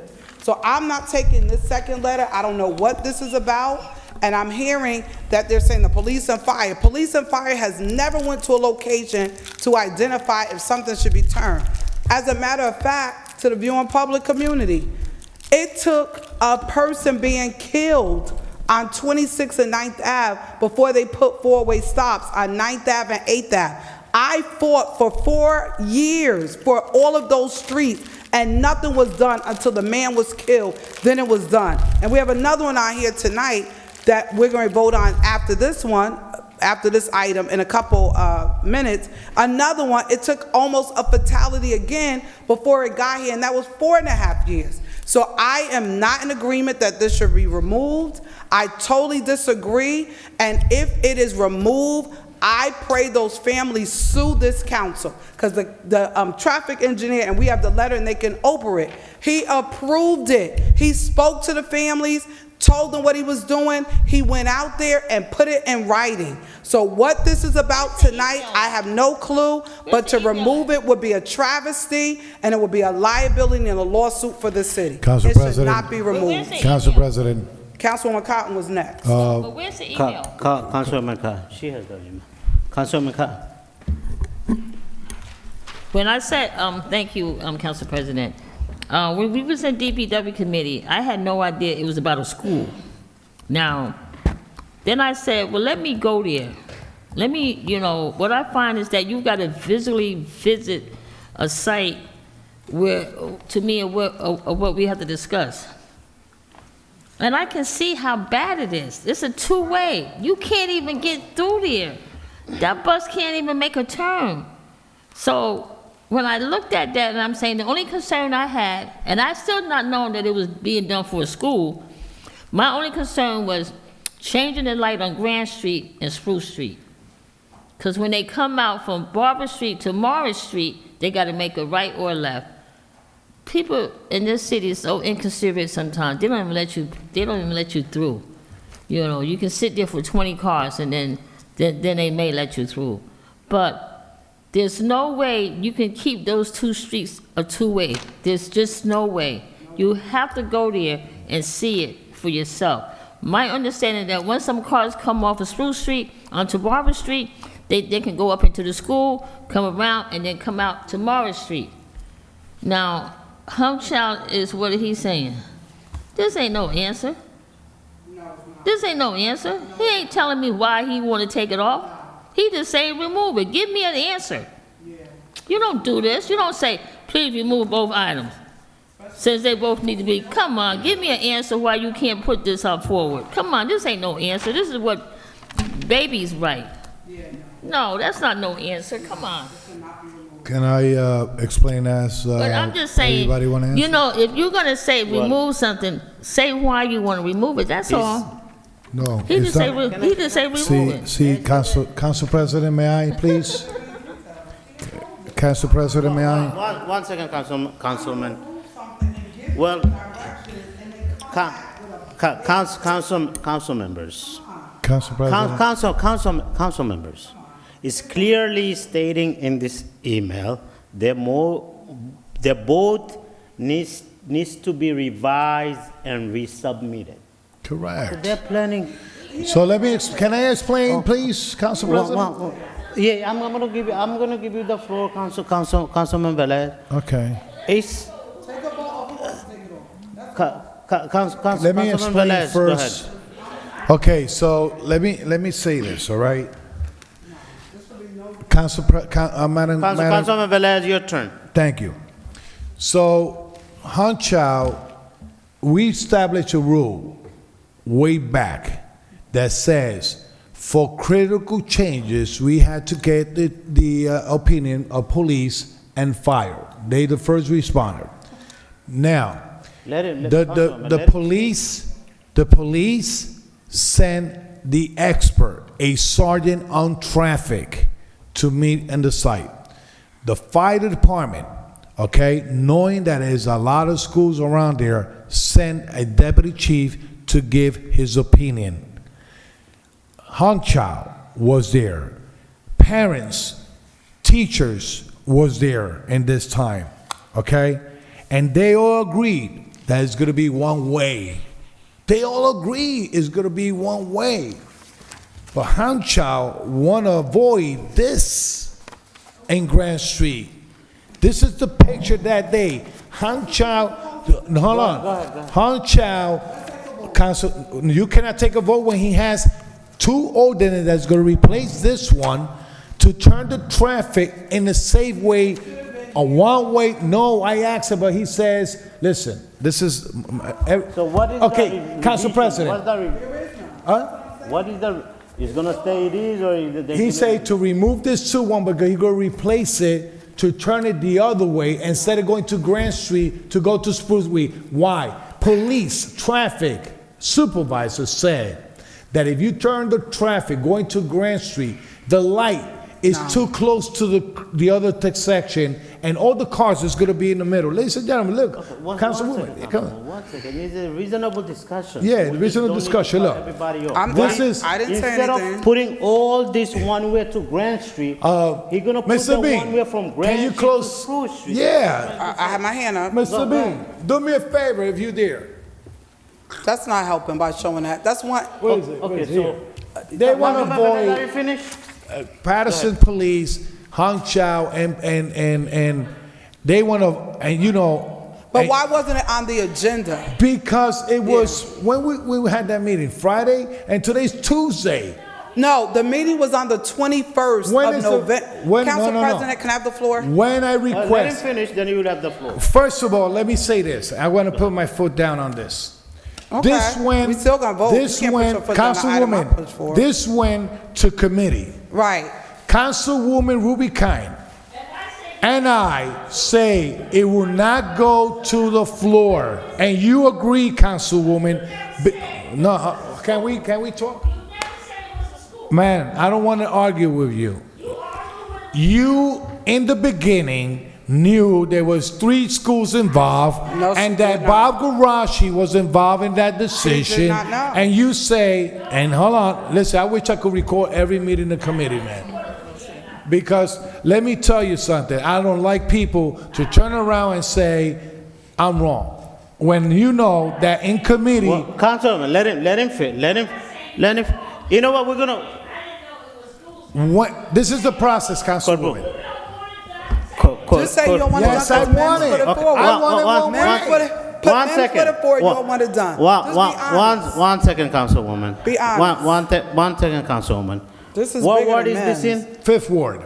It's in the 5th ward. As a courtesy, it's not getting taken It's off. not, no. He will do That- every. We're at large. That, Council President. that doesn't say. Council President. Council President. We're not taking it away. Council President. The changes, we just gonna make the other change But around. my thing is, if Because he's- the traffic study Council came that should President, go can I have better the the floor? other way. That's Can I have the it. floor? So if he said that, why is it not in writing? Because And he if- had to draft it. I through have the legal. floor, Councilman Velez. You had the floor. I have it now. I be having the floor, you be No, interrupting no, I me. did not. I have my finger up. One at a time, please. There is One at a no time. way. I have worked with Hung Chow for almost 5 years. If Hung Chow made a change, he would have put it in writing. He would have said, I just don't said want it, the because name. first of all, he put it in writing. This is his recommendation. What he What's on- says. What he says in What's the email. on the Read in the agenda is his recommendation. What he's He recommending. put this here. So now all of a sudden to get a vague statement, I don't want, whatever. So if he don't want, there should have been on the floor where we're changing or amending what was there for this. You cannot leave children's lives in limbo because you want to play games Stop about. using the children. It's been like that. Council for- President, I have the floor. I'm almost Yes, you done. do, but I'm come almost on. done. This Every is how time it anything came. come But up, we wanna Council talk about President, kids, this is how it came forth. So I'm not going to stop saying children's lives in limbo. That's how the item came to be in the beginning. 2 children were almost killed. That's how it came forward.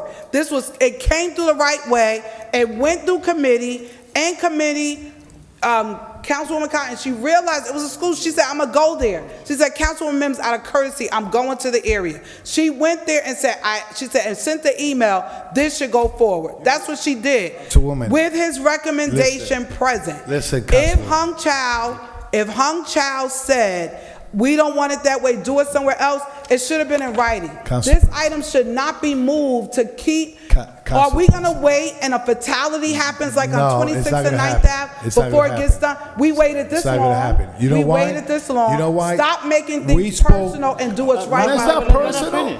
Stop doing things that's personal and make it right for the community. Council President, can Stop I it. speak now? Stop Yes, it. Councilman Okay, Velez. so for first of all, this is not personal, okay?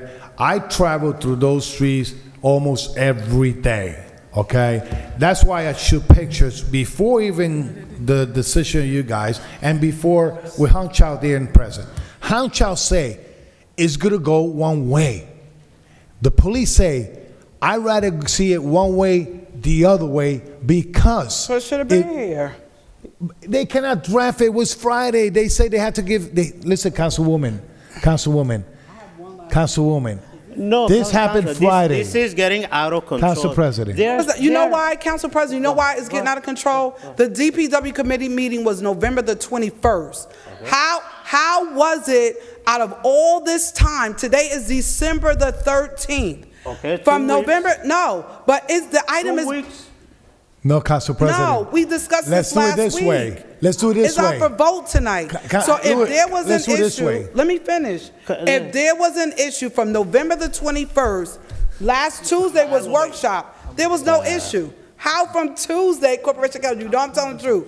If there was an issue, why was it not presented last Tuesday at workshop? Okay. What happened from the 21st to last Tuesday So all of a sudden, Ma'am, Friday, you have to have a wonderful... don't go there. 27 was the workshop. We have Thanksgiving Day. That's about 4 days No, that it we doesn't out. matter. It's I December meet, the- I meet with Hung Chow. It's December the Hold 13th. on, I got the proof here. I meet with Hung Chow December 7th So community at 2, large, if it is 2:35. removed... One at a time, please, one at a time. Let me speak. If it's Madam removed, community Council at large, President, I want you to Council hear President, it. look I at the want you to hear process. who's removing it. Look at the If something process. happens to your Since you don't wanna child, let- remember who's Good. removing Blame these me. items. Blame me. Yes. Listen, Council President. I'm not going to entertain this item anymore. With Thank you. With the recommendation of our traffic engineer, he will revise these both ordinances. And bring a good one. we'll bring it back. That's right. Let's do item number 4, Madam Clerk. Yes, Council President. Item number 4 is a first reading ordinance. No public hearing is required on this item.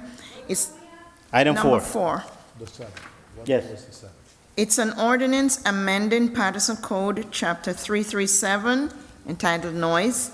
It's sponsored by Councilman M.D. Farid Udin, City Council.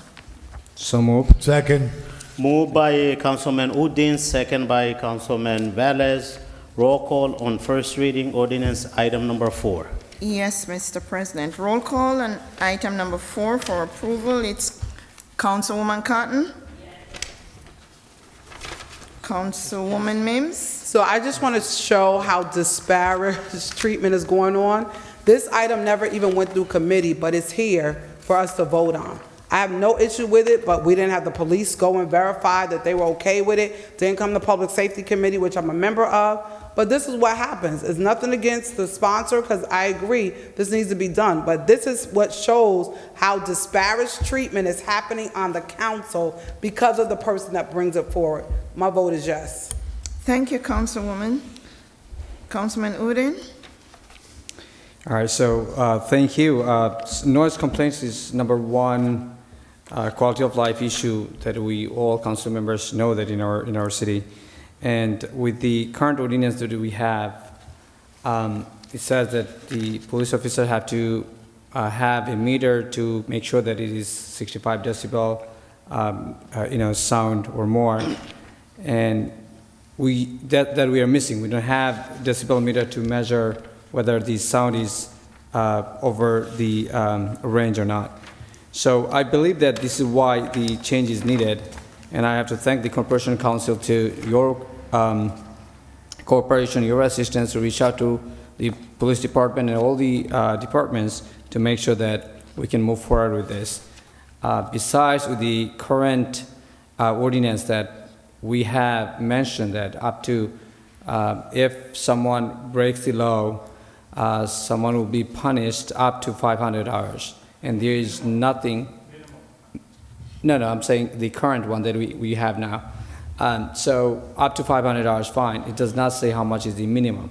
So what happens is, and I'm talking about the real life example, that one of the person who got 5 tickets for loud music and went to the court, and the court said, okay, pay $50. And from that story, I came up and I wanted to amend this with the assistance of my council colleagues to make sure that we are not entertaining this, because this is happening and they are taking it not seriously because there is no consequence actually. So with this one that we are introducing today, it states that minimum $500 and maximum $2,000 fine. I think with that and with the other amendment, which is we don't need a decibel meter to measure whether 65 decibel or crossing the decibel range or not. If the sound is heard from 25 feet any direction, that person can be ticketed. And we don't have to, the police department doesn't have to do any warning or anything. They can just go and straight issue a ticket. I think with that ordinance, I believe we can control the noise complaints that's the concern now in City of Paterson. And I'll again, one more time, thank you, Corporation Council. Thank you to my council colleagues for your assistance to move this ordinance forward. Thank you, and my vote is yes. Thank you, Councilman. Councilman Velez.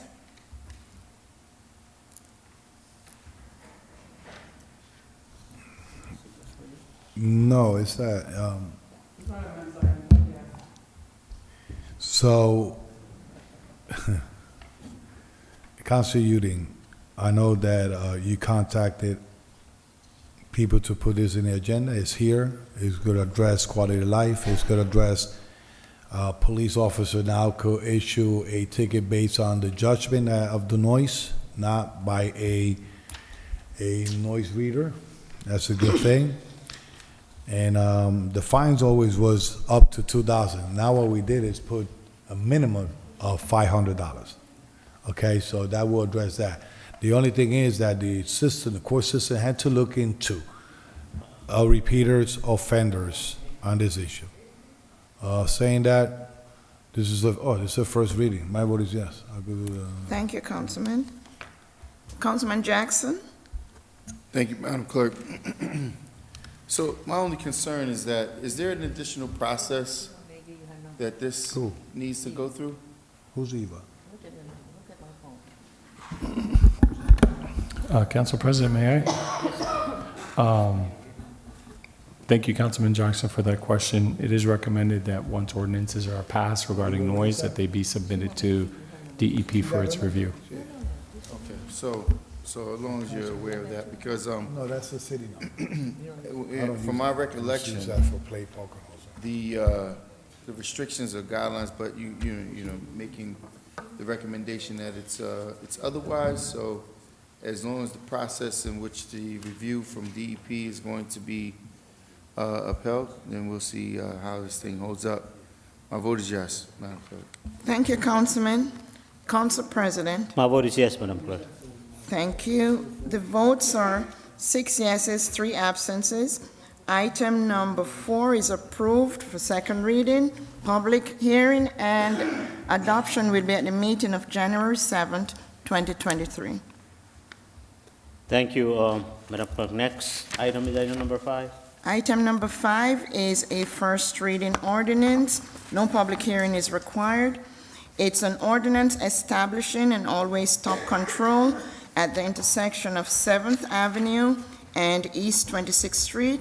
It's for public works. So moved. Moved by Councilwoman Second. Mims. Moved by Mims. Councilman Mendez, second by Councilwoman Mims. No. Woodin. Council President. Councilwoman Cotton. Yes. I just think that the person, first of all, I've been fighting for this for 4.5 years.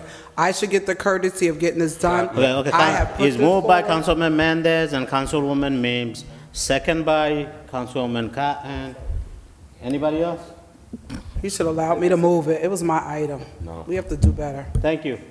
Roll call on item number 5. Roll call on item number 5 for approval. Councilwoman Cotton? Yes. Councilman Jackson? Yes. Councilman Mendez? Thank you, Madam Clerk. Let me just explain this to the public, and I want to just thank Councilman Velez. At the committee meeting, I sit down with Councilman Velez on that area. There's been so many accidents.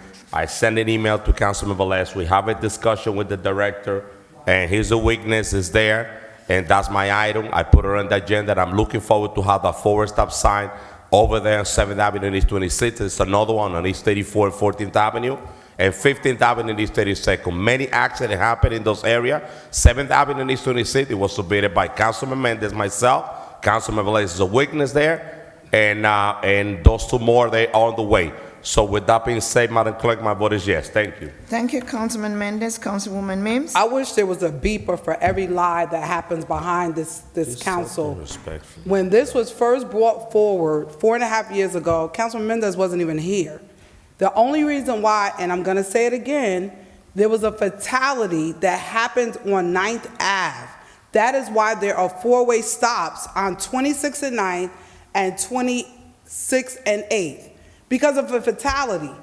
We've had multiple. I have sent it, and I can pull the roster of all the requests for 4.5 years that have been put forward for this location. Excuse me, Councilman Mendez? No, I'm talking to the council. Oh, okay. And it's just ridiculous that you would say, I put this forward. No, you did not. I've been putting this forward for 4.5 years. 4.5 years, and finally I spoke to DPW chair. hung chow, and finally it is on the agenda. It's not because you came and you're on the 3rd Ward. That is not true. It's been here way before you got here. There were different things, because the first request was to put a traffic light there. That's what really needs to go there, because the problem is, even with the 4-way stop, you're gonna have an issue because they're coming down a hill. I think a 4-way stop is gonna probably kill somebody. So you can take the credit. That's not what I requested. I think a traffic light, because if somebody's coming down that hill and there's a stop, somebody's gonna get seriously hurt. That was not the initial request. The request was to put a traffic light, and they did some other things to push back the signage. They put a little thing in the middle of the road. Somebody knocked it over to the curb. So many things were done, and then recently there was another accident where they smashed into a pole. So Paterson, 26 and 7th really needs something. It really needs a traffic light. My fear is that a 4-way stop sign in this location is going to be worse than what's already there, because they're coming down a hill, and for someone coming down a hill that cannot see because of a blind sight and have to come to a full stop, is going to be a problem. So Paterson, you heard it here first. It's on the agenda, and well, at 300 to a life, there's no cost to a life. So, Madam Clerk, is on the agenda. My vote is yes. Thank you, Councilwoman. Councilman Udine? There are thousands of things to be addressed, to be fixed in our city. I think we should not really fight on who addressed or not. Again, I'm also one of the councilmen at large, and I address issues from every single corner. So wherever I go, I try to reach out to. But again, we should not fight on certain things. I have to thank, I reach out to DPW and traffic department as well. I'm getting support from everywhere, and it's not support that I'm getting, it's the residents getting. So whoever brought in attention, doesn't matter, but we have to togetherly move the city forward. We can argue on things that need to be discussed in detail, that's true, but I think we have to be agreed and support the common challenges that our people are facing in everyday life. And with that being said, I respect all my council members, and I thank your continued hard work for the city of Paterson, and my vote is yes on this agenda. Thank you, Councilman Udine. Councilman Velez?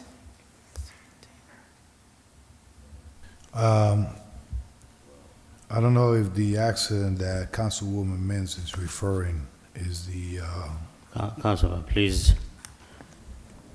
may I? Yeah, please vote on the item. Don't mention any other council member names.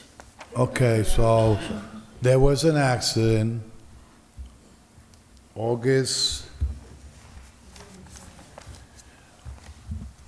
I could say August the 7th, because it was a Friday, 2020, coming up the hill of 9th Avenue and East 26th. And that was the uncle of my beloved son that was in our car. So now I gotta say, we should revise the ordinance because it's not 7th Avenue, probably it's 9th Avenue that they're referring. So, but saying that, hopefully that's when everything came down of request, Council Mims, in 2020 up to now, 2022. This is what I'm going to say when a request comes to the committee. When it comes to committee, we could be 4 individuals, but you have to see how everyone individually lobby for things that, if Ruby is not in the committee, we lobby the same way she was in the committee. If Councilman President and you have to have the experience, right, with me? No, you don't know? So let me deny everything that you just say. Okay. Every time Councilman Udine wants something, he communicate with me. I tell him the process, how to do it. He don't need to be there. He already lobbied for it. So I have to lobby for him. When it comes here, I'm going to support it. You know, Council President, this came from a high traffic engineer, not even from Paterson. That every time that the city, okay, start putting all 4 stop sign and all this kind of measurement to slow down the traffic or whatever, it affect, even turning around the streets, even affects the delivery of the mail, the response of the police, the response of fire, Google Map, and all that stuff. So that's why we are being diligent in making sure that changes come forward. So my vote is yes. Thank you, Councilman. Mr. President. Madam Clerk, before I vote, council members, I do have a small emergency. I have to leave, and Council Vice President Mendez will finish up the meeting. Okay. My vote is yes on this item. Thank you, Council President. The votes are 7 yeses, 2 absences.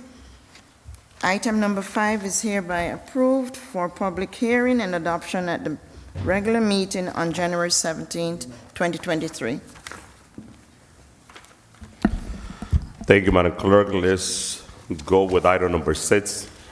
Yes, Mr. President. Item number 6 is a first reading ordinance. No public hearing is required.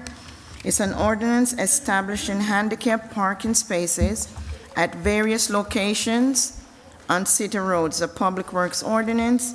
The name of the street, 111 Bird Street, North Side, 20 Garrison Street, 881 East 23rd Street, 451 East 32nd Street, 36 James Street, 86 North 3rd Street, 20 Rose Street, 232 Warren Street, 232 Warren Street. That's it. We have a motion. So move. Moved by Councilman Fleury, second by Councilman Jackson. Roll call, Madam Clerk. And Ruby. Roll call. Councilman for Jackson appro- and Councilwoman Cotton. Yes, he opened his mouth. I hear. He's right next to me. He doesn't have to scream. I could hear him right here. Council, roll call, Madam Clerk. Roll call on item number 6 for approval. Councilwoman Cotton? Jesus. Thank you. Councilman Jackson? Yes. Councilwoman Mims? Yes. Councilman Udine? Yes. Mr. President, Yes, Madam Clerk. the votes are 5 yeses, 4 absences. Item number 6 is approved. Public hearing will be at the regular meeting on January 17, 2023. Council President, I just have a question. Let's go to item number 7, Madam Clerk. Council President, I have a question before we move forward. Councilwoman Mims. Number 6, Madam BA, under one of the handicap spaces, it just says east side, so I'm not sure. I'm not sure if that's something new they're placing, so they'll know what particular street, but there's a space, so it could be all one word and there's just a space in between? I think it's just below the address. Okay, I'm just checking, because I see it's spaced out on some. Yeah. Okay, because I've never seen them at east side, west side, north side, so I'm not sure if there's a reason for that. Thank you. Madam Clerk, let's go to item number 7. Item number 7 is a first reading ordinance. No public hearing is required. It's ordinance establishing handicap parking spaces at various location roads. It's public hearing ordinance.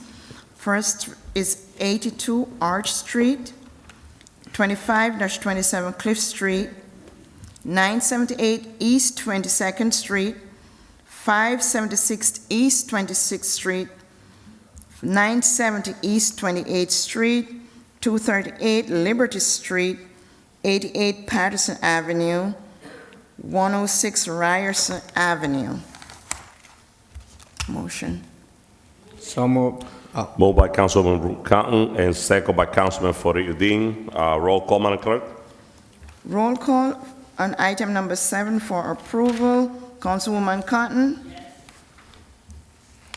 Councilman Jackson?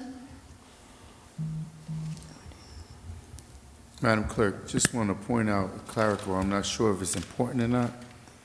I had to blow mine up really big to see it, because I know that those letters and numbers are kind of running together, but it's 105 Ryerson. Not 106. I had to blow it up a bit large to see it. Yeah, 105 Ryerson Avenue. 105, yes. Yeah. But my vote is yes, thank you. Thank you. Councilwoman Mims, Yes.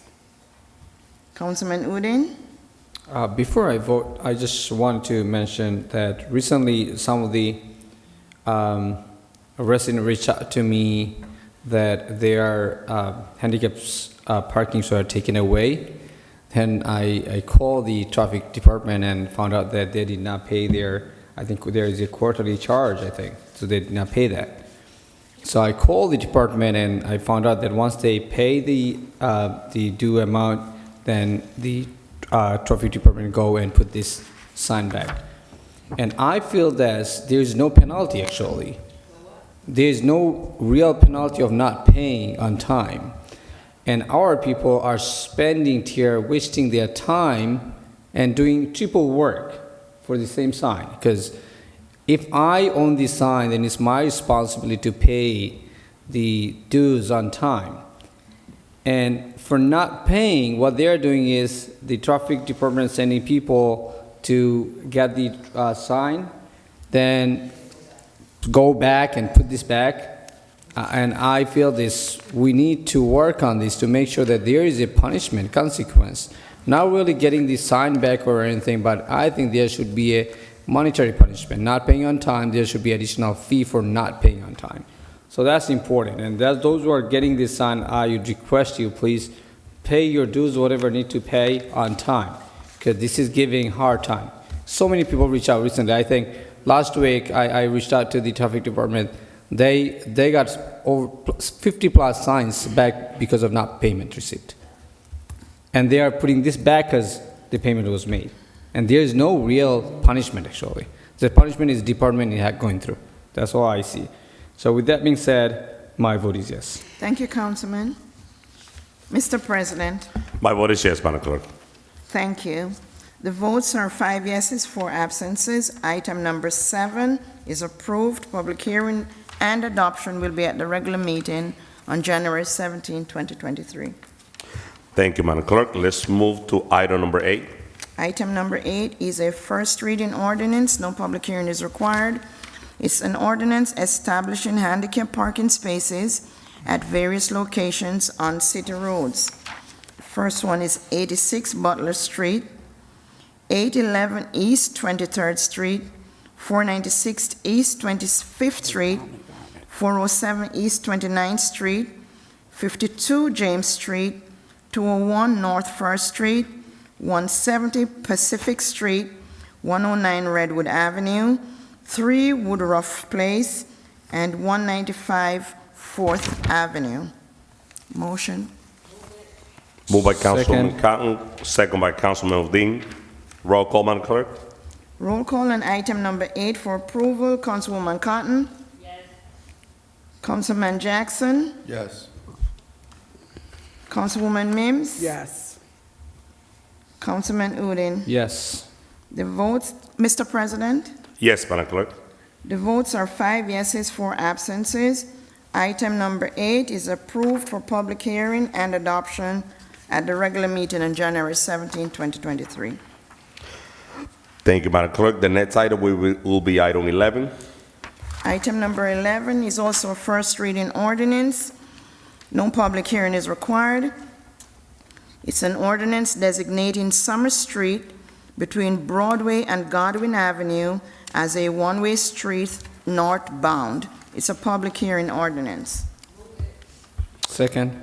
Moved by Councilman Cotton, second by Councilman Udine. Roll call, Madam Clerk. Roll call on item number 11 for approval. Councilwoman Cotton? Yes. Councilman Jackson? Yes. Councilwoman Mims? Yes. Councilman Udine? Yes. Councilman Velez?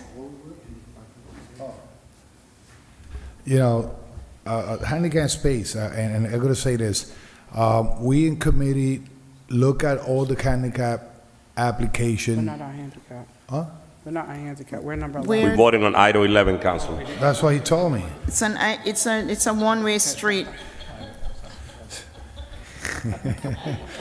I gotta tell you, man, he's confused me sometimes. Eh? Yeah.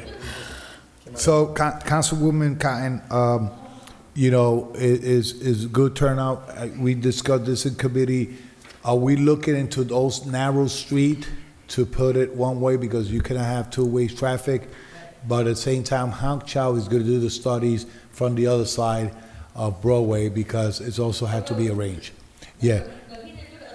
No, he's going to start doing the studies in this side because this narrow, like East 18, Rosa Park, Carroll Street, is too narrow. You see the cars parked on the sidewalk because they cannot go through.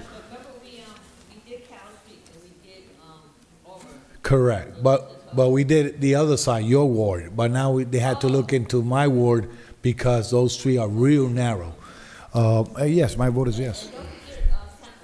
We're in roll call. We're done. We're voting. Yeah, we're in roll call, We're in roll call. Councilwoman. So my vote is yes, Council President. Thank you. Mr. President, Yes, Madam Clerk. the votes are 6 yeses, 3 absences. Item number 11 is approved. Public hearing and adoption will be at the regular meeting on January 17, 2023.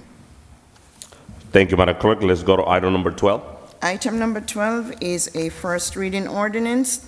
No public hearing is required. It's an ordinance to designate parking by permit on Washington Street in the city of Paterson. It's a public works ordinance. So move. Moved by Councilman Velez. Do we have a second? Second. Udine, second. You didn't say second. Second by Councilman Udine and Councilwoman Cotton as well. Roll call, Madam Clerk. Roll call on item number 12 for approval. Councilwoman Cotton? Councilman Jackson? Yes. Councilwoman Mims? Yes. Councilman Udine? Yes. Councilman Velez? Yes. Mr. President, Yes, Madam Clerk. the votes are 6 yeses, 3 absences. Item number 12 is approved for public hearing and adoption at the regular meeting on January 17, 2023. Madam Clerk, the last item of the agenda was going to be item 13. Yes, Mr. President. Item number 13 is a first reading ordinance. No public hearing is required. It's an ordinance vacating a portion of Peel Street. It's a public works ordinance. Move. Moved by Councilman Velez. Do it. Second by Councilman Cotton. Roll call, Madam Clerk. Roll call on item number 13 for approval. Councilwoman Cotton?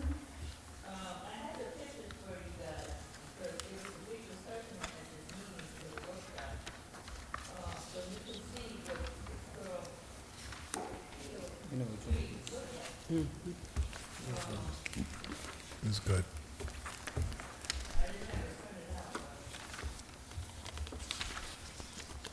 Is in page number. Yeah. Yeah. Correct. And the other thing, this was Are vetted we in through the discussion planning or we board. voting? Are we in discussion or voting? No, just.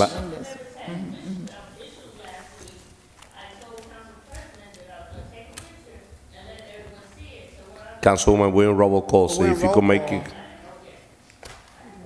Okay. She making a comment Better before No, but she voting. was asking a question, you were responding. We're Oh, voting. no, I'm sorry. Okay, We're in roll go call. ahead. No, when you're doing your minutes, you want to.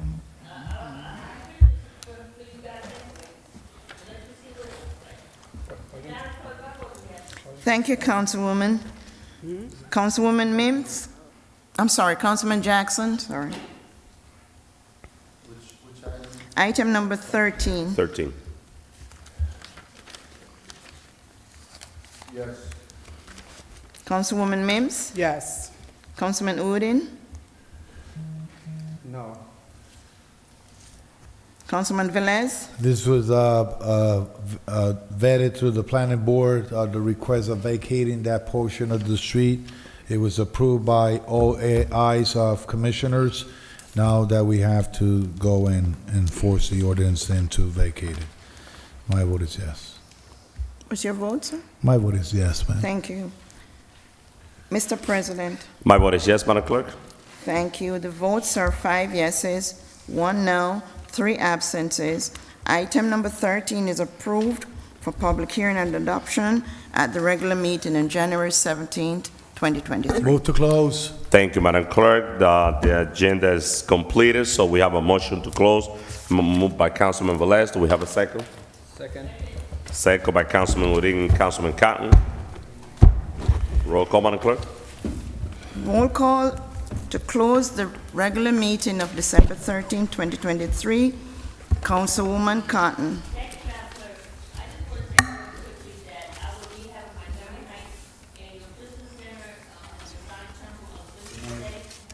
Godly. Christmas Day, the 39th annual Christmas dinner at Masonic Temple. Christmas Day started by Councilwoman Vera Aim, co-host with myself, Councilwoman Cotton, and my Ed Cotton Foundation, and of course the Integrity Lodge. I just want to say, invite everyone out. It's a grab and go for that. Also, on that same day, I'm doing the 3rd annual Ed Cotton bicycle raffle giveaway. Hopefully, my goals this year is to reach 100 bikes. I'm on target for that, so please. The bicycle raffle will be Christmas Day starting at 1 o'clock. The grab and go will be starting on Christmas Day at 12:30. And plus, I will have also toys, and we will also have clothing. So please, if you can, come out. Also, I'm having a Christmas dinner on Thursday, the 22nd, with my crime prevention through environmental design from 6 to 8 at Grace Gospel Church on 139 Montgomery Street. We're being catered by seafood, Councilwoman. Smoking crab. No, Smoking Crabs. We're being catered by Smoking Crabs. If you can come out on December 22nd from 6 to 8 at the Grace Gospel Church on 139 Montgomery Street. With that being said, I want to wish everyone a Merry Christmas. We will not be back here until, no, we will be back here on the 28th of December, but I also want to wish publicly Councilwoman Mims a happy birthday, because we do not have any more meeting. Rolling in, and I'm not going to say it, but everyone know, rolling in. Yes. And also, Councilwoman Davila's not here. Her birthday is this coming Monday. And I just want to say happy birthday to her. To my council colleagues, please, if you can stop by the Masonic Temple on Christmas Day if you wish, for a grab and go. Maybe bring some kids and get a bicycle. That would be nice. Madam Clerk, and you and Joan, I want to wish you a happy, I see you be that, but I want to say to people on TV, to everyone out there, to our BA, to our Corporation Council, but to you all out there, have a blessed and safe holiday coming up. If you're able to do anything for anyone, please do. There's so many activities going on, I just can't name them all. There's just so many things, right, Councilwoman, that's happening. So just look for it. Our Assemblyman is giving away coats, he's having dinners.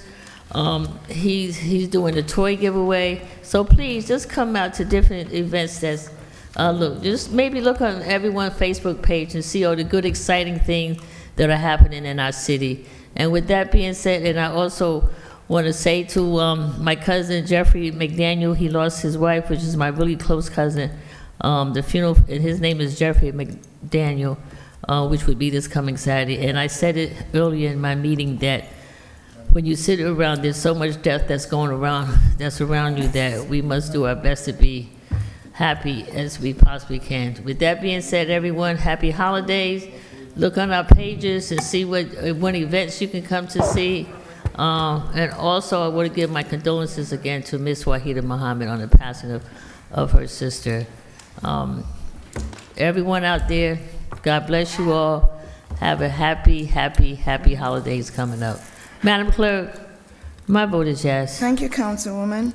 Councilman Jackson? You forgot something? Thank you, Madam Clerk. I don't even know announcements.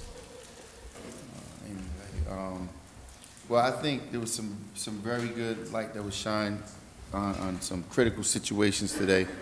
I'm hoping that some of my council colleagues have had an opportunity to see firsthand the wool that's been getting pulled over our eyes for years. You know, our people have been getting mistreated forever. When I'm saying our people, Paterson people, I could sit here and name. In fact, I don't know if you guys recall when Myra, Marvin Sykes, Miguel Quindo, there was a number of different officers that retired during that time. And a lot of those officers were all in position to be promoted. They passed them over. The moment they all retired, they promoted 14 individuals. And they're doing the same thing now, strongholding this department. And it's going to take the council to step in. Thank God back then for Officer Washington that Councilwoman Ames was heavy on the job, and she did what she was supposed to do, which we should be doing, and that's advocating strongly for our people. We hold the cards. I disagree with everyone here in this council who says we don't do. If we don't give them their budget, they can't move anything forward. We continuously allow this thing. We give them praises and praising them and giving them accolades for things that they're not doing. In fact, what they're doing is they're killing our community. So this department should be in a lot better condition. It should be ran and managed better.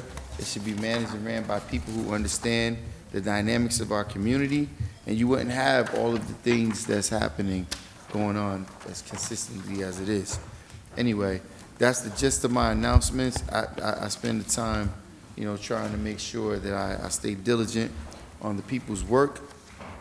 Obviously, all of you guys, I'm sure you're aware, the re-grant opening is close and it's upon us. So I'll just leave it there. Madam Clerk, my vote is yes. Thank you, Councilman. Councilwoman Mims?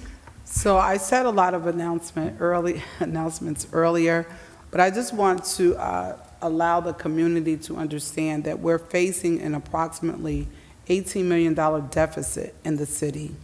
I think it's a sad occurrence when I get calls from DPW workers who used to get overtime just to make ends meet that are no longer getting it. I think it's sad when you get phone calls from residents in the community where their services are lacking. I think it's a sad state of occurrences across our city where people are not getting the proper pay for what they rightfully deserve. I think it's a sad state of occurrence, all of the things that are going on in our community that are not being properly addressed or provided solutions for. Paterson is one of the greatest cities, and I think it can be even greater if we take stands for people that don't have a voice, people that can't come to the table, and people that can't be on this side of the dais. I think we have to continue to get the information, speak truth to power, make sure that we do our due diligence and fight and advocate on behalf of the community. And if we keep doing that, we're always going to win. It's the squeaky wheel that always gets the oil. And we got to make sure that we take stands for everybody. It's not lopsided on one side, it's for everybody. When we take a stand and it's the holiday time, people are grieving, they lost their loved ones, and some of them, they're breadwinner of the family, they are no longer with them, and they're trying to find ways to provide toys and food for their families for the holidays. You know, we have to consider all of those things when it comes to what it is that we take so much for granted with our blessedness on each and every day. So to our community at large, have a happy holiday, happy birthday, happy anniversary, Merry Christmas, happy Hanukkah. Make sure you love on your family members. Once again, Silk City Elite, you already know my heart, #2 in the nation. That's huge. Big up to you and all the coaches, all the team players right here from the city of Paterson for doing a great, great job. To our soccer champion, Coach Serrano and team, thank you so much for doing a great job. And to all of our teams that play, you're winners. No matter what your record is, you're always winners in my book. Because if you take the initiative to take a step forward, then that's a great thing to do. God bless you, Madam Clerk. Thank you for all you do. Thank you, Joan, for all you do. Our Secretary, Madam BA, Corporation Counsel, all your candy, except for what you didn't provide tonight, but I appreciate it. And to our CFO and to our officers that come every night. I know this is not being in the community, but it's exciting right up in these chambers. So I'm quite sure you take a few notes sitting here, but we do appreciate you and Ermelinda and Ming and Nancy for doing what they do. To my legislative aides, thank you for your service and your heart and your passion for this great community and everything that you do every single day. My vote is yes. Thank you and good night. Thank you, Councilwoman. Councilman Udine. Thank you, Madam Clerk, one more time. And I announced earlier that this Friday we are raising Bangladesh flag in front of the City Hall. And Council President left the meeting for an emergency. So on behalf of the Bangladesh Citizen Council members, Council President Shaheen Khalik and myself, I invite everyone in the City of Paterson to join us on this Friday, December 16th, to the flag raising to celebrate the 51st victory of the Bangladesh from Pakistan. And with that being said, happy birthday, my Council at Large colleague, Dr. Lilisa Mims, and happy birthday to the Councilwoman at Large, Marisa Davila, who left for her emergency as well. So I wish you both happy and healthy life, and everyone, those who are watching us live, I think this is the last meeting for this year, for 2022. We'll see you next year. No, does that close out? 20? No, it's not gonna be like, okay.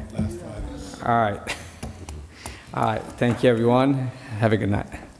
Thank you. What's your vote, Councilman? What's your vote? Don't leave it for the next meeting now. What's your vote? What's your vote, Councilman? Oh, Yes. sorry. Yes, definitely, yes. Thank you, Councilman. Councilman Velez. So, Madam Clerk will probably agree with me and my colleagues here, Councilman Jackson. I don't know, hopefully we could do those promotions, but I don't know where those promotions will stand if we face an $18 million deficit. Every promotion in the city represents money. It comes with a stipend, comes with an increase of salary. So think about that we have $18 million to look for. If any promotion could be acceptable by DCA at this time, I don't know if they could agree on that. They need the promotion because we need to have young people that really took those tests and they spend time studying and getting to sergeant, lieutenant, captain, and we want to promote those new guys that comes in, right? And stay in Paterson, not leave our department to another place they treat them better. But we really facing an 18 million, but the ball is going to be in this court, this side of the court, when it comes up to make the adjustment. Hopefully the community understand where we at and where we want to move forward. There's something that I had a meeting, Councilman Mendez also had a meeting, some councilmen had a meeting with DCA, and one thing that I have a little bit of relief, that such as the administration or either the council requested this $18 million deficit. So look at the governor's side and make sure that we make our voice heard on the government level through our legislative body in the 35 district and also in the Senate and the 35 district. So our voices are there. Mr. Lagarde came to the public portion requesting that, and she mentioned Madam Deputy Clerk to not get overlooked. Let me give a little bit of information here. The process of hiring a permanent clerk application, they ended, right? So everybody submitted the application. There's a few couple applications with city clerk experience and certification. There's applicant with administrative office experience only, and there's applicant with other qualification that do not have to do with city clerk work. All of them, and we're talking about all of them that we received, the committee of this that will analyze the applicants, and I believe Councilwoman Cotton is in that committee, Councilman Mendez. We're not gonna. We're roll call, we're not. Councilwoman. Councilwoman. We're in roll call. I just,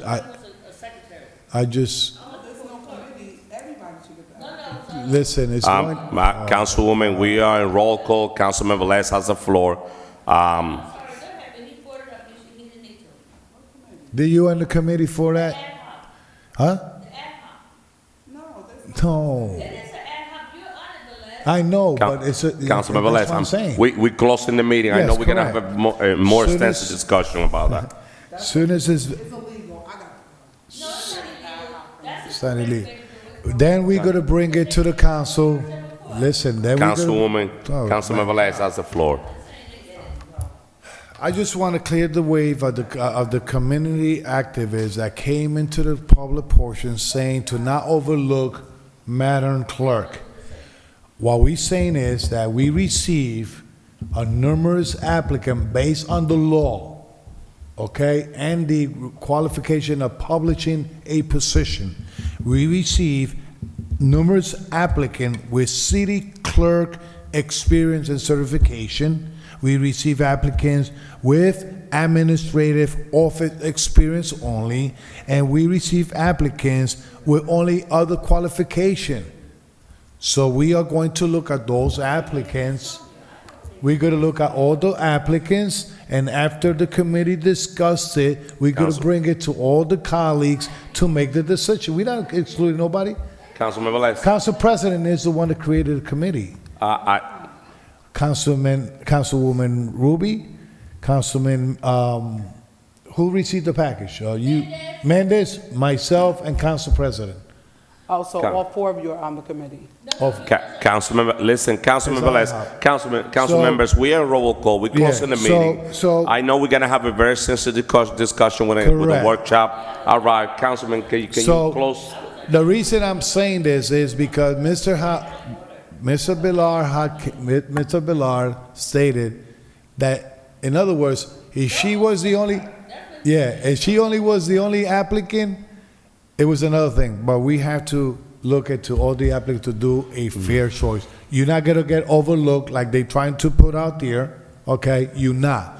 All the applicants are going to be taken in consideration based on the experience and what they put in the application. Saying that, what's that? No, answer, I just. Councilman Udine, we're on roll call, and Councilman Velez has the floor. Councilman. I'm addressing, yeah, of course, everybody's gonna see the applicants. I just addressing Mr. Ballard because Mr. Ballard made a statement assuming that we are going to overlook her.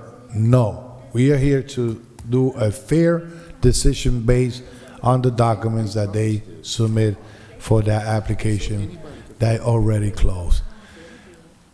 Once again, thank you for all those that came and support the Roberto Clemente honoring the 50th anniversary of his passing, but at the same time, the legacy of his work and what he did when he was alive. To all the residents of Paterson, I know this is not the last meeting. We have a last meeting at the end of the month. That will be the closing out meeting. But just in case you missed that meeting, I want to wish everyone out there happy Merry Christmas, Happy New Year. And if there's other religion that celebrate different, let's celebrate with them, okay? And make sure that whatever experience we got from this year makes a better person for next year. So God bless you all, and I pray for your family, and you pray for my family. Happy birthday, Councilwoman, again. Thank you for the invitation. And Councilwoman Davila at the same time. And all those, I forgot Council President.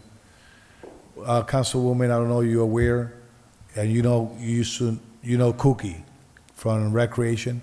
She passed away today. Yes. So Madam Clerk will share that information today. And she was real loved by the community. She was a community person. Yes. So, my heart goes to the family. Deep condolence to rest in peace. Huh? Yeah. Yep. Yeah.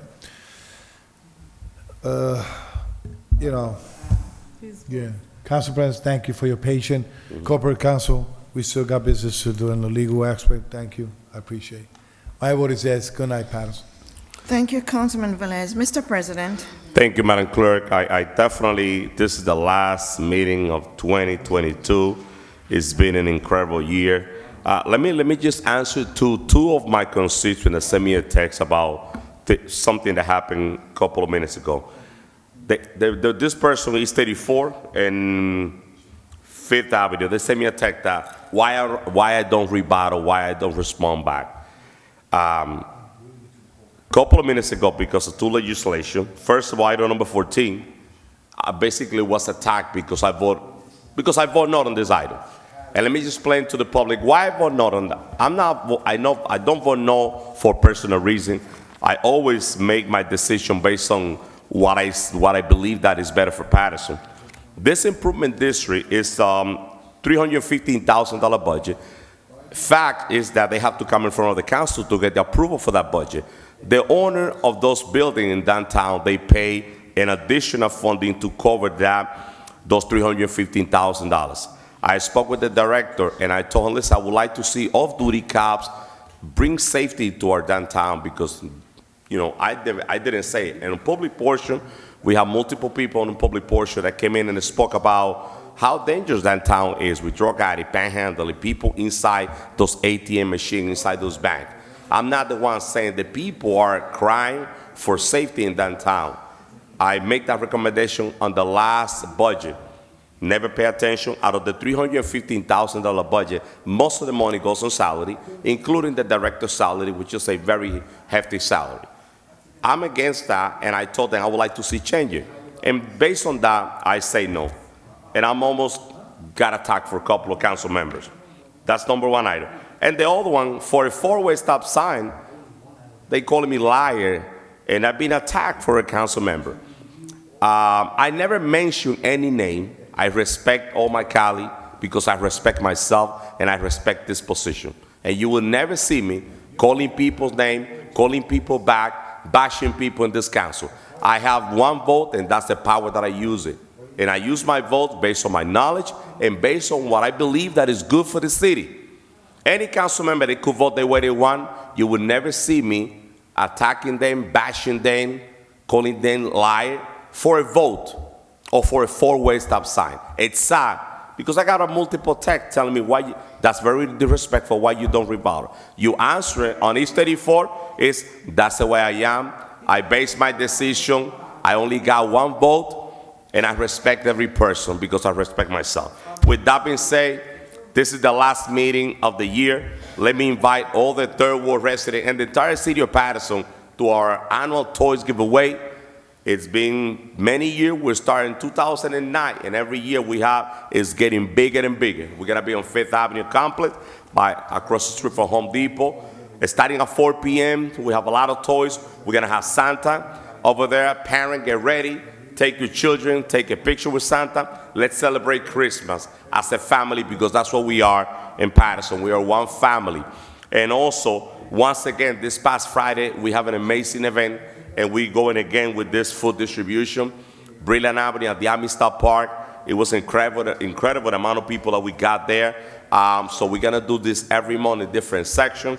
And I wanna take this time also to thank all my Third Ward residents for reaching out to me. Every time they have a problem, I'm there. And I'm just asking God for health to continue serving the community because that's what I love, serve the residents of the city of Paterson. And I'm always saying this, God already blessed me more than what I deserve with a beautiful family. A lot of you know Alexander Mendez, my oldest son. He turned 22 and he finished his 4th year of college and he moved to Ohio. So he have a very good position as a broker there. One of my sons is gone. My daughter, she's back from Washington. She's on vacation here. So I feel blessed to have a beautiful family and to have a community that always, got me, got the support of this community. So with that being said, Paterson, let's continue to pray for our city. And I'm a phone call away to all my Third Ward residents. And I know a lot of people out of the Third Ward, they call me, but you know that. I was a councilman at large, and I answer every call from the city of Paterson. I don't have any boundary. So with that being said, God bless you all, Paterson. My vote is yes. Good night, Madam Clerk. Good night, Paterson. Thank you, And Merry Council Christmas President. and Happy New Year. The votes are 6 yeses, 3 absences. Regular meeting of December 13, 2022 is hereby adjourned. Good night, Paterson.